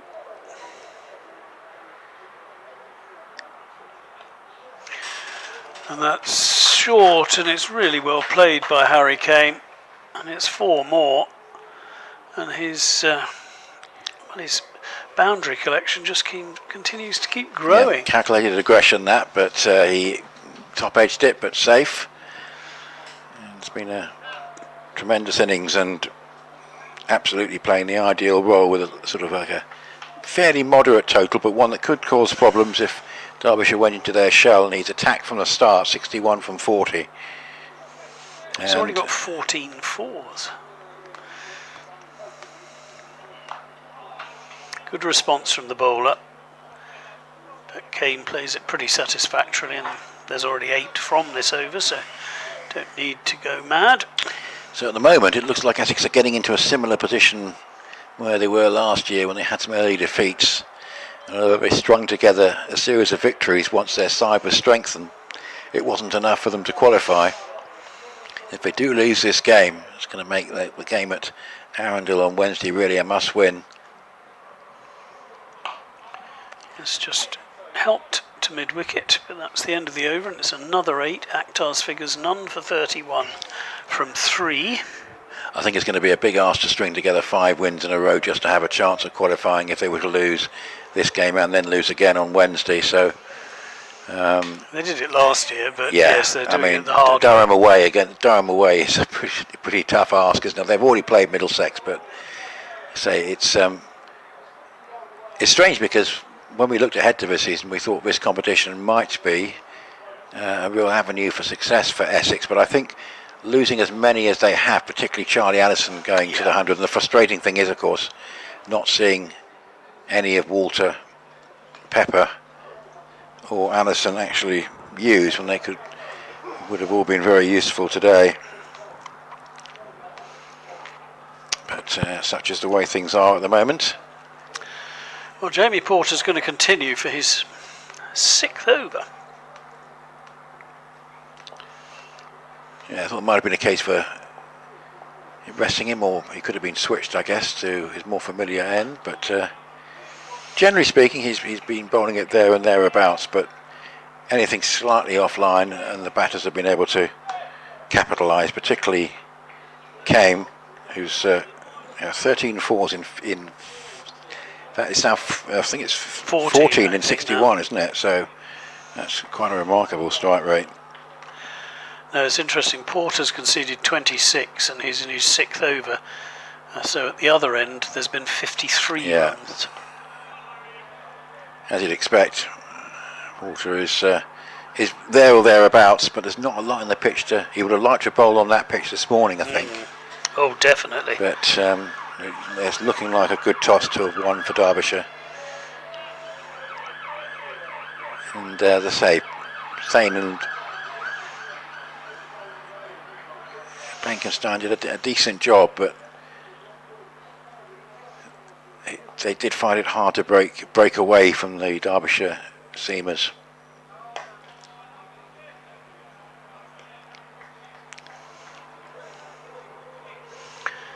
Yes, and even when Porter's bowled a really good over as he did last time, the last ball was hit for 4 frustratingly for him.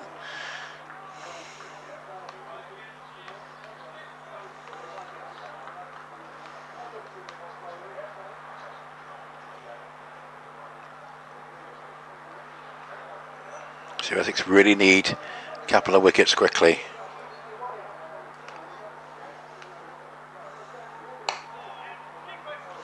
Going for a quick single.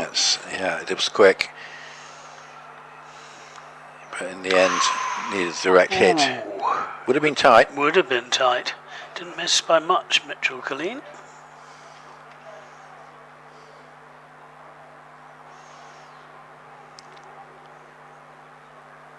Don't particularly need to take that risk at the moment, Derbyshire. Scoring so many boundaries at this stage.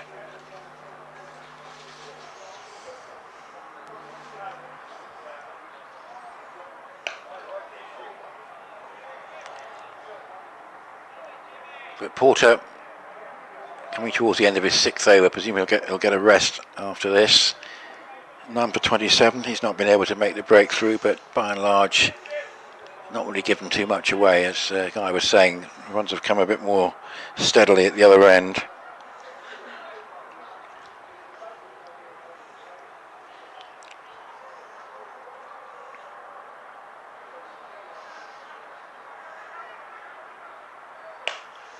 Good full-length delivery to end the over, but the breakthrough proving elusive, and Essex need to make it pretty quickly now with 80 for no wicket, so further, just 178 required, and impressive looking Manhattan from Derbyshire, very much their blocks over the top of the Essex ones at this stage. Yes, much smaller city at the moment, isn't it, the Essex one? Though that was a good fight back from Jamie Porter. His first 6 overs have gone for 20, not many, 26 I think. And it is Akhtar to continue, and that's flicked away into the leg side for a single. Yeah, I'm slightly surprised he's still bowling, because he's bowled 3 overs for 31, and there's other options available, including the possibility of exploring spin. But as I say, at the moment, there's not too much that the Essex attack are able to do. But still the occasional boundary being hit, and Came at the moment on course for a very rapid 100. Yes.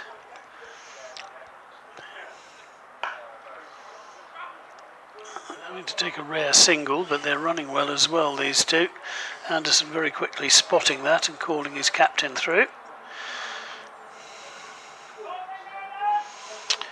We've had a couple of one-sided games. We've had one one-sided game today, very much so at Radlett, where Middlesex chased down their target inside 10 overs.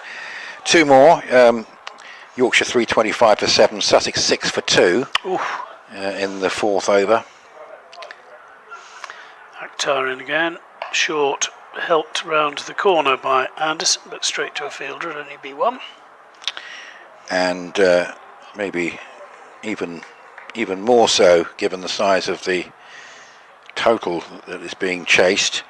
We've got Lancashire 383 for 4 and Leicestershire 22 for 3 in the 5th. So it's very hard to see anything other than a win for the sides batting first in those two games at the moment. Absolutely. It's just dropped down by Kame. Again, Anderson runs well. Gets one to hit his legs for his trouble. As it was flicked in by Rollifson.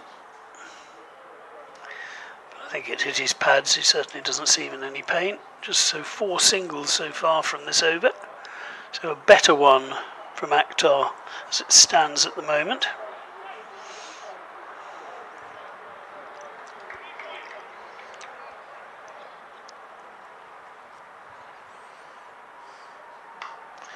And that will be a 5th successive single from this over. They think about 2, but not for terribly long. And the other game in this group still going on is looking a rather tighter affair. Worcestershire 307 for 8 and Hampshire 56 without loss in the 13th. Ali Orr and Nick Gubbin. So that one I think will go quite a long way.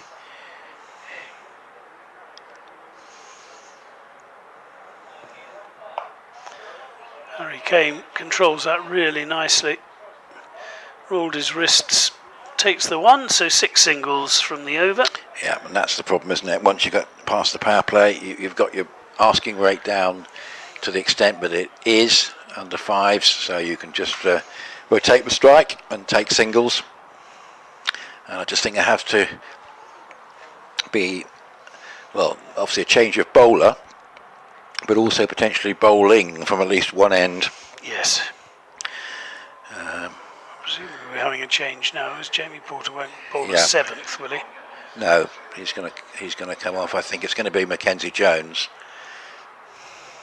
So far, after a promising start from Charlie Bennett, there were 2 boundaries in his first over, but he caused plenty of problems. But since then, these two have largely been in control of proceedings. There's an interesting one about Mackenzie Jones. He's played 4 List A matches, 3 of them have been internationals. Yep. So this is Scotland, yep.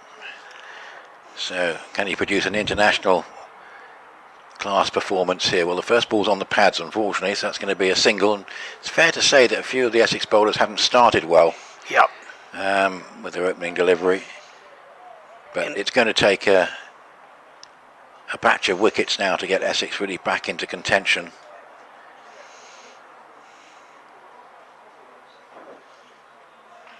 Obviously, with so many key absences, and Derbyshire only having 2 in the competition, Essex, of course, not only with those 5 absences, without a couple of other senior players in Snater and Harmer,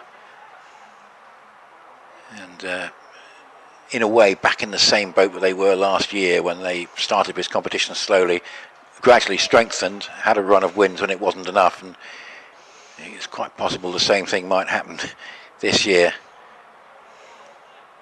As Derbyshire, if they can win this game, will feel as though they're up and running. Even though it'll only be 1 win from 3 games, it'll be a very important one for them.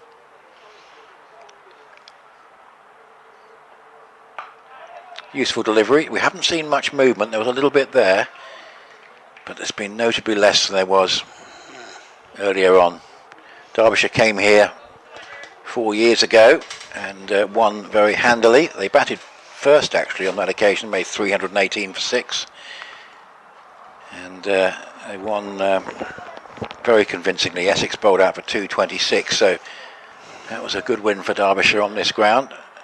Early in the, I think it might even have been the first game at Chelmsford in the 22 season, and something similar at the moment is on the cards.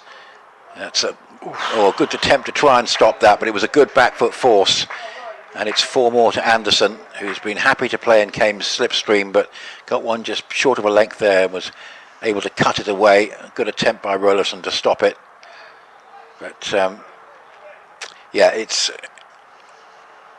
at the moment it's just a question of a more settled side against one that is still trying to make the best of a situation where they've lost so many senior players.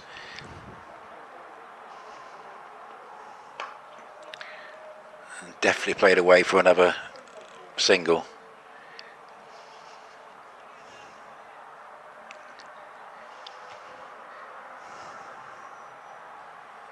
I suppose you could say obviously all these decisions were made a long time ago, but obviously Dean Elgar's not played in the T20 at all this season, and whether it would have been useful for him to be certainly around for the early stages of this competition, but I understand, I don't think it is part of the contractual situation, so that might explain why he's not available, but someone of his quality wouldn't half be handy for Essex in a situation where they've obviously got quite a lot of inexperience on the side. But I think that decision about Elgar in this competition was made quite early on, so not something that's likely to be changed. But 95 for no wicket, Harry Kane 67 and Anderson 27. A very, very good opening partnership. I mean, they've sped along and they batted with great assurance in these 14 overs, and they've left Derbyshire a situation where they only need a further 163, and they've got 36 overs to get them in. Well, Matt Critchley comes into the attack.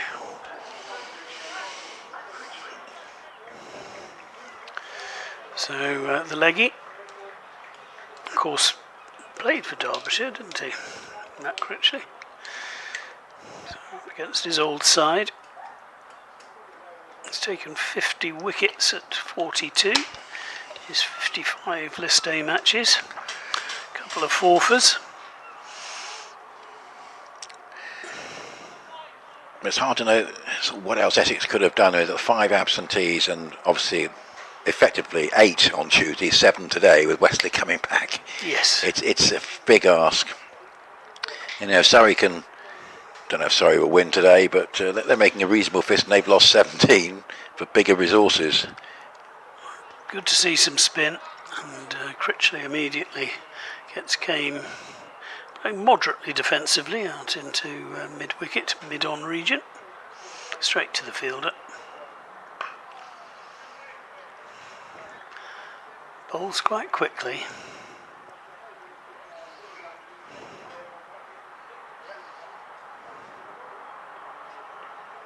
Drops that short. That's pulled away and he's going to go all the way. And that's gone for 6. Dragged that one down. Critchley, and Kane was on it so quickly. Yeah, good shot. It's the 100 fairly safe as well, hitting it in that direction. If he got it anywhere near where he intended, it was going to be safe. And tremendous innings this from Harry Kane. Yes, 73 of the 101. It's been 1 extra. Anderson's got the other 27, but Harry Kane really has put Middlesex to the sword, and you felt a little bit there for Critchley because his first 2 balls right on the money. In fact, this ball has gone missing by the looks of things. So the tray is being brought out for a replacement to be chosen.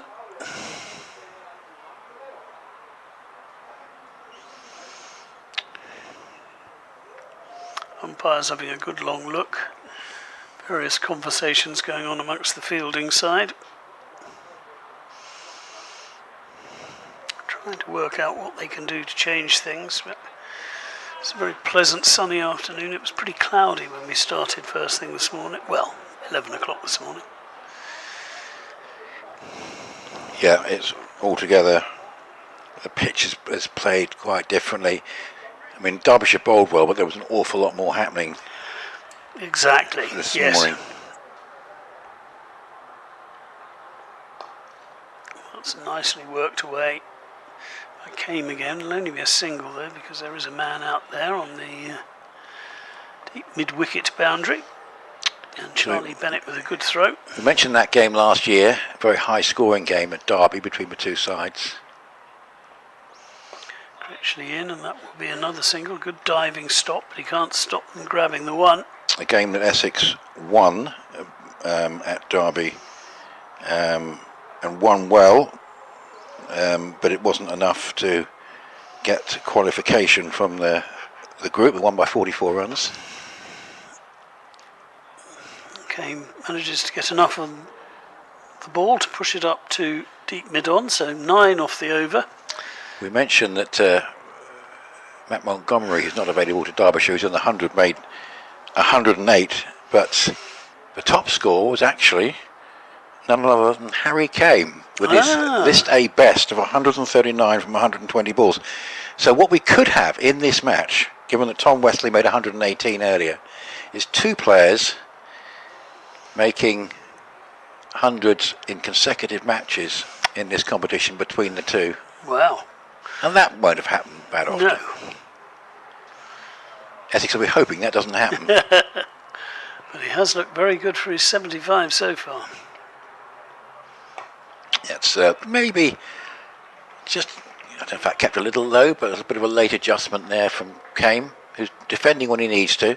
He's kept his scoring rate fairly consistent with runs roughly 20 ahead of balls, and that's been the case for quite some time, I think. So he's going along very consistently, but haven't seen Mitch Colleen yet. But goodness me, this is a bit of a chastising situation for Essex. 257 looked a sort of working total on this pitch, but at the moment Derbyshire are making light work of it. It's a nice forcing shot off the back foot, but only for a single. Yeah, if they carry on like this, they should win in around the 40th over. Yeah. It's going to, I mean, I think, it's not a bad time to play Sussex, even though they'll be at home. But they're going to have to respond, if they do lose, they have to respond in the way that Derbyshire have done here from what was a bad defeat for Derbyshire at Worcester, and the way they've come back. And Essex are going to have to do the same. I don't think they can afford to be facing Hampshire and Worcestershire here off the back of 3 defeats. It's an unforgiving competition in terms of its qualification.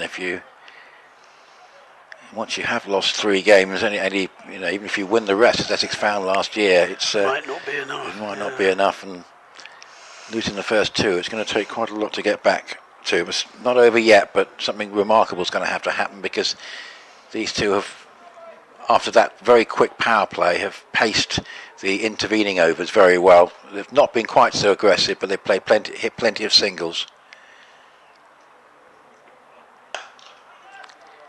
And Tom Huggins, the Essex coach for this competition, we're hoping for better things. He'll be aware of, obviously, history possibly repeating itself in terms of what happened last year. And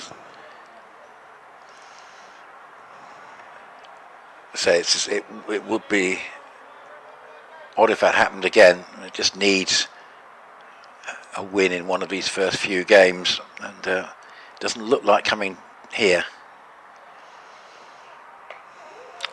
Not a bad over this from Mackenzie Jones, a bit of pace there, just hurrying Harry Kane. It's a really good over. When you compare it to others in the innings so far, just 2 singles from it.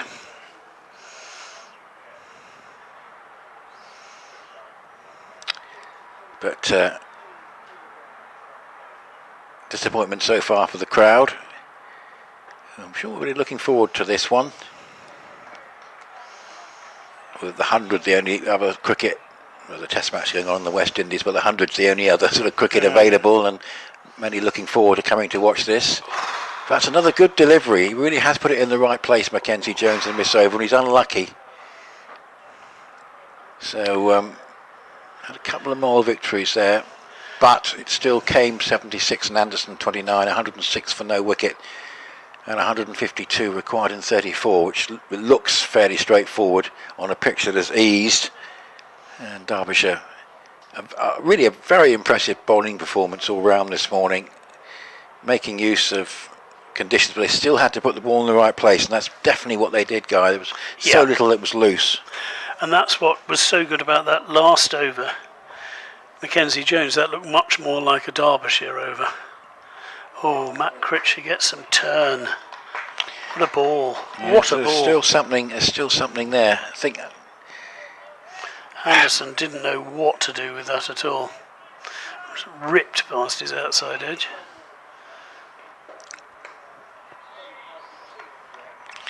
the one hope for Essex, they know that Derbyshire collapsed in their last game. Yes. But they've got to find a way of getting a couple of wickets. And then probably they have to up the overall bowling performance so far.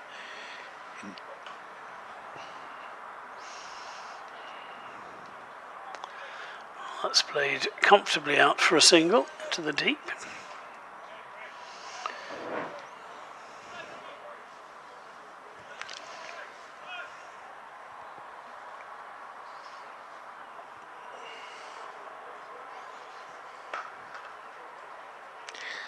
I mean, what I would say is, obviously, we know about Sussex's problems, but they might have a bit of a motivational issue in this competition, starting on -2. Yes. It certainly appeared to be the way in the T20, although they won here impressively early on.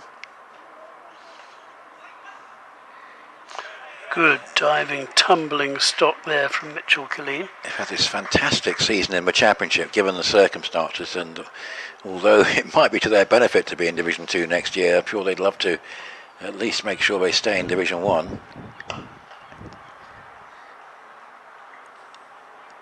But in this competition, you know, today they're 16 for 3 after 7 overs, chasing 326, which Yorkshire made.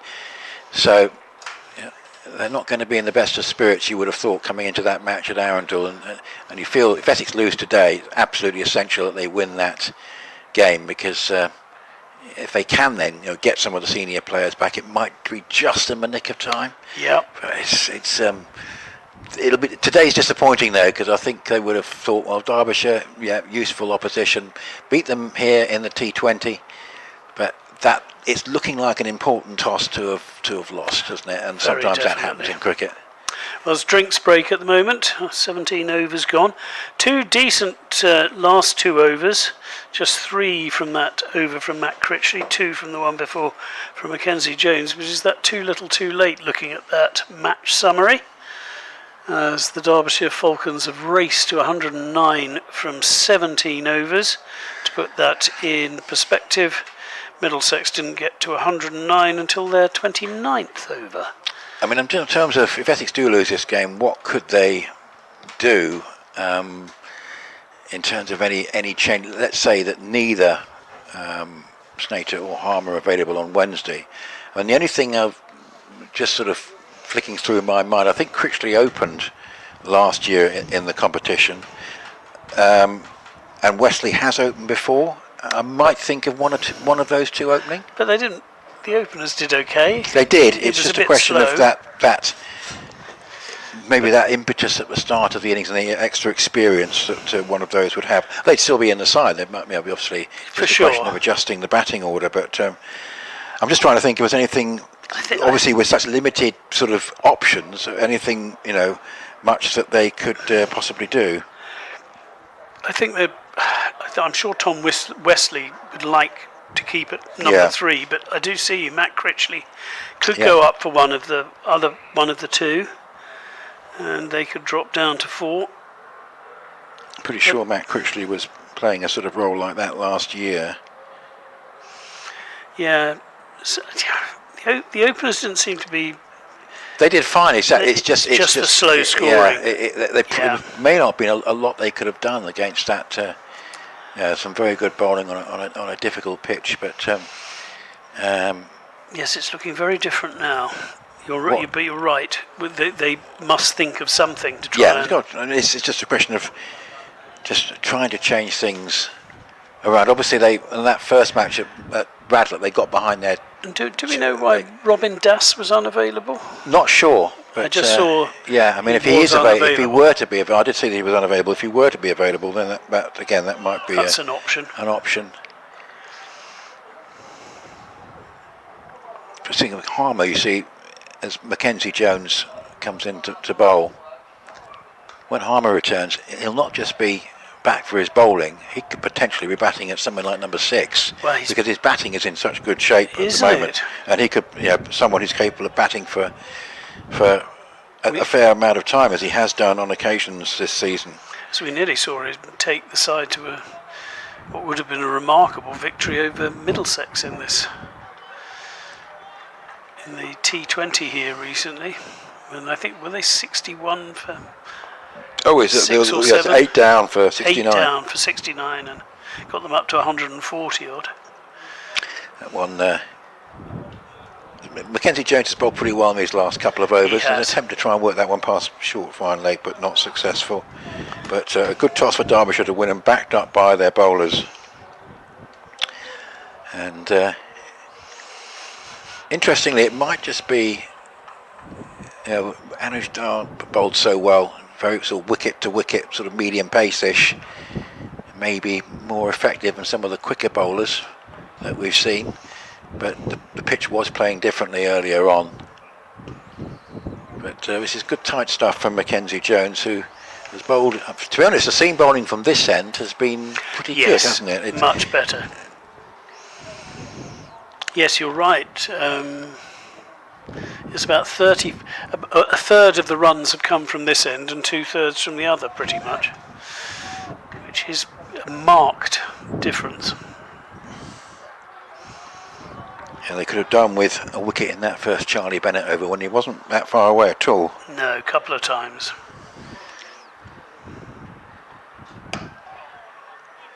Not too far away that from Mackenzie Jones, hands to his head, thinking that might have been sneaking through.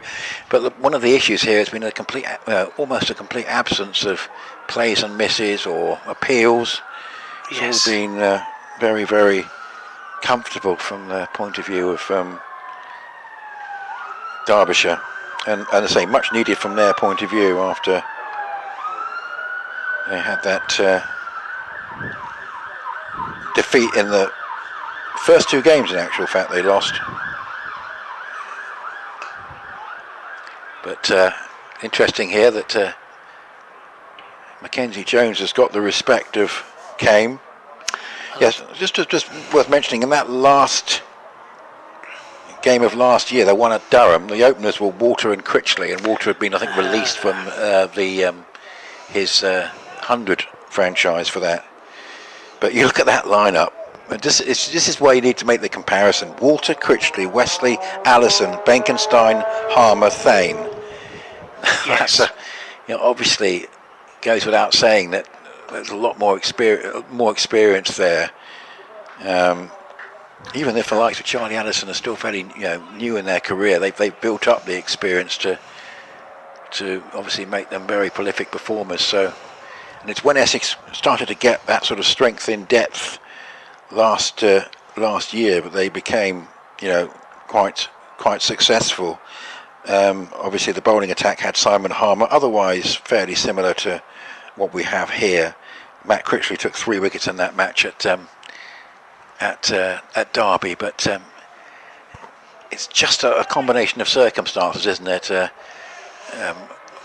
side that's fairly settled in Derbyshire against one with several absentees in Essex, and an important toss having been lost.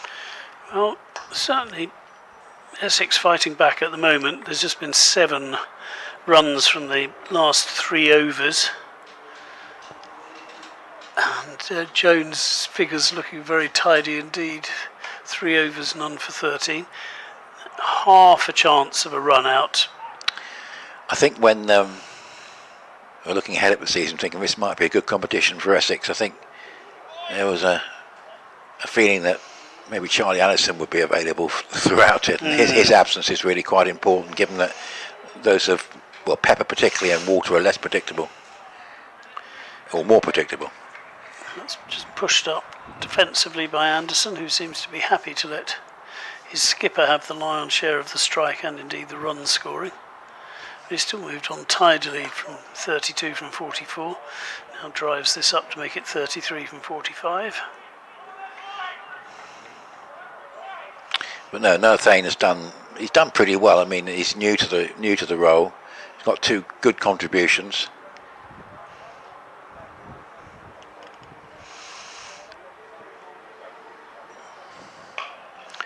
Critchley bowling well. Just had the one loose delivery in his first over. So, I mean, that one idea might be if Dat is not available, maybe Critchley and Benkenstein could effectively sort of swap places in the lineup, just for that experience.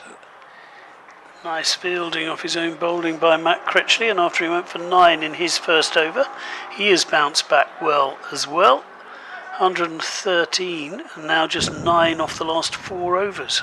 Yeah, so some breaks being applied. It has been much tighter from these two without the wicket having been taken, which is obviously critical. But Mackenzie Jones has bowled very nicely, 3 overs for 13, and Critchley, after first over where there were 1 or 2 loose deliveries, has really settled in. I think Benkenstein needs to bowl a little bit, and whether Wesley will bowl himself. He hasn't bowled Mitch Colleen yet.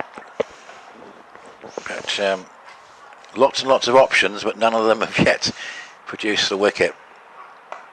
Maybe now. This should. That's going to be taken, and that's a relief for Essex. It's Wesley who's got the catch, and actually it's a deserved success for Mackenzie Jones in his 4th over, producing the mistake. There had been some indications that he was just not that far away from a breakthrough in the previous over, with 1 or 2 late adjustments from the batter, but the ironic cheer from the crowd. But that one a complete miscue, and it sees the end of Anderson. But it's well, that could very, be interesting. Very good opening partnership. 113. Don't think I've seen a replay of it yet. They might be just coming up. Here we go. Yeah, miscue. Who's very annoyed as soon as he'd played the shot. So we have Guest coming out. And Guest, as I say, he was in the runs 4 years ago, 88 on this ground. He's been around Derbyshire for quite a long time, but what a solid platform. And I wonder if Essex are thinking, well, if we can get another couple quickly, this side have just collapsed in the last game, maybe we can do something, but they are up against a pitch that appears to have flattened out.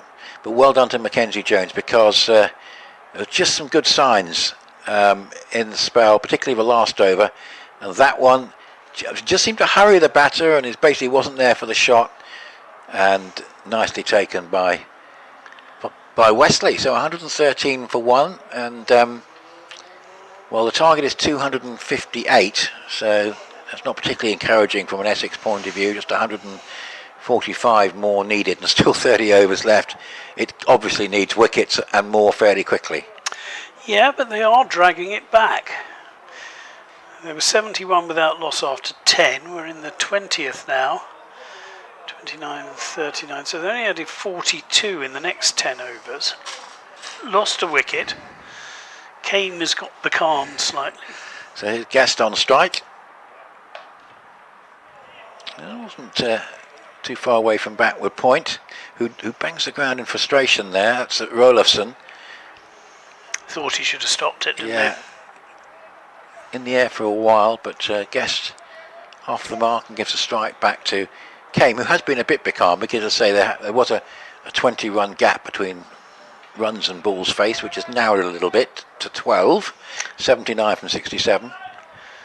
Can he get another 100 against Essex to match the Wesley double from last season and this? Plays a deft little shot there to get a single down to third man. It's a big ask for Essex to be able to pull this back, but a deserved wicket for Mackenzie Jones.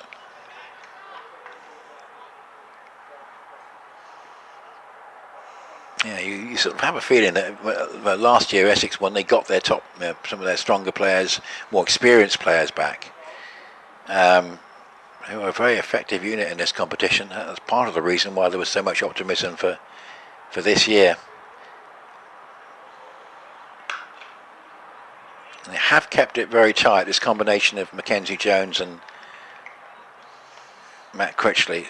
But can they get, well, 2 more quick wickets? And that would just put a little bit of pressure on Derbyshire, given their recent, I think they lost about 8 for 28, I think it was, in the game at New Road. But certainly these that look to be more comfortable batting conditions than the ones that Essex confronted this morning. Where Thanen, a slight misfield, but it's going to go away for couple of runs, don't really want that. Good running in the end. I think Just he was made always it. going to be home there, Kane, but it was a good throw. That was a good comeback hit. from the fielder, wasn't it? Because Yeah. he saw the ball slide under him and he chased it and threw down the stumps from distance.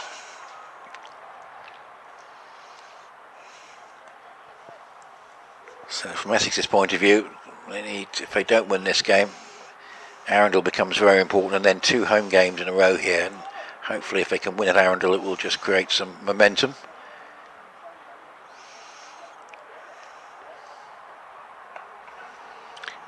That's another quick single, but that's another tight run. They're certainly taking a few chances. That one possibly even closer if it had hit, just from the fielder's reactions. But they want to keep the scoreboard rotating here, Derbyshire. They don't feel as though they want to become too becalmed. But Kane was really reaching for his crease there with a direct hit, and that might have been the closer of the two if it had hit.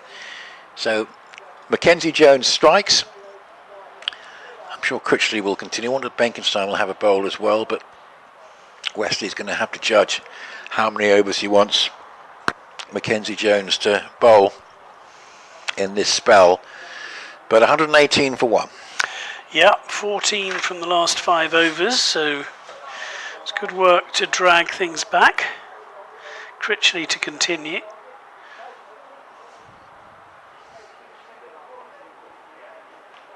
Oh, and Kane rather clatters that into the ground but gets away with it. Sorry,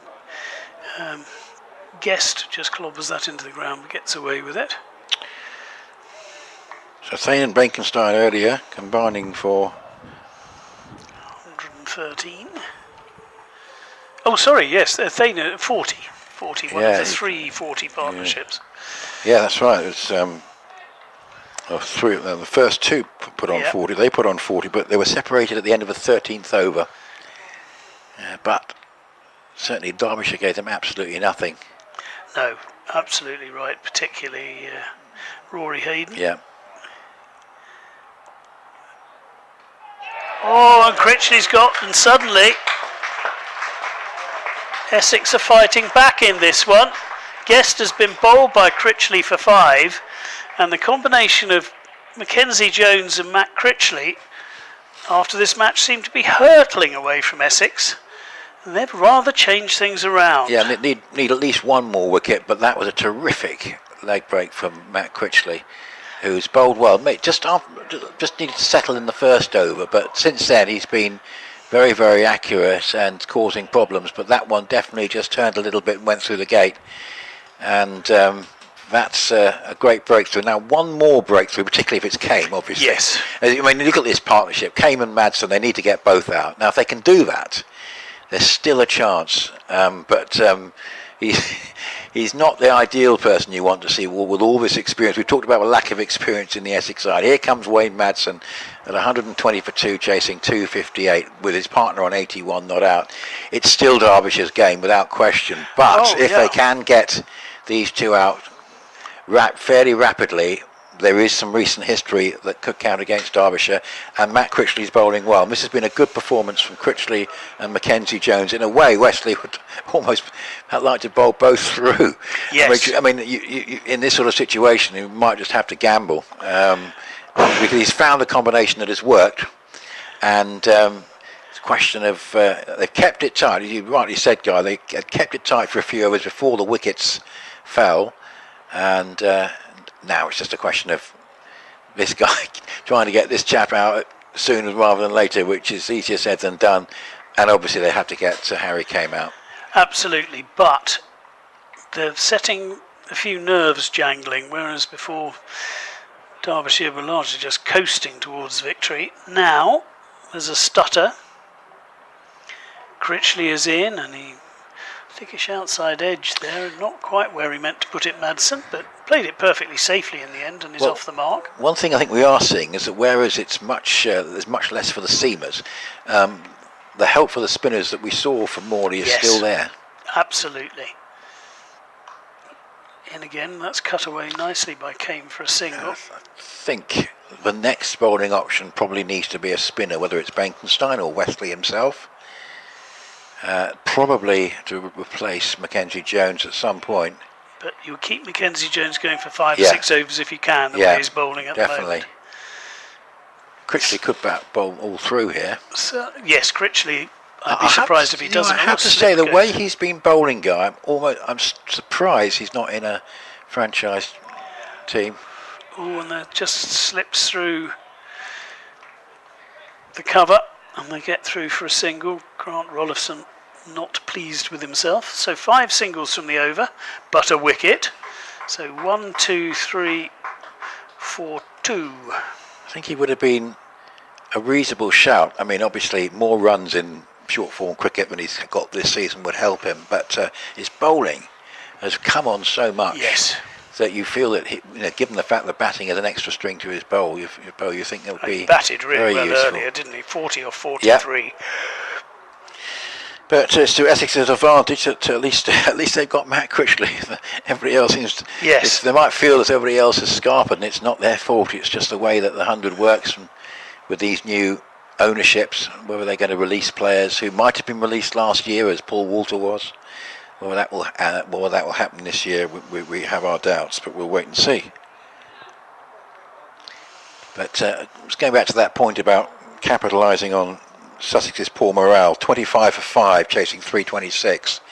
So they're going to go down to a dreadful defeat at Hove today, and Essex will need to make sure that they don't let Sussex get off the floor on Wednesday. What a cracking delivery! It's been a tremendous combination this between Mackenzie Jones and Matt Critchley. And That's the first. Actually, that's moved a bit, hasn't it? It has jagged, and that's the first time we've seen that almost since the beginning of the innings, when we saw Charlie Bennett get a bit of movement. But that is some delivery. We're just going to see it again. Yeah. And look at the experience that some of these sides have. I mean, Yorkshire. What a ball. Ben Code has got 4 for 11. He's got plenty of experience. 123 for 2 here. That's another useful delivery.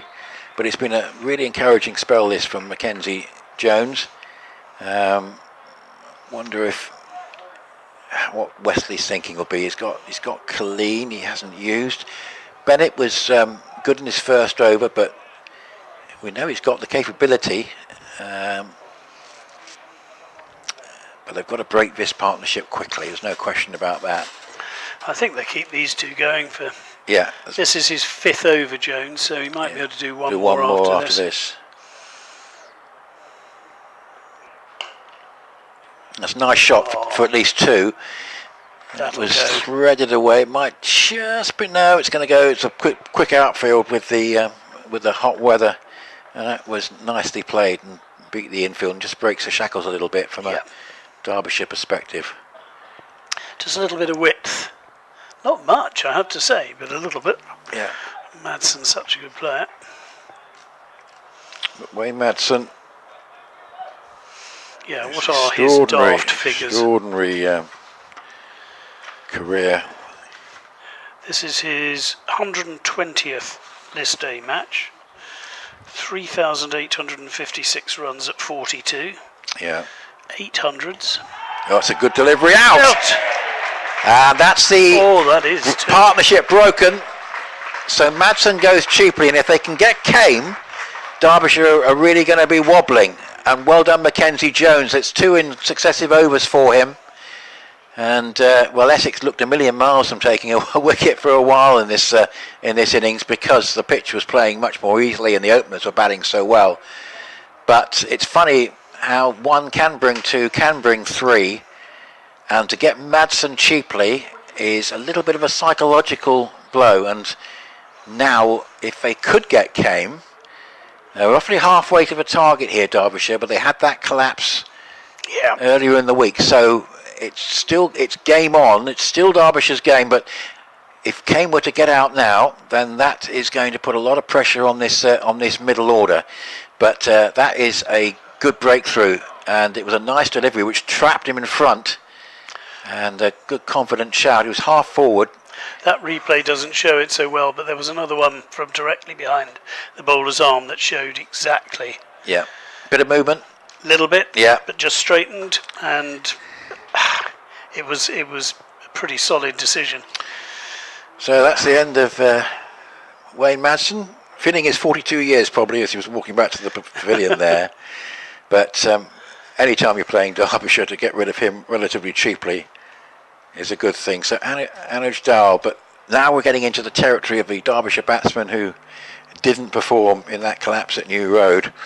They did okay in the first match, of course, against Durham, even though they lost that game to the Ben Stokes 100. But there will be a little bit of vulnerability there, especially for Anuj Dal after ducks in the first two well, matches. Then that doesn't help his cause, he hasn't got a run yet in this competition. He bowled well though.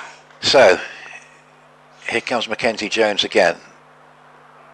That's, oh goodness me, that was thought for a moment that was going straight back at him, but that's I think in the end it was a bump ball. But just for a moment I thought from the angle I had that might have been going straight back at him, but he got a hand to it and he's a bit rueful having got a hand to it because it hit very hard. But well, suddenly there's a little bit of excitement for the crowd, because I must admit they would have felt fairly flat of proceedings in the first hour. And Kame has been a little bit becalmed. He has seen less of the strike as well, hasn't he? It's, Essex won't mind if he finishes 120, 125 not out, but Derbyshire are bowled out. And that might sound fairly fanciful, but if they can keep chipping away at one end, that might happen. Derbyshire are still in the box seat, but they have been rocked by 3 quick wickets, and now you feel very reliant on Harry Kame's 82 from 70. But to get those 3 wickets in quick succession is extremely valuable, and has given the supporters here some hope.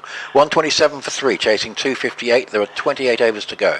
Absolutely, 113 for no wicket becomes 127 for 3, and that's 3 wickets in 3 overs. So Matt Critchley, can he make it 4 from 4? And that will be a wide down the leg side. Just lost the radar slightly there. Interesting to see to what extent Kame is going to take risks here. Yeah, is he going to try and put the accelerator down again? So that worked for him earlier on. It's nicely driven, but there's a player up there. It's been a controlled innings from him, and that he was explosive in the power play, but he has reined in since. And while he had, his opening partner with him, that was entirely sensible, because he could just rotate the strike, as they did very well. But a little bit of tension around the ground now. Indeed. So Critchley now bowling to the new batter, Anuj Dal. And Dal has his first run of the season at his 3rd attempt. Decent throw in too, because it hit the stumps. He was home safely, but good fielding from Zaman Akhtar. So Anderson was caught at mid-off by Wesley off a miscue off Mackenzie Jones for 33. That was in the 20th over. Then the 21st, Guest was out to Critchley, and then Madsen out in the 22nd over. That's just pushed nicely for a single, well placed by Harry Kame, who was only dealing in boundaries, it seemed, in the early stages in his innings. Hit 12 fours in his first 50. But they've rather dried up at the moment, and that's played defensively out. So just the wide and 3 singles so far from this over, 4 balls in. Bennett's bowled 3 overs, Porter 6, Zaman Akhtar 4. And that's a quicker delivery, and it bounced horribly for the fielder, as we've seen for both sides. The fielder thinks that he's done exactly what he needed to cut the ball off, Mitchell Colleen, and then the ball just bobbles over him. Tell you what Essex could have done with that. Remember that throw that Harry Kame looked like he might have been short if it had hit. They could have done with that hitting. Derbyshire just need calm heads here, because the pitch has eased. Still a very comfortable situation. Oh, it is. They've got to score at just over 4.5. Now, Kame steps away as Critchley was coming into bowl, and a dead ball has been called by the umpire. Not quite sure. Didn't seem to be anybody moving behind the bowler's arm, but Kame is ready now and drives nicely, but straight to the fielder. So 5 off the over. They're continuing to keep things under control. It's going to be very difficult to get the run rate up sufficiently to worry. I think they have to bowl them out. It's wickets. 125 from 27, so just a shade under fives. But Jamie Porter's got 4 left. I think interesting if he were to bowl from his more familiar Graham Gooch end, but he would be quite interesting against newer batters later on. I think he might be held back in the hope that he could be used there. I just wonder whether Luke Benkenstein's worth a go, given the success of Critchley. Wesley here with a few decisions to make, but he's got something to work with now, having made those 3 breakthroughs. This will probably be the last over, though, I would have thought, from Jones. 5 overs, 2 for 22.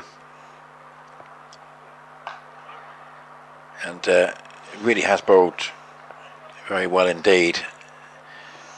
Just as Wesley sought for a combination that would just give Essex some sort of a foothold in the game, he discovered it with Jones and Critchley. But Critchley has been effective enough, a wicket with one that genuinely turned, to suggest that more spin may be an avenue worth exploring here. And there are options, including himself, of course, in Wesley.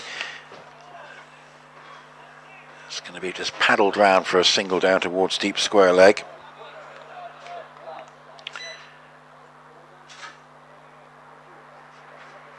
But things have slowed down considerably since that tremendous power play for the Derbyshire Falcons. An excellent opening partnership.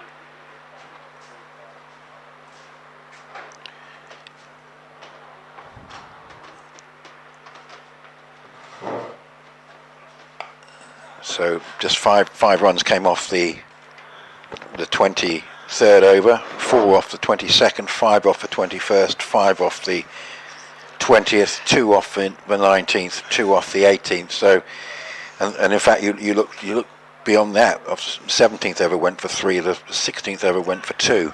Oh yeah. So there's been from 95 for no wicket. In fact, from 104 for no wicket after 15, there's been a fairly remarkable slowdown. Absolutely.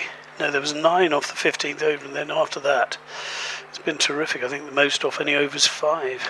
And that was Jones's first over actually went for 9. Yes. And since then he's been very, very economical. This is possibly not quite as an effective over because he's just straight onto leg snub a little bit. But still only conceded 2. Yeah.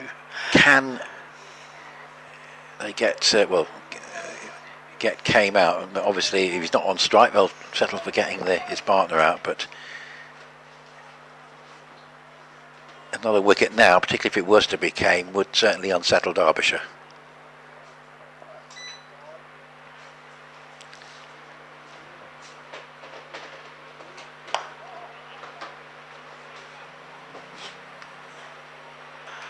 Yeah, I mean, as I say, he's still very economical. 1 or 2 slightly down the leg side, but I mean, he's certainly since that first over, which was okay, but a little bit expensive, he really has bowled exceptionally well. 2 for 24 inside 6 overs.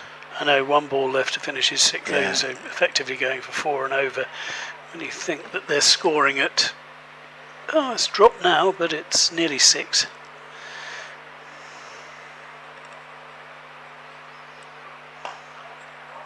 Oof, that was a near thing. Went down to mid-wicket pretty sharply, but well. Mitch Colleen, the fielder there, did roll his wrists though, didn't he? Just not far short. Good over again. 2 from it. Interesting to see if he does continue, or what sort of bowling option Wesley employs from the Alistair Cook end. It will still be Critchley. It's 134 for 3, so 124 and 26, roughly 5s, but 7 wickets that Essex probably have to take. Yes, you're absolutely right. As Critchley is in again, he gives that some air. It's nicely bowled. It's dug out rather by Kane. And, he does well to get a single from it. Now someone is warming up, and it is Mitchell Colleen who's warming up.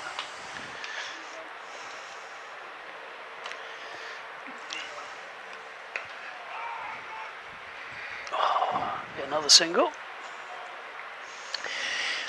it's quite understandable with the weather we've had, but clearly the outfield is not in as good a condition as it would have been, say, in April, and one or two bobbles and therefore missed fields. Seen it for both teams, absolutely. Slapped away by Kame, and they'll get another single as the ball bobbles in front of the unfortunate Rolifson.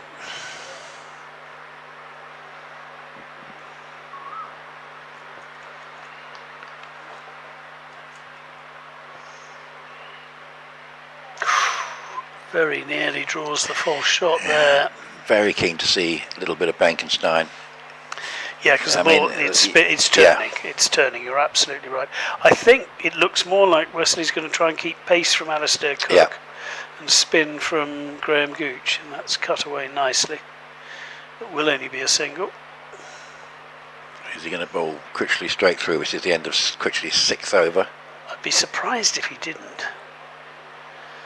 Again, he's going for, at the moment, less than 5 and over. 4 off that one.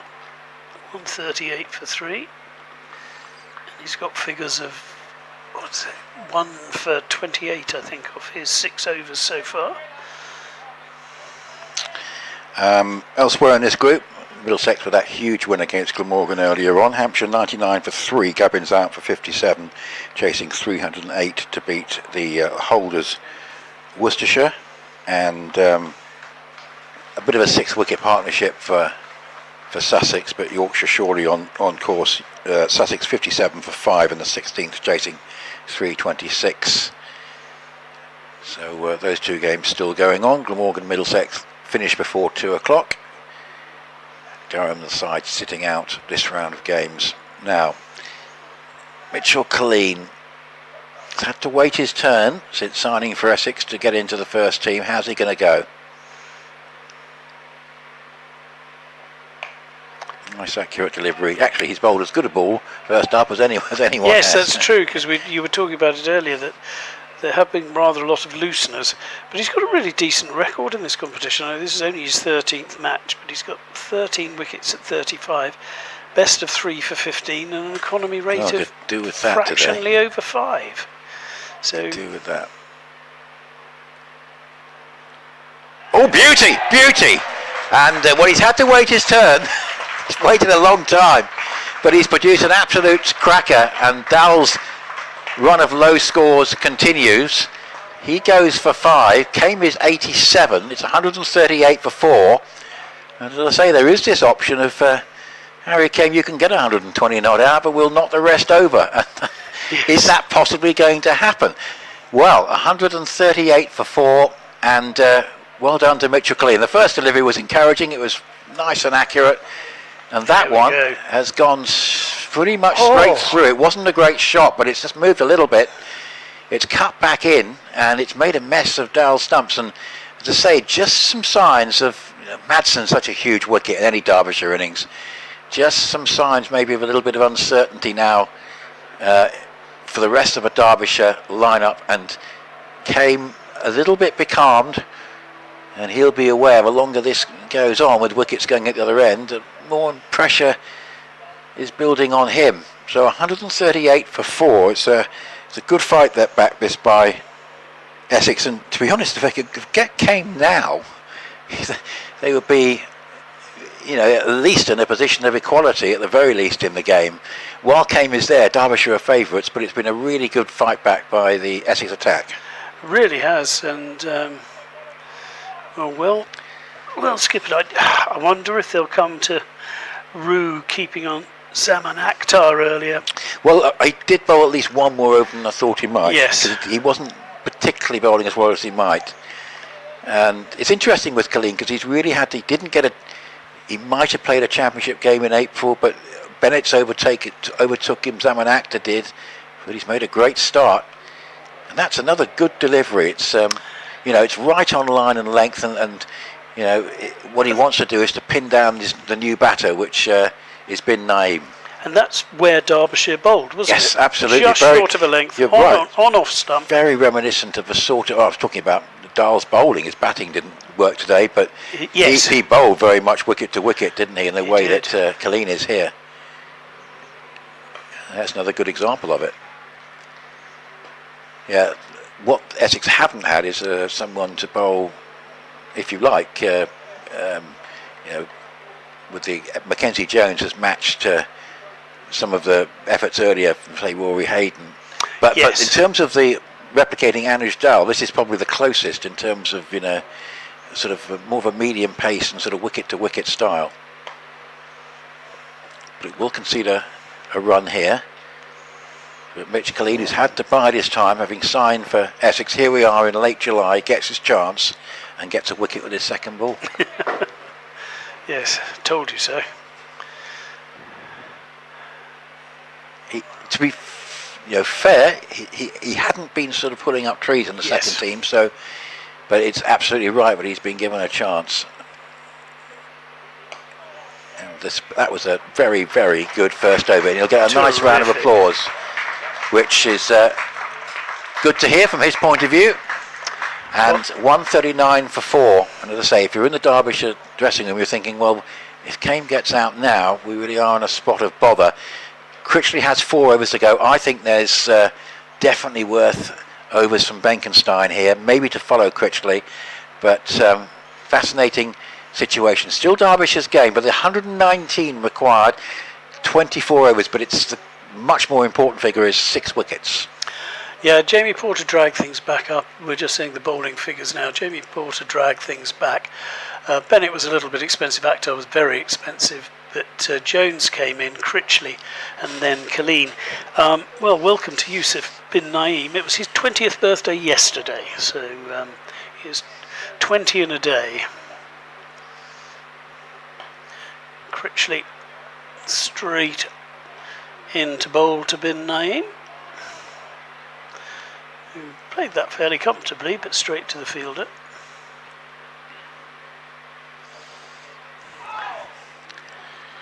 Nice looking little shot, but there is a fielder there. Yes, it's his 8th list A games, but he hasn't really made a particularly notable score yet. This again forces the defensive shot this time. Yes, his 7 matches, 63 runs and a high score of 24. Yeah. Yeah. Short, pushed away, but straight to the fielder, and this is good work by Critchley. And one thing Essex are doing well is they're keeping Kane away from the strike, and giving him some thinking time, but he's not getting any of a strike. And that is a single off the 5th ball of the over, so he's only going to have the strike for 1 unless he can get another single. I mean, if you've got a player on 87 from 79 balls, and if he stays, Derbyshire win, but there's a bit more pressure on him now than there was a while ago. Yeah, well, that's a nice looking shot, but it'll only be for 1. Does mean that he has a bit of strike, but just 2 off the over again, and this is all good stuff. Just keeping Derbyshire very honest at the moment.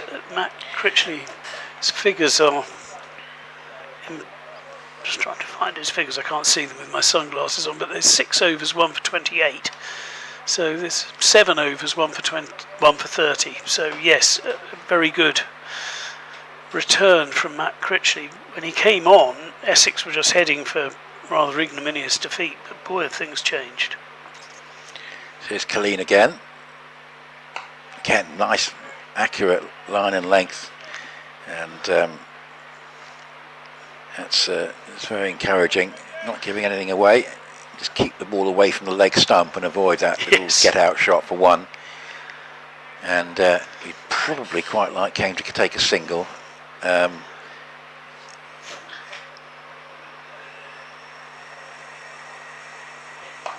But failing that, just keep him quiet. And it's a very different situation for Harry Kane now. Yes, funnily enough, I mean, the only weakness in the first over was I think 1 on leg stump, but actually he wouldn't mind in this case if Kane took a single, so he could bowl at the new batter. But what has been impressive is, he's bowled 8 deliveries, 1 for 1, and pretty much everything has been excellent line and length.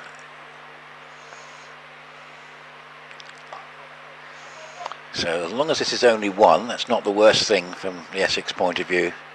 I was saying that if Kane stays, and Derbyshire surely win, but of course we did suggest that other possibility where he ends 115 not out, and the rest are dismissed, and if another wicket goes, and that may be. I mean, it's still his role would be to try and take control of a situation with so many overs left, but it's still possible. And the required run rate's climbing slightly. Yeah. They're now equal. 5.16 is the run rate, and the required run rate is 5.16. So there we are. So it's that's improved a bit from the Essex point of view. They'll like to try and get it above a runner ball, but it's still,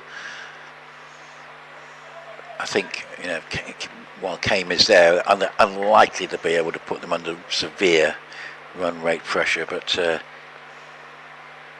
Bin Naeem is there with 2 from 9. Oh, it's a nice delivery from Colleen. It's just such tidy bowling. It's sensible, thoughtful bowling. I'm really, really impressed. Tell you what, first time sort of seen him playing for Essex on the first team, his first appearance. Just thinking, on this evidence, what a useful four-seamer he might be in a championship side. Yes. Keep things tight. What's his batting like? Yeah, that's an unknown quantity. But no, I mean it's an impressive start. I mean you have to say, and well done to him. I mean a couple of really tight overs, and he's backed up Mackenzie Jones extremely well. So 142 for 4, 114 needed in 22 at around about 5.2. And Harry Kane slightly becalmed, 89 from 83 balls. Bin Naeem on 2. Well, just his List A batting figures. He scored in his 12 matches before this one 100 runs at 20, high score of 32 and a strike rate of 76, so he's no mug. No. I mean, at the moment, in terms of championship, Noah Thane would take that berth if they were playing four seamers because of his batting. Yes. But he could, if he bowls like that, that's going to be very encouraging. Can he keep it going? Well, big plus for Tom Wesley, who notably waited quite a long time before he brought him into the attack, so he'll have been pleasantly surprised.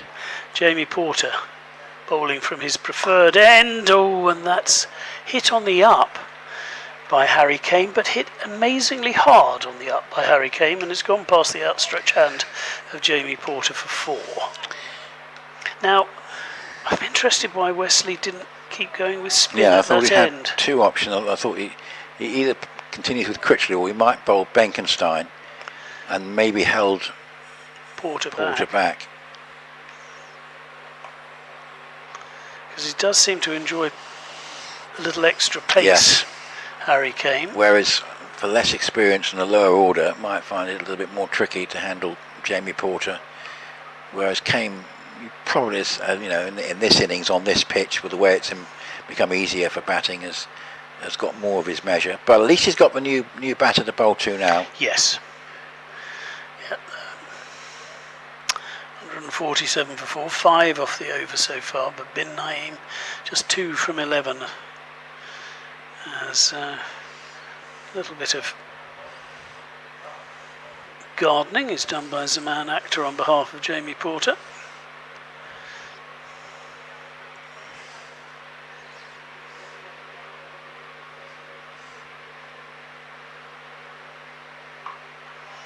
It's cut away, not really timed.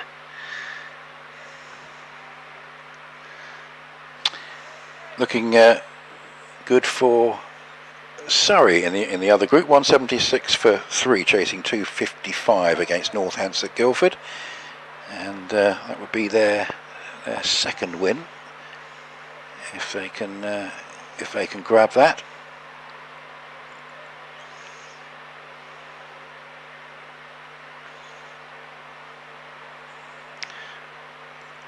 Porter in, and that's not timed at all by Bin Naeem, who tries to pull the ball away and rather top ends it up to mid-on. And after that 4 off the first ball, Jamie Porter, as he so often does in his career, dragging things back.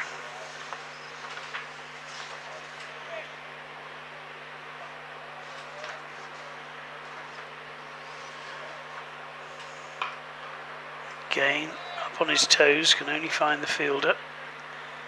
He's only, despite being 33 and having played a lot of cricket, this is only his 53rd List A match. Jamie Porter. Well, I suppose it's an indication that in the time of his career, obviously we've got this competition, but we would have had for a short while the sort of shorter version 50 over competition that was early season. In again, and that's played backward of square, and the throw oh, he's out. No, did he get back? He never got back. He was dithering. I really want to see the replay of this. I was convinced he was out. Well, we really. Where's your TV referral? Here we go. I know we don't have a TV referral, but he runs. He's got it wrong. He dithers. Had he grounded his bat? Well, it was tight. If he did, here we go. Good. Might be a better angle here if the camera is there. No, not quite. Not quite. No. Well, he survives. Whatever it is, he survives. Oh, we're going to have another one. Are we? Oh, yes, we are. Here we go. Now, this was the best view. Well, that is tight. Colleen is bowling. I mean, even more interesting because that was actually a new batter, wasn't it? Bin Naeem rather than Kane, but I think if it had been Kane in the equation there, Essex would have been there even more demonstrative. But I think they felt that he hadn't quite he hadn't slid his bat in before the bails. He might have he went to ground maybe before going over the crease. This is such an impressive debut here from Colleen. As I say, he had to wait his turn, and it's just been good old-fashioned wicket-to-wicket bowling. Love it. No great pace, but very accurate. And I think he might have booked himself a few more games later in this competition if he can carry on this evidence. That's a better shot because it was a little bit back of a length and gave Kane room. It's an interesting change of how Kane's playing here. It was all guns blazing in the power play, and he's now 96 from 88, so the balls could catch up runs, and he has played very well. That he's obviously had to batten down the hatches a little bit with the wickets at the other end, but he's done it well. A good delivery again. That was one that Kane actually did quite well. Didn't time it, did he? Hit him high up the bat. This is just such. Well, this is what we saw from Derbyshire, isn't it? Exactly. It's what we were saying earlier. All their bowlers pretty much bowled like on that line and length at different paces, but at that line and length.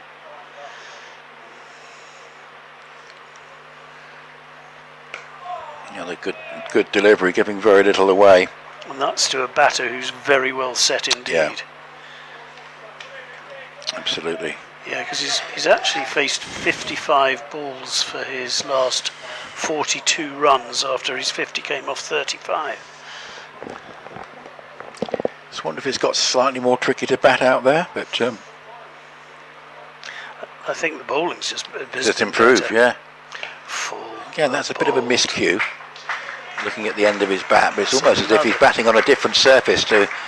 He's signalling to the dressing room. But another very good over from Colleen, and getting some due recognition from his more senior Essex colleagues. And deserved too. Yeah. He's been terrific. He really has bowled very well. And I think he's probably booked himself a place in the team. Going forward with if he can carry on in the way that he has bowled, because you need that sort of bowl. It's a sort of Snater role. Yep. But it's just looking at the run rates. They were scoring at 7 easily, nearly 8. Yeah. They're now under 5. They nearly need a run a ball. It could become an issue, particularly if Kane gets out. Yes. I still think if Kane stays they get there. Yeah. Yeah.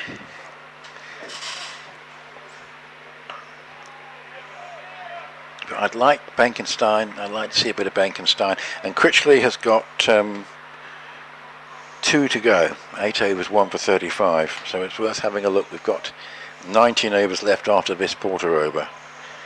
So there are 7 potentially from Bennett. He might come back. Porter has 3 after this. Don't think Salmon Actor probably will come back today. Mackenzie Jones has got 4 to go.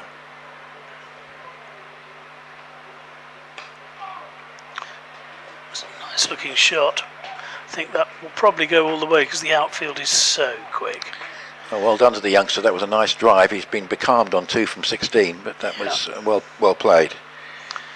Yes, Jamie Porter continuing. So he will have just 2 overs left after this one, I think. He is giving away a boundary and over though at the moment, which is, in comparison to what's going on at the other end, pretty expensive. Oh, and that goes straight through the attempted oh, and the ball moves as well. It comes back in at the batter and does him all ends up. Good response from Porter. He's going at about just over an 8 and over, 4 and over. That's just played out to point. Yeah, it's almost a bit of a frustration because the match guys actually, since the power play, since the opening partnership was broken, and in fact probably for 3 or 4 hours before that, when the brakes were applied, we talked about how suddenly the brakes were applied and only sort of going up from about 10 overs onwards at sort of 2s and 3s and over. If Essex had managed to start like that, it could be a different story. Absolutely. That's dab backward to square. They will be seeing. Oh, they're coming back for 2. Good running. Very good running. Shouldn't have really had 2 there. But Bin Naeem spotted it, went for it. He gets a thumbs up from his skipper, quite rightly. That's an annoying extra run as far as Essex is concerned, but a really well taken one as far as the Falcons. We mentioned that some of the big names that some of the other teams have got at their disposal. Gloucestershire with no 100 call-ups, 190 for 1, chasing 209 against Kent. Cameron Bancroft 78 not out. Yes, why didn't anybody want Cameron Bancroft?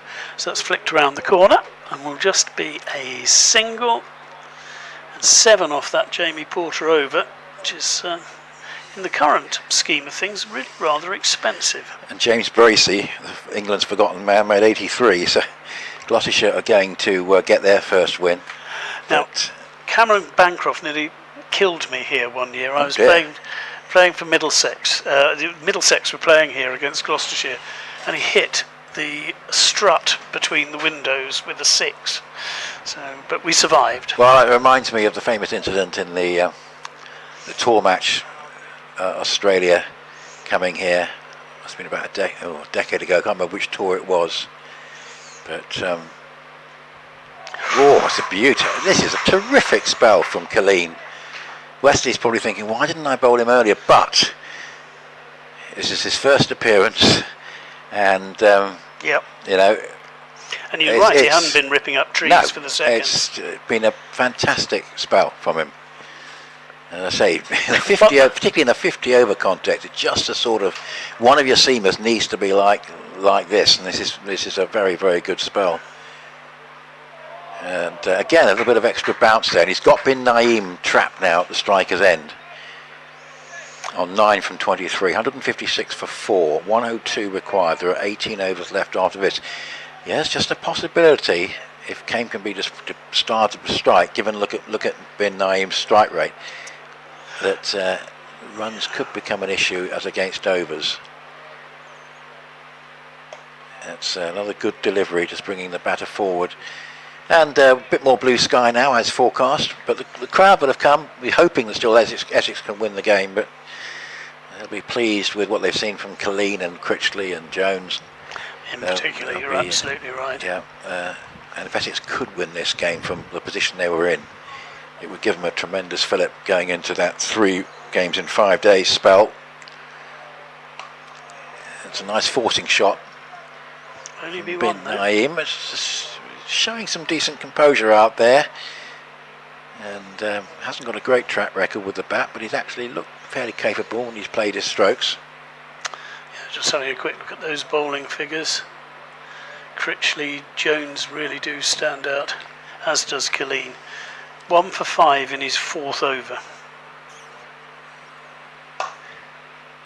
That's a good stop. That'll keep Killeen's figures nice and tidy. He has to thank Mackenzie Jones for that, because that was actually probably a leg stump half volley, but it was very well stopped, and just 1 instead of 4, yeah. And that's exactly what Essex wanted at this point, because it means that Bin Naeem is back on strike. I wonder if Kane thought he got his 100 with that shot. Yeah, it was actually very well timed, and he has lost his timing a little bit, so he would be a little bit frustrated if that one didn't go through. 2 runs from the over. Yeah, it's been, I mean, what a stint this has been. 4 overs, 1 for 6. And but it bodes well going forward. They've signed Mitch Killeen, from what they've seen of him in the past.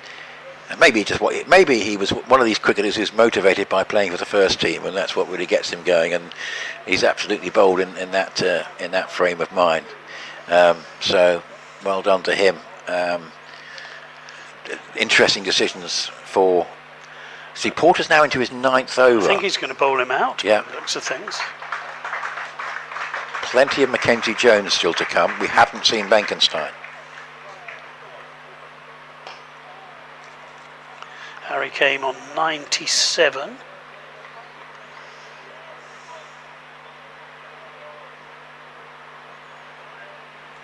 Yeah, and it's been an innings of 2 halves for him, hasn't it? The opening partnership, yes, and what's happened since, but well, the first 15, the power play and what's happened since, really. Yeah, first 15 overs really, 104 without loss after 15. It's become 158 for 4 in the 33rd. Oh, that's close. That's gone. Kane goes for 97. You feel for him, he deserved a ton. He played absolutely beautifully. But the decision goes Jamie Porter's way. Credit to Tom Wesley for keeping Porter on. He's not probably been at his best today, Porter, but that will fire him up. And he knows the quality of Porter, the ability of Porter to be able to produce the right delivery at the right time against a set batter. Came, as I say, an innings of 2 halves, and we're just deprived of that remarkable stat of both Wesley and Kane making hundreds in consecutive games between the 2 sides at the end of the last campaign and the start of this. But that record belongs to Wesley, but not to Kane. But what a fine performance from the opener! It really was. Let's look at the replay. Yeah, looks a good shout. Looks a good shout. That's a big moment, because they're still 100 adrift, and now this game absolutely in the balance. I think it would have gone umpire's call, because it was jagging back, it pitched in line, and I think that Kane isn't fighting the decision, he's just frustrated because he's 97, not well, I mean, obviously, if Essex lose, they'll need to look at what happened in the power play, because obviously they weren't able to hit the ground running in the way the Derbyshire bowlers were. It's felt as though the pitch has eased a little bit, but strangely, in the intervening period, it seems to become a little bit tougher for batting again. Now, here is someone with a great reputation, who you feel might be playing in the 100. I thought he did in the previous years. It's Ross Whiteley. Interesting to see how he plays. The 2 number 44s in opposition. Ah, yes. Good spot. Well, yes, if he gets going, then bye-bye match. But if Essex can get him early, Porter round the wicket,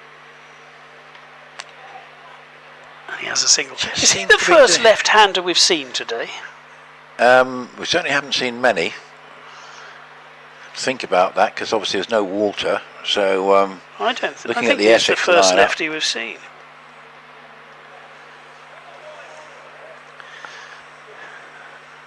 Well, it has been a good fight back from Essex from a very parlous position. Just a bit. Yeah. Almost a position from which the game appeared to have gone. 5 wickets for 45 they've taken now. That's nicely played. No ball, didn't want that. Oh, was it a no ball? Oh, Jamie. So free hit, and the man on strike for the free hit is Whiteley. It was 104 for no wicket after 15 overs, and things have changed since then. So 104 after 15 means in the last 17 overs, less than 60 runs. Yep.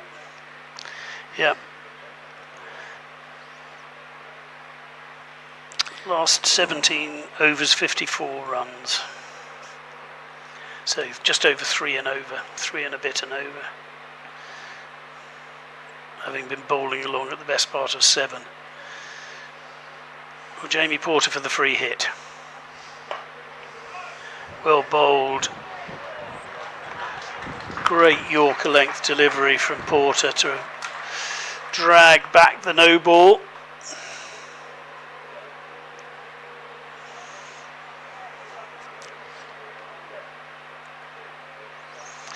And well, that's a bonus as far as Essex are concerned. Nothing for the free hit.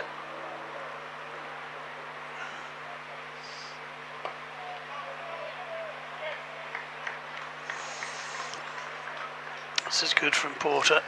Yeah, you feel he's been a bit happier from his more familiar end. Interesting if Charlie Bennett gets another go. He didn't particularly fire in his second and third overs. First over was interesting. Yes, but again, it was. he might be interesting against the lower order, with Porter obviously likely to bowl out. Yes, to come in again then. Well, that's a really good over considering there was a no ball in it. Just 3 runs from the over and a wicket. Porter figures of 1 for 42 from 9. I think one thing we probably got right earlier on, I think we thought that 270 was a match-winning score, and it's starting to have the feel of that, isn't it? Yes. But they've got it's. Will it prove to be enough? 257. It's still very much down to obviously how well Essex can carry on bowling. Whiteley's obviously dangerous.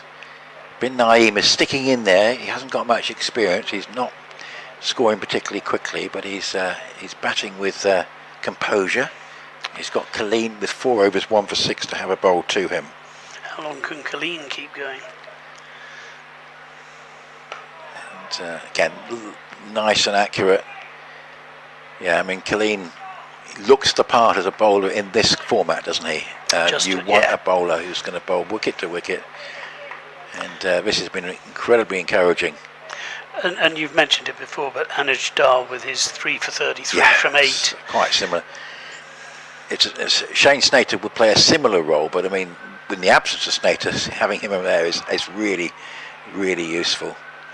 He bowls to his field as well, doesn't he? That's good fielding again from Mackenzie Jones, who I think after that spell when he bowled so well earlier and took the 2 wickets has really lifted him in the field as well. So one-sided game and one close game in the 2 other games going on in this group. Sussex 99 for 8 in the 23rd, not chasing, 326 to beat Yorkshire. So that's only going one way. And remember, Essex play at Arundel on Wednesday, and it's been a sorry tale for Sussex. Hudson Prentice made 50, Ben Code 4 for 12 at the top. I mean, that's just absolutely destroyed the innings, and it's going to be a game that Essex will really feel they have to win if they lose this. But if they can win this and win that one, they're right in contention. And it didn't look like winning this one about an hour ago, but it's still a close call. But what we do know is that Derbyshire's last batting outing was not particularly successful once they started losing wickets, and they got knocked over by Worcestershire. The close game is Hampshire 149 for 4 in the 33rd, chasing 308 to beat Worcester. And Lehman's in and pressed at the moment. Gubbins made 57. So that looks tight. Worcestershire won their opening game, and Hampshire have got 1 win and 1 defeat. So that looks like it might well go to the wire. Yes, you're right. There isn't rest of the matches, Somerset looks as if they're going to beat Warwickshire, and Surrey heading for victory against Northants. Yeah, a lot of the games in the other group look fairly one-sided. But, who knows, this one might rival Worcester Hampshire as the closest game of the day, which definitely wasn't the one at Radlett, of course. If you weren't with us earlier, that was all over before 2 o'clock. But what a performance from Killeen. It really has been outstanding. We're going to have a drinks break, time to digest. The runs have dried up, and your point about the required rate, 6.1. Yes. Now Whiteley can demolish that. Ross Whiteley, we know from the past, can demolish that. But whether he's not quite they needed 4.5 and absolutely. Over. So where are we? We've got they're calmed at the moment. They've got to get 97, and they have another 16 overs at 6.1. Bin Naim is looking composed, but 11 from 33 balls. There'll come a point where he'll need to crack on, and Whiteley 1 from 4. And Killeen 1 for 6 from 5. 5 overs, 1 maiden, 1 for 6. Not Fantastic. bad. And Jones, those 2 for 24 from 6. These Durham bowlers, you can rely on them, and they do have a habit of, a great history, Durham, of producing decent quick bowlers and good medium pacers as well. But this has been a really good turnaround from Essex, who look to be. When you think of how Harry Kane was batting at the beginning. Well, yeah, and at one point, I have to be honest, I was thinking, if this is a huge defeat, even though they got Sussex next, it's Hampshire was. You play 3 games in 5 days. By the time you get to the 3rd game, you're pretty tired if it's hot weather. You start to work out how can they get into a position, because the danger for Essex, as we said earlier, is starting as poorly as they did last year. Last year, yes, the more experienced players came back, but it turned out to be too late, and they don't want history to repeat itself. If they can find a way of winning this, it's going to be a big step in the right direction. If they can win this and Sussex, then you feel, with players coming back, they can give themselves and a history chance. Against Hampshire tells us that the home side starts favourite almost all the time. Yes, true. And the champions Worcestershire, they're obviously will be coming with a point to prove. But it's a tight group, and of course that Durham game. They'd probably like to have Durham here, but I think they've got a long journey north, haven't they, to play Durham? So, but it looks a tough group, but they can get themselves into it really by winning this game. Well, let's have a look at what we've got left now in terms of the bowling, because that's interesting. Bennett's 7 overs, sort of questionable whether he'll bowl. Porter probably will bowl that last over. Zaman Akhtar probably we won't see again. Then Mackenzie Jones, 4 overs to go. Critchley 3 and Killeen 5. So we've got 16 overs to find. And of those last 3, you think there'd be a strong case for all of them bowling out, which would be another 12. Would be 12 of those 16 overs. With Porter's over, that's 13. So I would think that might be Wesley's thinking. Yeah, well, Porter is going to bowl out. This will be his 10th over. 1 for 42 from 9 at the moment. He's bowling to Whiteley. Oh, thick outside edge. Slip might have been interested. Instead they get a single. So I think it was former Hampshire and Worcestershire, and maybe another county as well. But I've forgotten about Ross Whiteley. He's been around for a while, hasn't he? Yeah, hang on, I've got his stuff here. Yes, so certainly Worcestershire, and yes, amongst others. Hampshire for a while.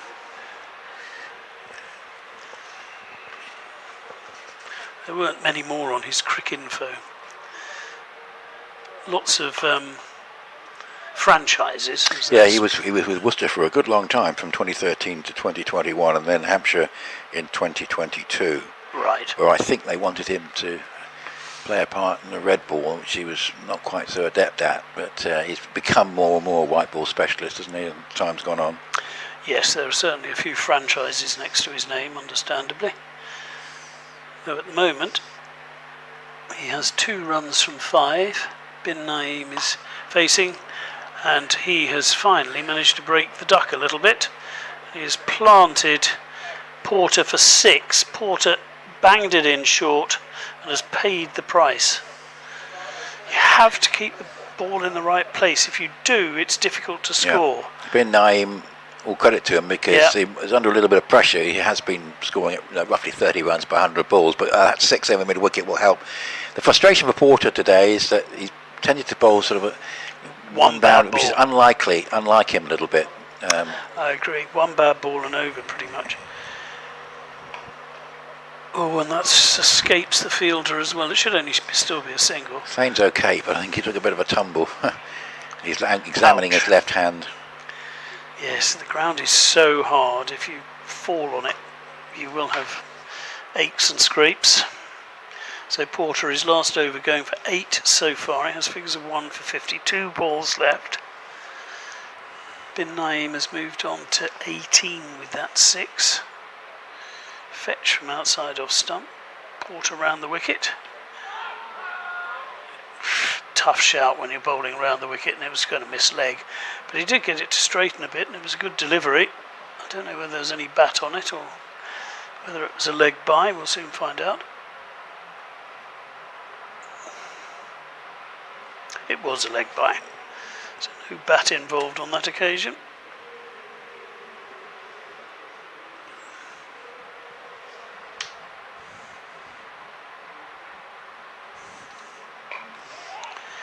No run on this occasion. So 9 off the final Jamie Porter over, 8 of those from the bat, 170 for 5 after 35.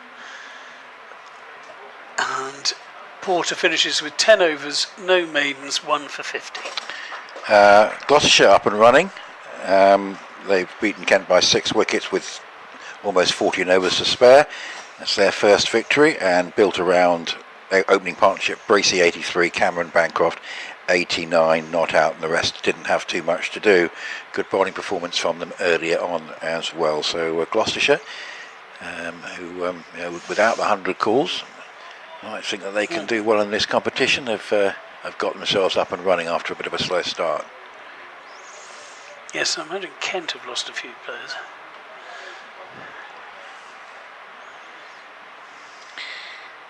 Again, very, very accurate. Colleen, I wonder if he will just bowl this over and then take a break, but...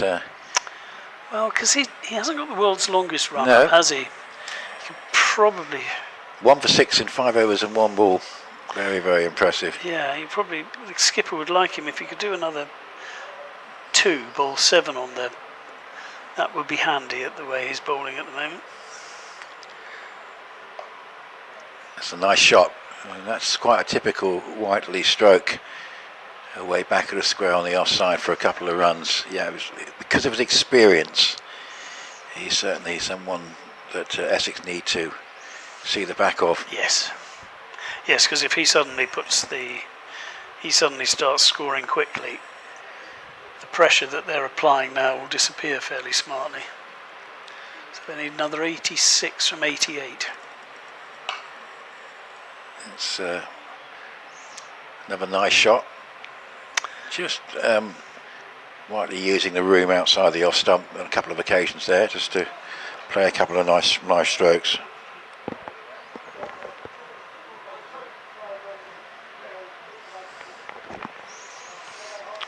It feels like there's some festival or something going on outside. There often is this time of year.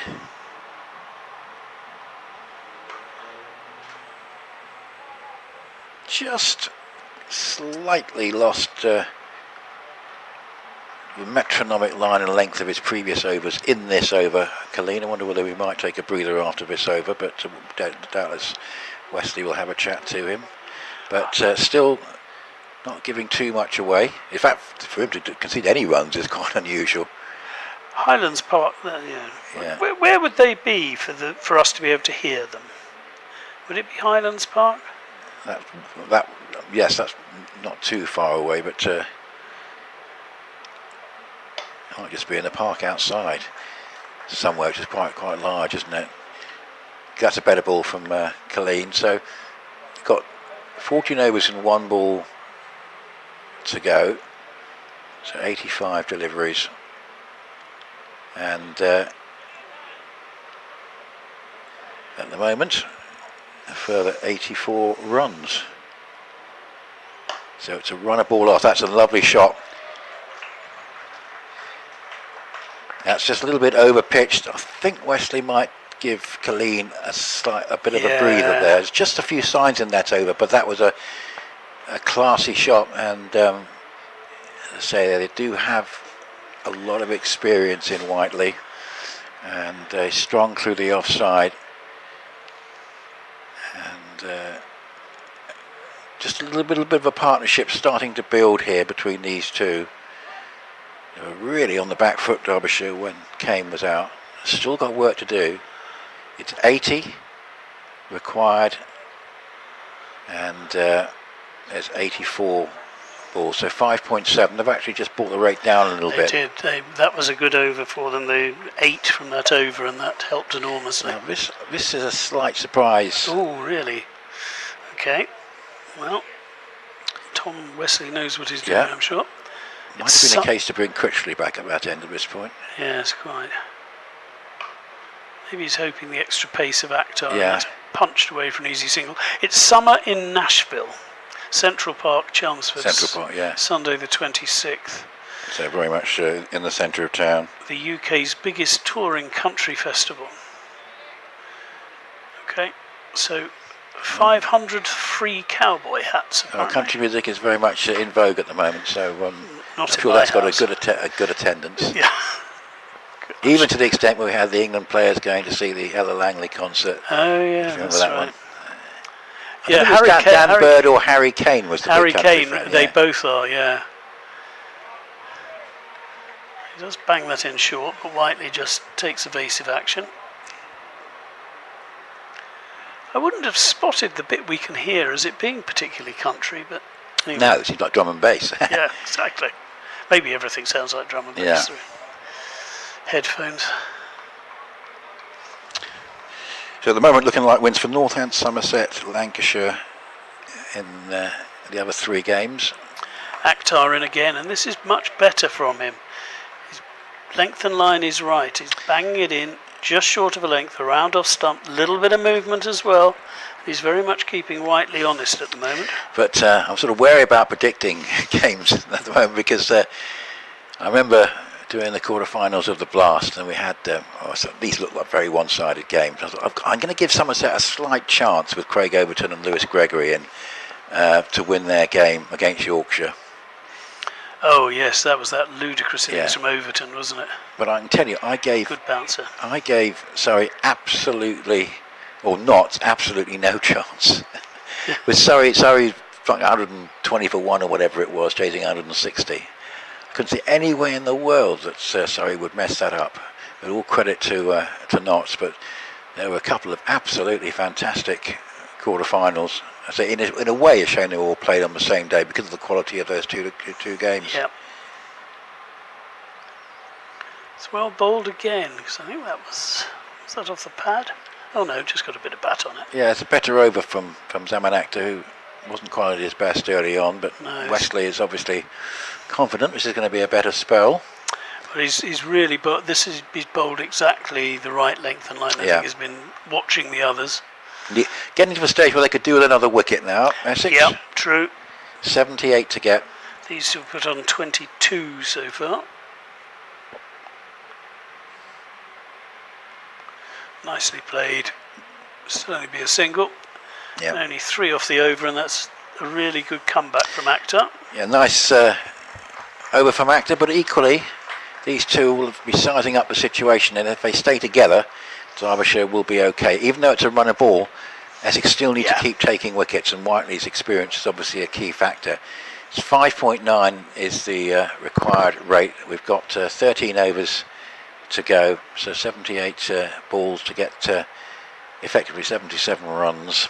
But Mackenzie?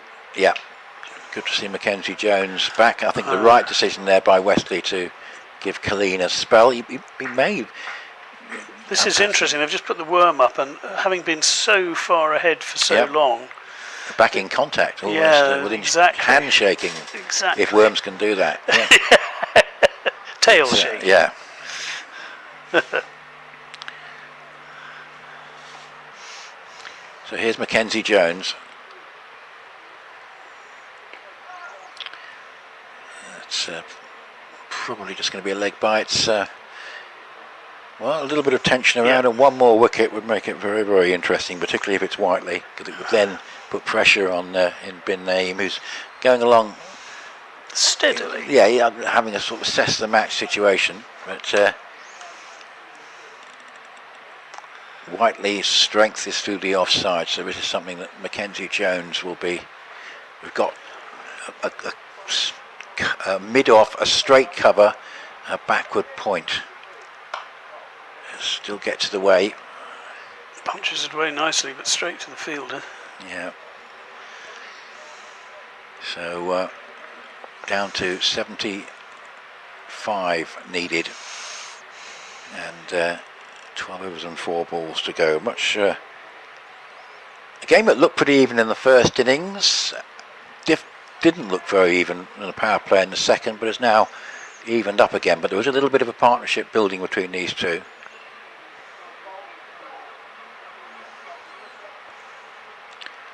Oh, there's an appeal there. That's out. And well done to Mackenzie Jones, who's produced a cracking performance today. 3 for 25 inside 7 overs. And that's the end of bin Naeem, who fought hard for that 21 in 41 balls. But now the pressure is on Ross Whiteley, who is going to be batting with the lower order, who don't have a lot of recent batting credentials from this season. And well, Essex have turned around a pretty unpromising position here into one where they might feel that they're even slight favourites to win. Yeah, we're just watching the replay again, and it was hitting leg stump, I would have said. Umpire had to think about it. Disappointment for bin Naeem. He's fought very hard. Yeah, but he has gritted it out, and he's walking off very slowly as well. Yeah, he's only halfway to the. Not quite as slowly as the seagull, but no, seagull will have to see if he can overtake. That is one of them is going to, I think. Well, this is intriguing now, isn't it? Essex have come back from nowhere in this innings. They probably like to have the power play again.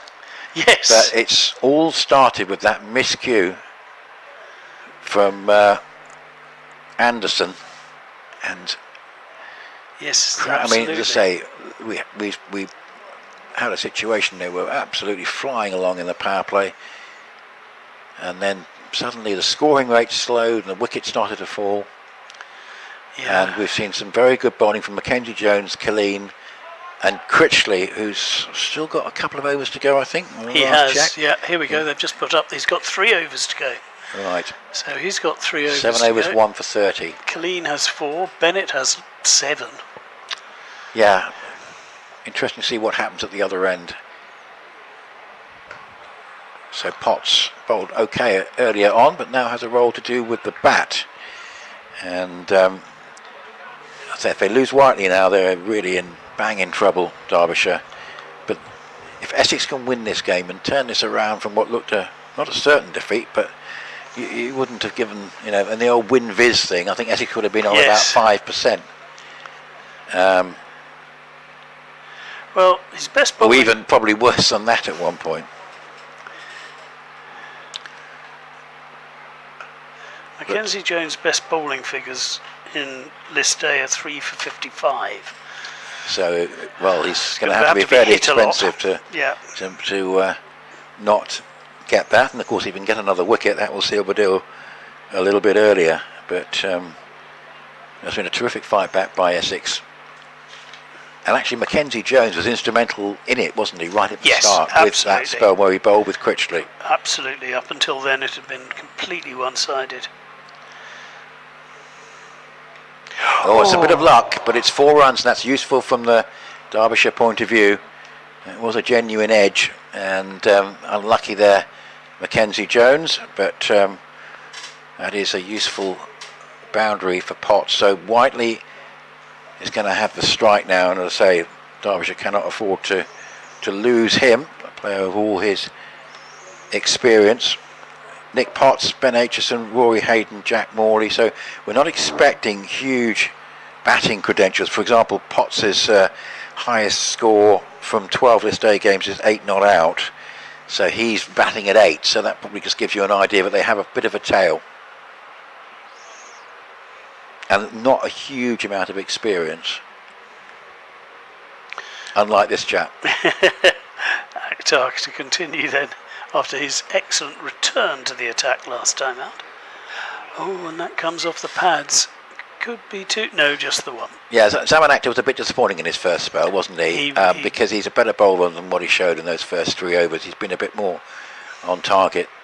It seems like it's been a better day to be bowling from the Graham Gooch end, with the exception of obviously with that Mackenzie Jones spell. I'm not sure, actually. Well, it started off that way, didn't it? Because Dahl got his 3 wickets at the end. I'm just in this innings. Yeah, in this innings, yes, absolutely. Absolutely in this innings. It's changed a bit because the pressure's been applied from both ends.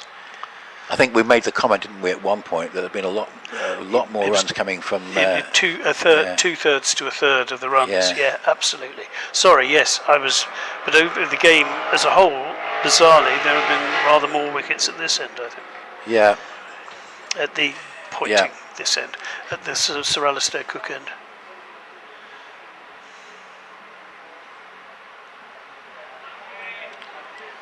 Thinking about it, it's probably sort of evened itself out because of some have bowled better second spells, but no, certainly in that power play, Porter, even though he probably wasn't quite at his best, was actually more economical than the bowling was from the far end. So that's certainly true. Charlie Bennett and Zaman Akhtar took. But we had Critchley bowl an excellent spell.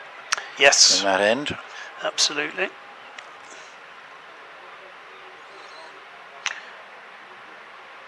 As did Hayden for Derbyshire in the first innings. Yeah. Just 9 runs from his first 5 overs. This is a good fight back by Akhtar. Keeping Whiteley, who's a prolific white ball striker, pretty quiet at the moment. I wonder if Whiteley might be starting to think he needs to try and get a boundary here. 69 required. 68 balls, so they're keeping it about a run a ball. That edged 4 helped. Oh, and there's going to be another weird boundary off the pads, and they're the ones that could hurt Essex in the end. Yeah. We've had an edge for 4, we've had the bats are almost cut in half, but he's got 4 leg byes. Just watching the replay. Yes, he's bowling a lot better, isn't he? Yeah. And that was unfortunate. There's a little bit of luck going Derbyshire's way here, which, given the position that they got themselves into when they were 5 down, they've needed. But Essex will want that luck to be reversed fairly quickly. 6 off the over, only 1 off the bat. All they need is 6 and over, so they've got them, even if neither batsman has particularly added to their total.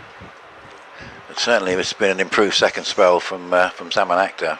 Oh, but just what about Mackenzie Jones? 7 overs, 3 for 29, and you would think that there's no reason why he shouldn't bowl out here.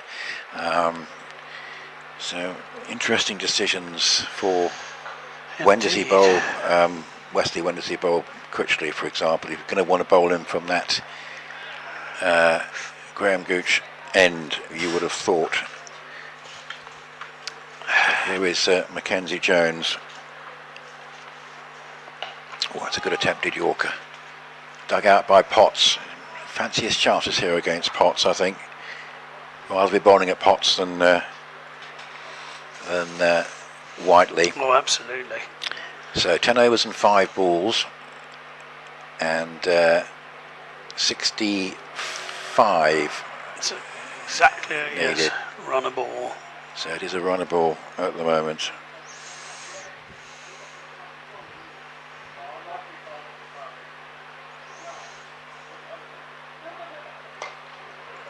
It's a useful little get-out single that gives a strike back to Whiteley. Yes, I didn't think there was much chance of Essex keeping Derbyshire down to below the asking rate without getting rid of Harry Kane, but they've done that, and if they can get rid of Ross Whiteley, then that does become a they're real really possibility. in amongst the bowlers, aren't they? Yeah. was just looking at people like Aitchison, what their record is in these competitions. 64 required, 10 overs and 4 balls to go. Slightly missed cue drive. Oh, it's a bit of a misfield, and it's probably going to give them 2. Always has to be said that there were some awkward bobbles on this outfield following the drought and the heat waves, but that came at a bad time for Essex. It did, poor old Jamie Porter.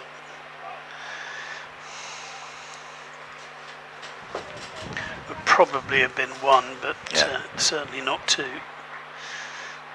So we may not see Bennett again. He has got 7 left. Porter with 1 to go.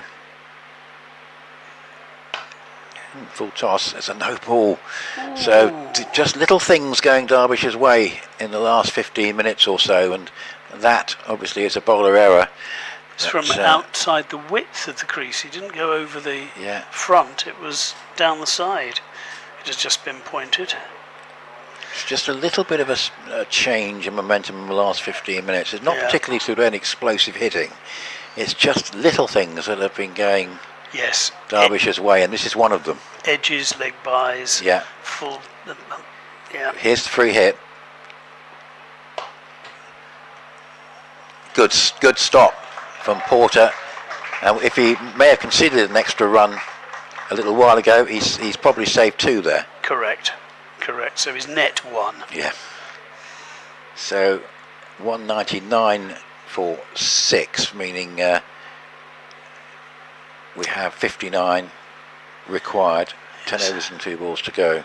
6 off, but they keep scoring their 6 and over somehow. It's not pretty. Whiteley is the last must dismiss, you feel.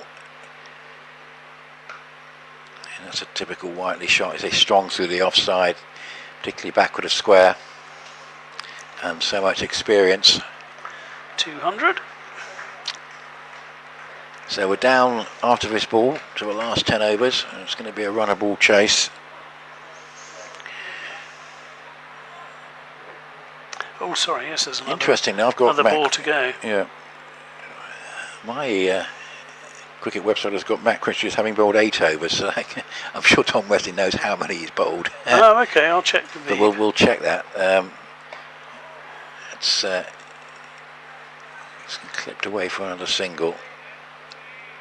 Derbyshire, just in the last 4 or 5 overs, have just calmed things down, because they were in a bit of a spot when BBC says 7. BBC says 7. It must be 7. And it said 7 on the screen, so bad cricket info. Mitch Killeen could come back. He's bowled 6 overs, 1 for 14, and most of his runs came off the last over he bowled. Yes. Zaman Akhtar has improved. Now I think Matt Critchley coming back is a smart move at this point, and particularly the fact that they've got the less experienced batter at the crease. Of course, you still feel, though, as you've said throughout, Nick, that to win this, Essex need the wickets. They need to bowl. They need to bowl the Falcons. Yeah, they're getting into a position where they've got to get Whiteley out, but they probably need a wicket of any sort now fairly soon. To be honest, if Derbyshire can get through after getting themselves into the pickle they did, given what happened in their last game, they'll be quite pleased.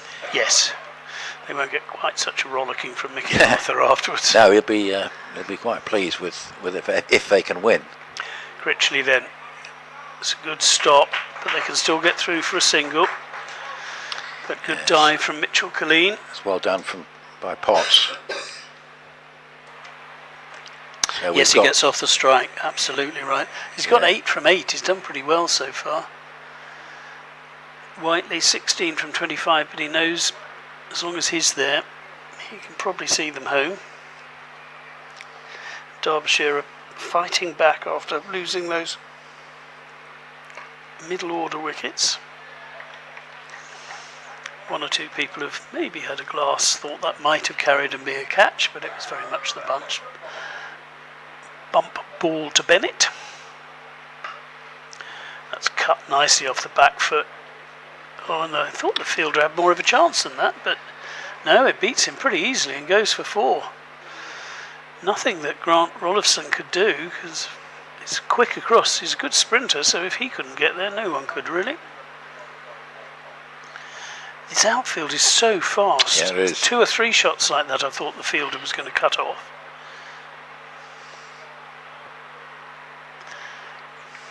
Good response from Critchley. They've got their 5 for the over so far, so they're on schedule.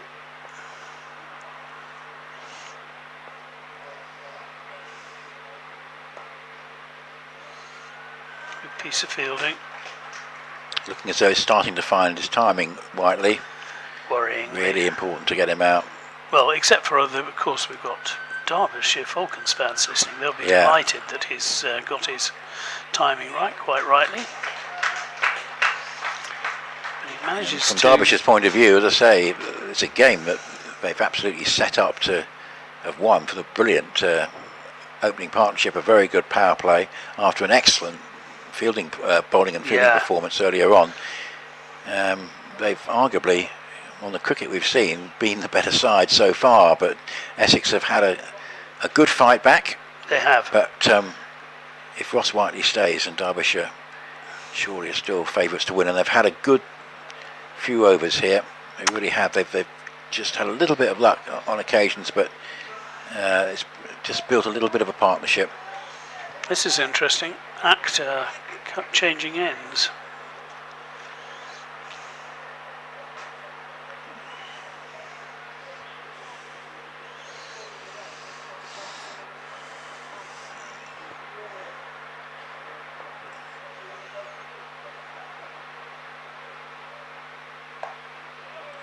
See if he can keep Potts, well, get him out, or at least keep him on strike. 8 overs and 5 balls to go, and down to the last 42 runs. So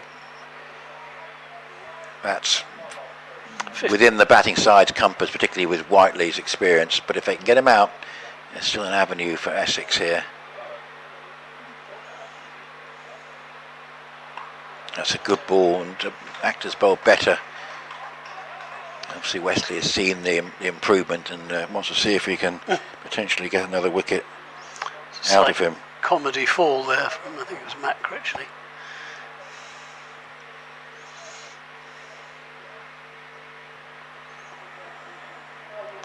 No, he's bounced back well from 3 or 4 very expensive first.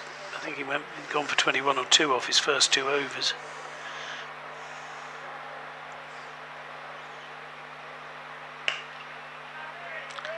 Yeah, so much better. I mean, he just wasn't quite himself in the first 3 overs, but at least he's got some informed bowlers to choose from.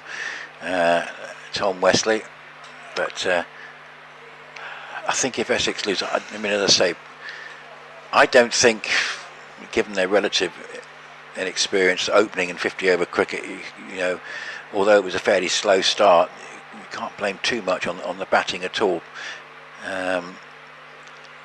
It's that start that Derbyshire made, which, you know, for a target of 258 was probably a little bit too fruitful from the visitors' point of view. But Derbyshire have played well today, but they've still got to get over the line, and what Essex are doing is keeping Potts pinned on strike at the moment. Absolutely, and Potts has equalled his highest ever list A score with 8 not out, but he seems to like it so much he's got rather stuck on it at the moment. It's still not going to get off, and that's 5 dots. This is a really good over from Actor. Good fight back by Leicestershire, who looked all at sea early on. 201 for 4 in the 36th, chasing a massive 384 to beat Lancashire. Lancashire still firm favourites, but there's a very good 5th wicket partnership going on there in that game at the moment. So that game maybe has a few twists and turns at Leicester. So Leicestershire fighting back, looking to try and make it 3 wins out of 3 if they can. Having made a good start to the competition this year. Well, everybody waiting for everybody to settle down before we can have the final ball of the over. 8 overs left after this. And that won't be a maiden for Actor, and that will be a highest ever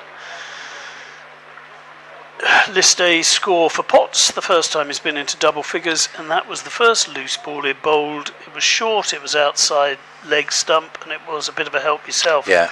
And what a shame, because he'd been building good pressure up until then. He had. And then we had the break. Some questions now for Tom Wesley about what he is going to do. Is he going to continue with active? This is a partnership which is putting Derbyshire back in control. You feel 48. There's no real issue with the asking rate. It's only a run a ball, but over a short period of time, Critchley with 2 overs to go.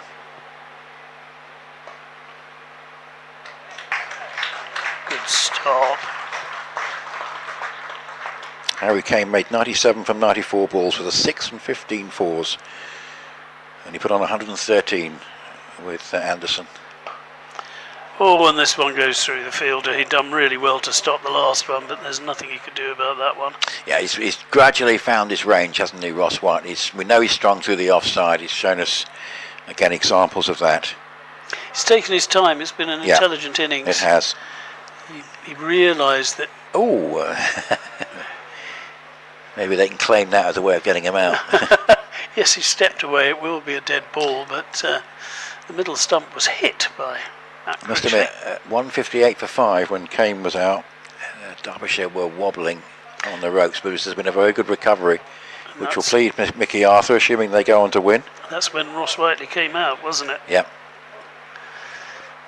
It just lost 4 wickets for 45. That's just flicked around the corner and then forces the misfield. It's an easy one. Would have liked to put a bit of pressure on then. Seems quite hard to do much clean fielding on this outfield, doesn't it? But really I mean, that's the way of it, obviously, with the heat waves. Same for both sides. Yeah, we saw it in the Essex innings earlier. That's clumped away. That will be another one at least. No, just the one. Huge win for Yorkshire in this group by 184 runs on the Duckworth-Lewis method, bowling out Sussex for 140, and Ben Coe took 5 for 12. Wow. It cramps up the batter, but they can still go through for a single. That's really good running. Spotted that there was one there. Potts is supporting Whiteley really, really well at the moment. 37 these days, Ross Whiteley. That was close. He played it late. One of those that the spinner knows that if he'd missed it, he'd have cleaned him up, but he didn't miss it, so he didn't. 7 off the over, 217 for 6. They're on course still, the Derbyshire Falcons. 41 remaining to score from 42 deliveries. And one other result, Surrey have beaten Northants by 6 wickets with almost 7 overs to spare.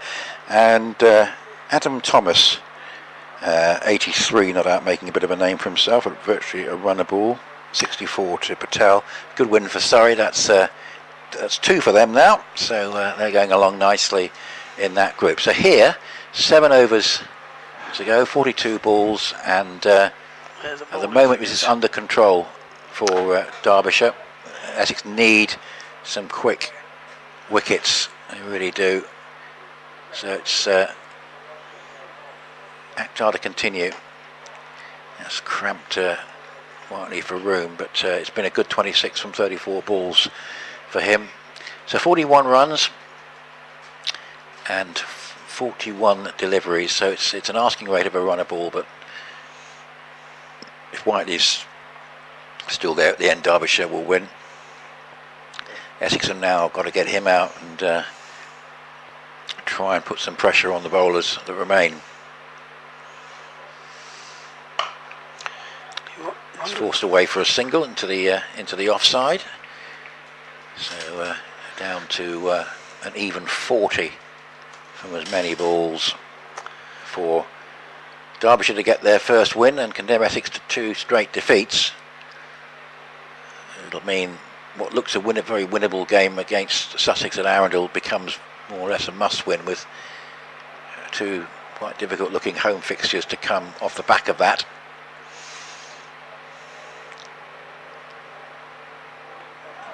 looks useful from Akhtar, but they get scamper through for leg by. Running's been really good from these two so far.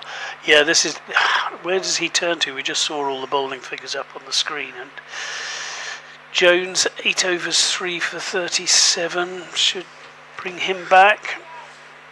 Bennett, who put some good deliveries in, even though he was slightly expensive when he started. Yep. Potts has done pretty well for someone without too much experience or credentials. True. 13 from 17 has given good support to Whiteley.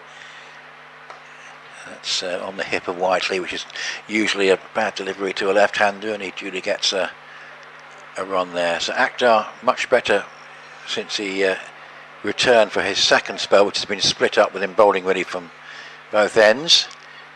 Number 47 in his 8th over. Interesting whether Kaleem might be worth another go. There's a few options there for Wesley. 38 at a runner ball, 220 for 6, but a wicket is critical. Oh, it wasn't far away, but it's pretty well played. Away for at least 2. Yeah, well, I don't and think they're going to think of a third, but they decide against it. That's good. Good throw. It's good work from Benkenstein. Yeah, it's really just good enough to clear Mackenzie Jones there with that pull shot. Potts has done well, 15 from 18, taking it down to 36 from 37. Yeah, they've got the 5 and 05 from this over, so no need to panic.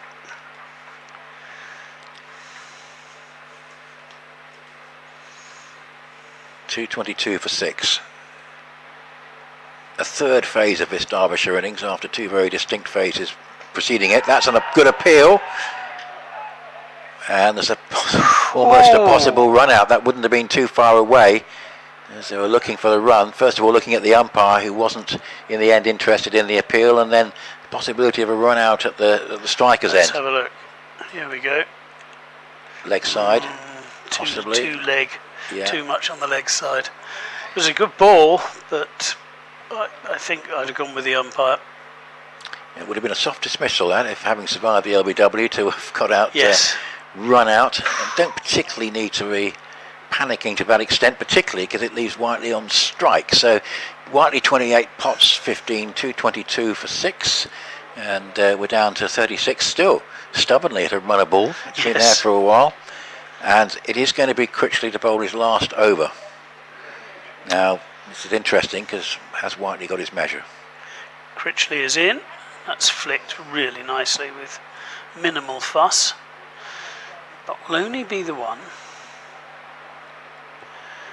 And at the moment, Whiteley is playing Critchley probably better than anybody else we've seen. Can Potts do the same though? Critchley, every reason to be pleased with his figures. Is in his 10th over, 1 for 43.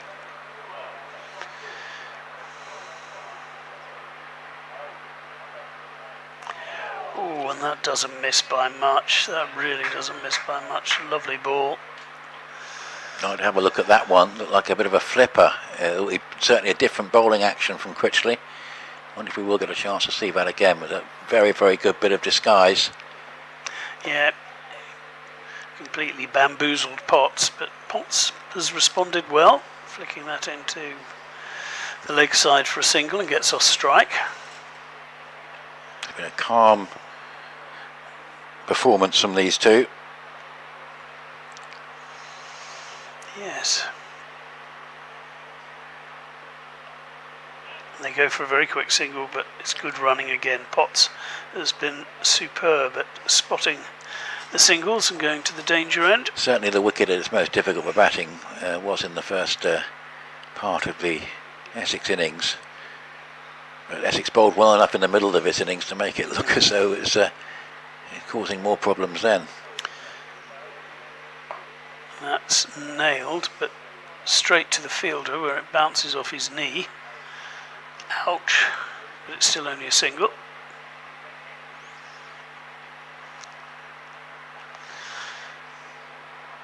Shows no sign of pain though, Rolfson.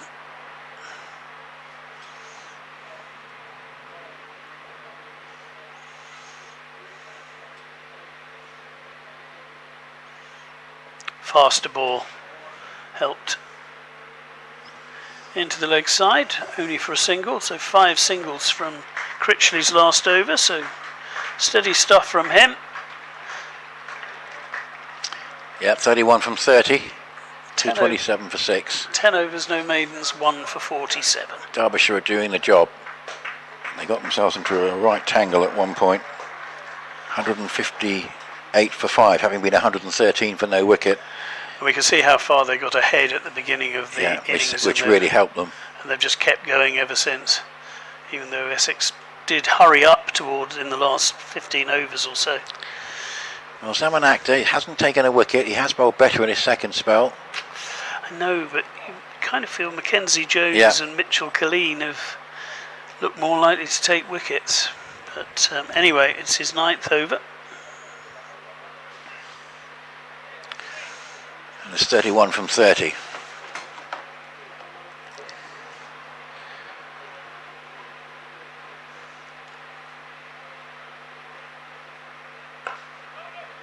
He has, after an inaccurate start, he has bowled with greater accuracy since coming back for his second spell. Yep.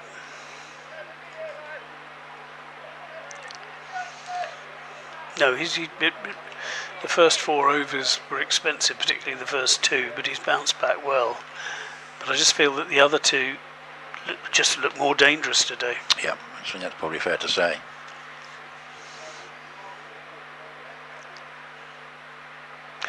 Oh, that's a good one. Well now, that's bowled. having said that, that's probably one of the best deliveries he's bowled. I'll have to keep saying things like that, won't Yeah, I? that was a good one. A little bit of extra bounce. Well, it's 31 from 28. The tight over here just puts a little bit of pressure on. But wickets have to be part of the equation.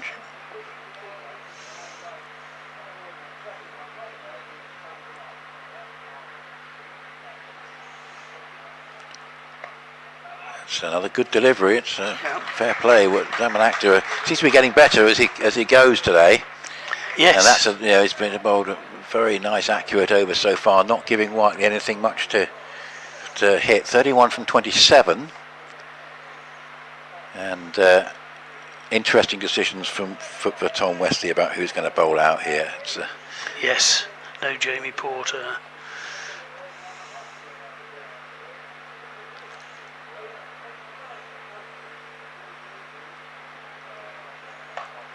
Another good one on the bounce to backward point. So he started this over with a run of 4 dot balls. We've seen him get to 5 before and then 4 off the last ball, so can he improve on that? 31 from 26, probably as well as Potts has played. Dot single wouldn't be the worst outcome, but a wicket would be much better. 31 from 26, 4 wickets left. The full toss can be quite a useful weapon at times because it's a surprise value. As long as it's not too high, it gets the single. No, if you the attempted Yorker that doesn't go too high is fine. Yes, I agree.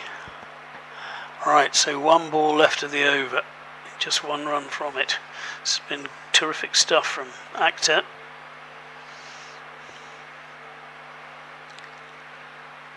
And the game's still going on. Worcestershire and Hampshire remains tight. Lancashire favourites, Somerset favourites.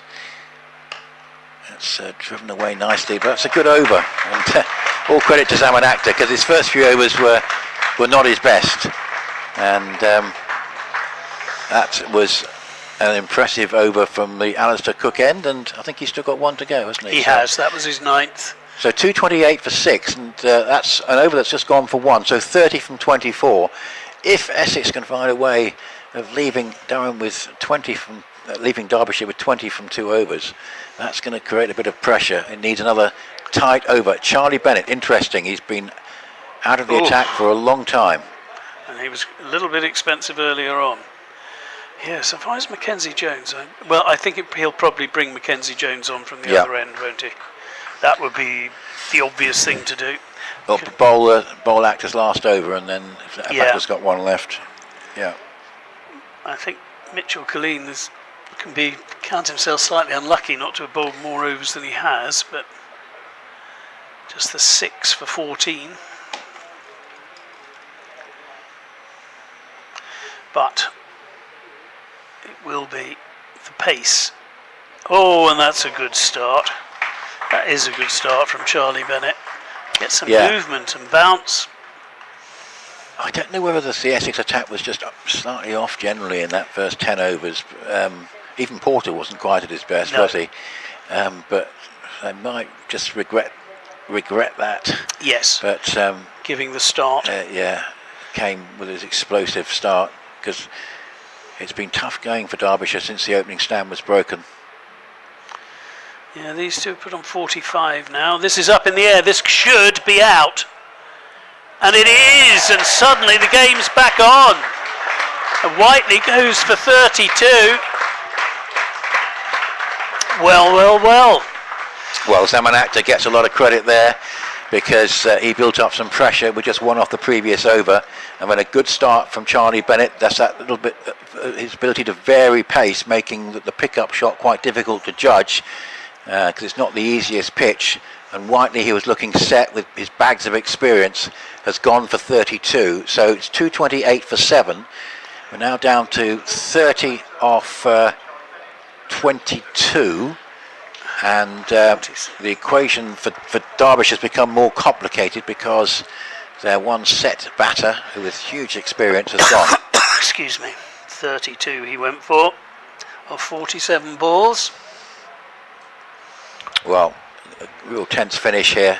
If Essex can win this game, it's always going to be a real get out of jail, but it could be just the sort of thing that launches their campaign, because they're waiting for a couple of senior players to come back, and a win without them. Thankfully, one did come back in Tom Wesley, and yes, they certainly needed him. Yes. But it's still, Derbyshire's still in with a chance, but that 30 is going to feel a little bit further away. A, because Whiteley's out, and also because now 30 runs required off 22 balls, and it's runs against difficult. balls is becoming a problem. Yeah, Akhtar with a good catch, of course. Well, he's turned things round for himself in this match. He batted pretty nicely as well, got 16 not out. In comes Bennett. Oh, and there's a quick single. If it hits, he's out. Looked a slightly uncertain piece of cricket, that, from Aitchison. He just walked. Yes. It was really weird. The shot wasn't terribly convincing, and then he didn't run for the single at all, and Critchley probably be quite cross that he hasn't got the wicket. We had 2/3 of the wickets to aim at. Just watching the quick replay, and it was just the fact he didn't sprint. It was really strange. It was a very awkward shot, wasn't he? Fended it away. Critchley had to turn and throw quickly. It wasn't the easiest.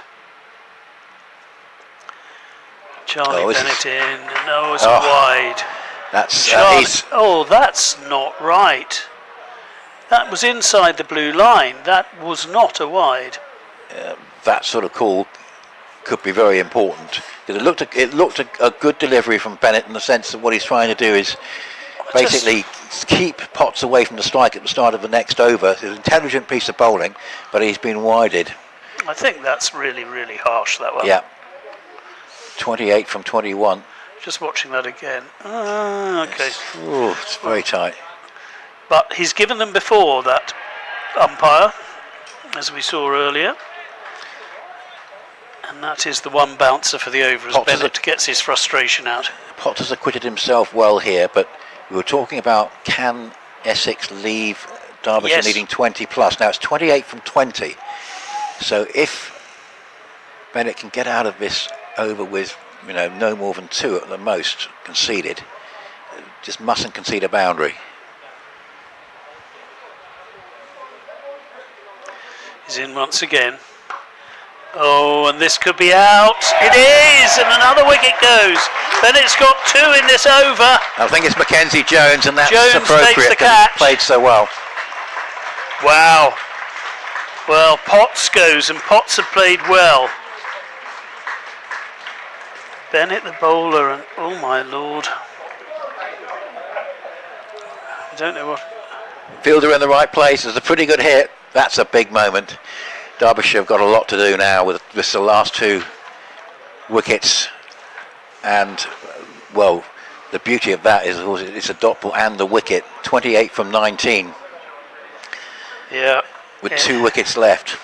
And it was the important man as far as Essex that got out. Well, this is. We didn't think about Potts when he first came in. But no, to be fair, he's done well. Hit a career best in this format. Heaven knows what David Griffin's making of this next door. Yeah, 28 to win, and there's 1 ball left of this over, and then 3 overs. Yeah. So just watching the replay, thought he got hold of it, but Jones took a very solid catch in front of the Felsted score terrific stand. game, Guy, first up, hasn't it? And, really has. 50 overs. A game that looked to be only going one way at one point in the afternoon. No, you're absolutely right, Nick. It had been just a terrific game without being massively high scoring. It's been edge of the seat stuff. And that will be a wide, quite rightly. Bennett just needs to get out of this over because obviously 2 brand new batters at the crease. The key thing is not give away any more extras. Yeah, even if you can't take a wicket, don't just get out of the over with 1 run at worst off the bat. 27 to win off 19. Well, will this be the final ball? It will. Good overs. Despite those 2 wides, only 3 runs from the over, 2 wickets. But what a good decision from the skipper. Yeah, credit to Tom Westley, because a couple of times he slightly surprised us with his calls. But he'll be thinking he could have bowled Colleen earlier. But in actual fact, what a performance from Colleen in terms of when we look back at crucial junctures of this match. If Essex win, Colleen's performance will be, even if he doesn't bowl again, just shutting down one end as he did, and absolutely superb. So Zaman Akhtar is going to bowl out. Interesting, the website I've been using, I think, credited an over that Porter bowled to Critchley, which is what caused the confusion earlier. Looks like Worcestershire are going to beat Hampshire. Here's Akhtar, 27 from 18. Nice start from Aitchison. Hard to judge who the senior partner is now. Maybe it's hard to judge out in the middle as well. But just about Aitchison, I think. Yeah. But if Essex can stop the 4s and no more extras, no more wides or no balls, and they're in a pretty strong position. You feel Derbyshire need a boundary in this over, and they haven't got a great deal of batting know-how out there at the moment. Yeah, what are the figures? Ben Aitchison, bizarrely, despite being such an experienced man, this is only his 22nd match. 111 runs at 8.5, high score 19. 26 off 17. Mainly cloudy now. Yeah, they both average 8. It's a nice stroke away through the offside. They want to keep it down to 1, Essex, and they have done. Derbyshire, if they lose this game, it would be a bad defeat because it would be 3 in a row, but they'll feel that they've lost a game they had won. Yeah, it would be the manner of the defeat that will really, really hurt, because they were in charge of this game. And I thought they bowled really well. The pitch helped them, but I thought early on, but I thought they bowled very well. Really excellent performances, Hayden and Dial in particular. But it's not over yet, 25 from 16. Quite. That's a good... had to be careful there with how he executed that delivery, but it was well done by Zaman Akhtar. Aitchison didn't want to be wided. He looked forlornly at the square leg umpire. He's entitled to bowl one of those, and he put it in there, just made sure it wasn't so high that the batter couldn't reach it. 25 off 15, and Derbyshire need a boundary. It's 2:33 for 8. Could be a catch. Oh, it's just short of Critchley. Didn't hit it well enough. No, if he'd hit it a bit better, it might.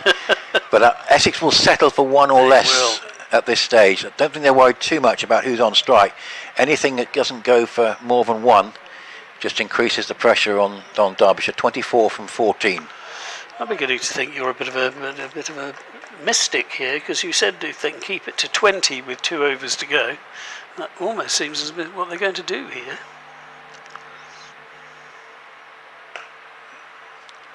Timing not quite there from this Derbyshire pair. They're getting singles off this over, but they know they need a boundary. 23 from 13. If Zamanakta can get out of this with a dot or a 1, what he'll have done is finished off a good job after an indifferent start. Yeah, I agree. He really Even if he hasn't been in the wickets column, he's played his part in this and backed Wesley's decision to bowl him through. Yeah, his last 6 overs have been excellent. And that's the ideal outcome, other than a wicket, the dot ball. Just get a feeling it's tough for this pair out there. Which of them is going to be able to strike the 3 or 4 boundaries that Derbyshire might need in these last 2 overs? It's been a tremendous fight back by Essex. 235 for 8. So we're down to 23 off 12. And Essex, it should be a question of trying to force the error. Obviously, they know this pair have got to go for it. It might be Bennett's help. Bennett's pace will help them. You wouldn't necessarily fancy them against Colleen with his metronomic line and length, but I wonder what the approach of Morley's going to be here. This is really what a fascinating finish. Bennett roars in again round the wicket. That'll be a wide. He's got to stop this. Yeah, that's not the best start. It's a little bit of a gift, isn't it, to the side that need 23 from 12 with 8 wickets down, give them an extra run. And ball. Yeah. So 22 still off 12. So Bennett, while wicket taking very well, he's now bowled 3 wides in his last 9 balls that he's bowled.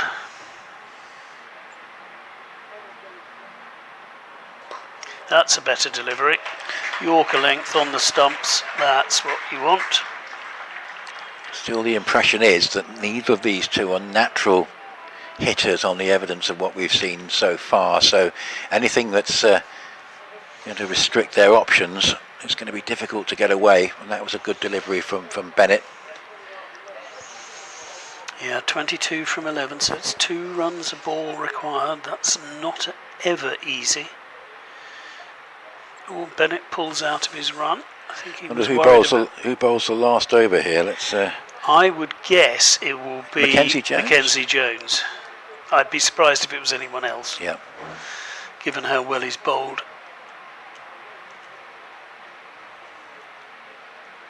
And he's bowled from the Alistair Cook end. Yes.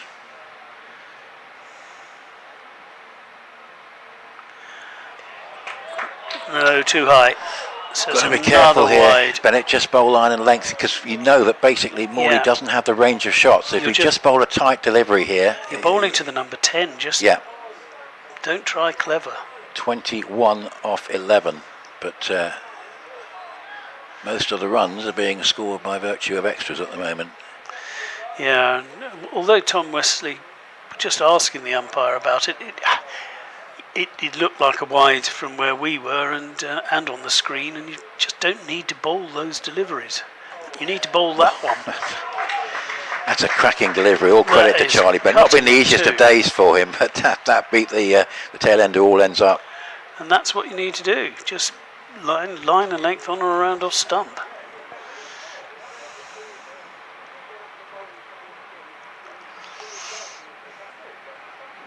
Got something about him though, Charlie Bennett, hasn't he? And that first over he bowled, I know he went for a couple of 4s, but he's the only man who really had Harry Kane in trouble. He's bowled good stuff between the wide since, and that's another really good ball. It's Yorker length. He can only dig it out. It'll only be 1. That's fine. 20 remaining to win off 9. Well, after that first game at Old Trafford, the women's match was washed out. The Manchester Supergiants have demolished Birmingham Phoenix by 87 runs, and it's that England attack that's done the job. Atkinson 1 wicket, Baker 2, Tongue 2, Dawson 3. Right, it's not a bad lineup. It's not a bad lineup.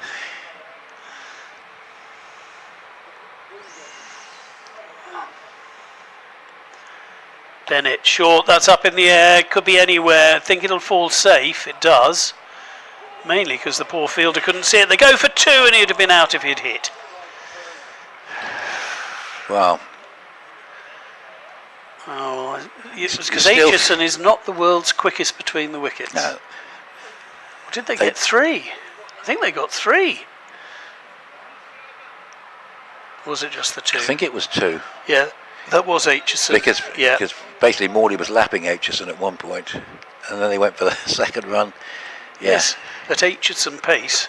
Yeah. Again, not really putting the afterburners on, but he's 18 off 8. No more extras for Charlie Bennett, and the key thing is not to concede a boundary off these last 2.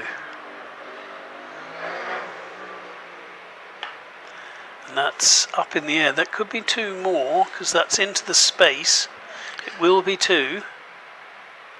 It's a brave effort from these 2. Neither look like natural ball strikers, but they're doing their best. They've been helped by a couple of extras, but surely Essex will sense that, and make it difficult for these 2 to don't give them anything that they can edge away for 4 or anything like that. Now, Aitchison has got a century this season at Lord's, so he can bat. Yeah.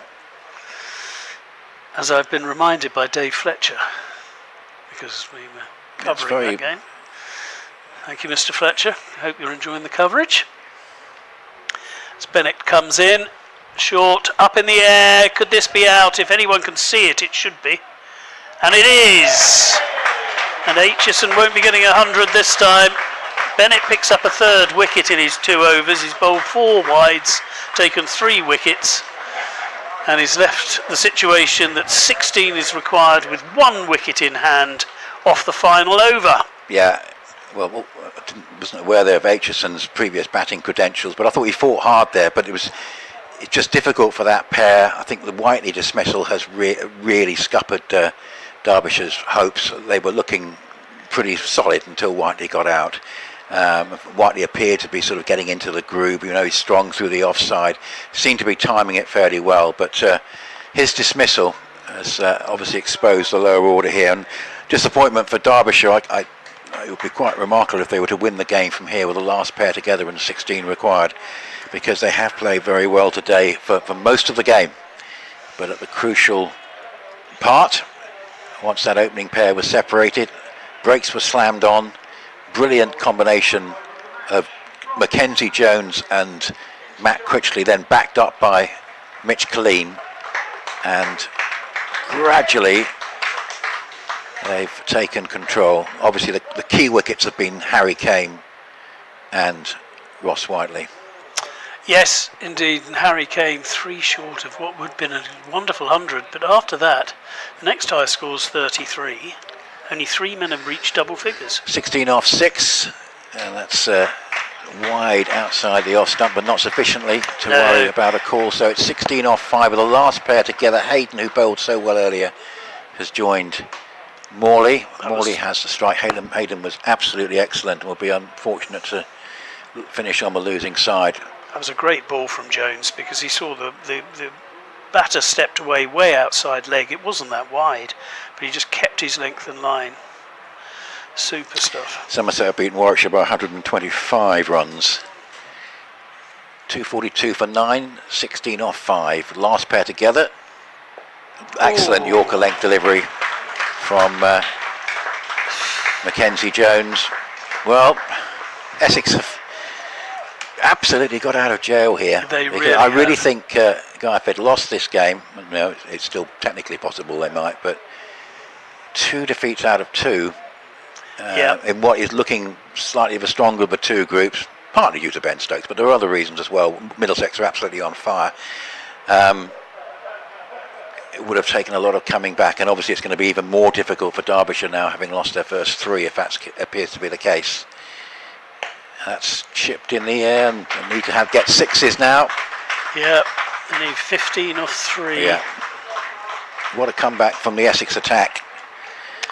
And they've all bowled so much better second time around, with the exception of Mackenzie Jones, who's bowled superbly throughout. Difficult to work this pitch out, because latterly it's played a bit more like it did in the first innings, but in that power play, nothing was beating the bat. No, No, apart from the very first over when Bennett bowled really well, but after that, Porter couldn't beat the bat, and they looked so comfortable. What were they?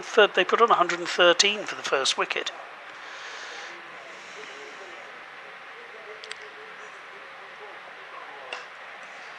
It's a nice swivel pull shot, but it's only going to get one run, and what it will mean, in fact, is that's effectively it, isn't it? Yeah, but it means that as long as there's no balls or wides, Essex are going to get their first victory of the campaign, because there's 14 needed from 2. Well, you wouldn't have bet on this. You wouldn't have bet on this 10 overs ago. No, so but you said once Ross Whiteley is out, things will change. I just felt that, obviously, he's got such experience over a long period of time.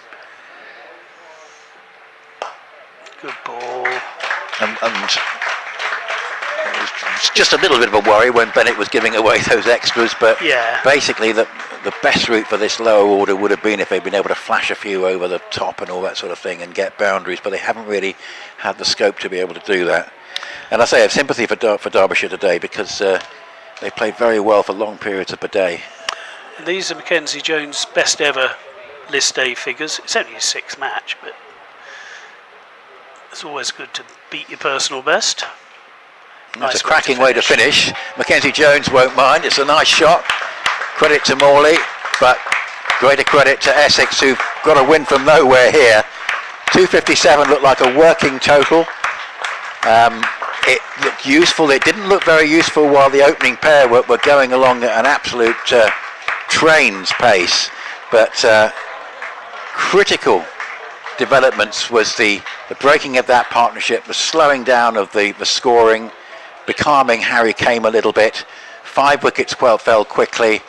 Kane got out, and then Ross Whiteley was key, and his dismissal probably sealed Derbyshire's fate. But what we had was an extraordinary turnaround in terms of the bowling from Essex, and it all started really with Mackenzie Jones and Matt Critchley, and then backed up by that excellent spell on debut from Mitch Killeen. Yeah, I think Mitch Killeen so crucial with those 6 overs, 1 for 14. He just really took the wind out of the Derbyshire sails after good work from Critchley and Jones.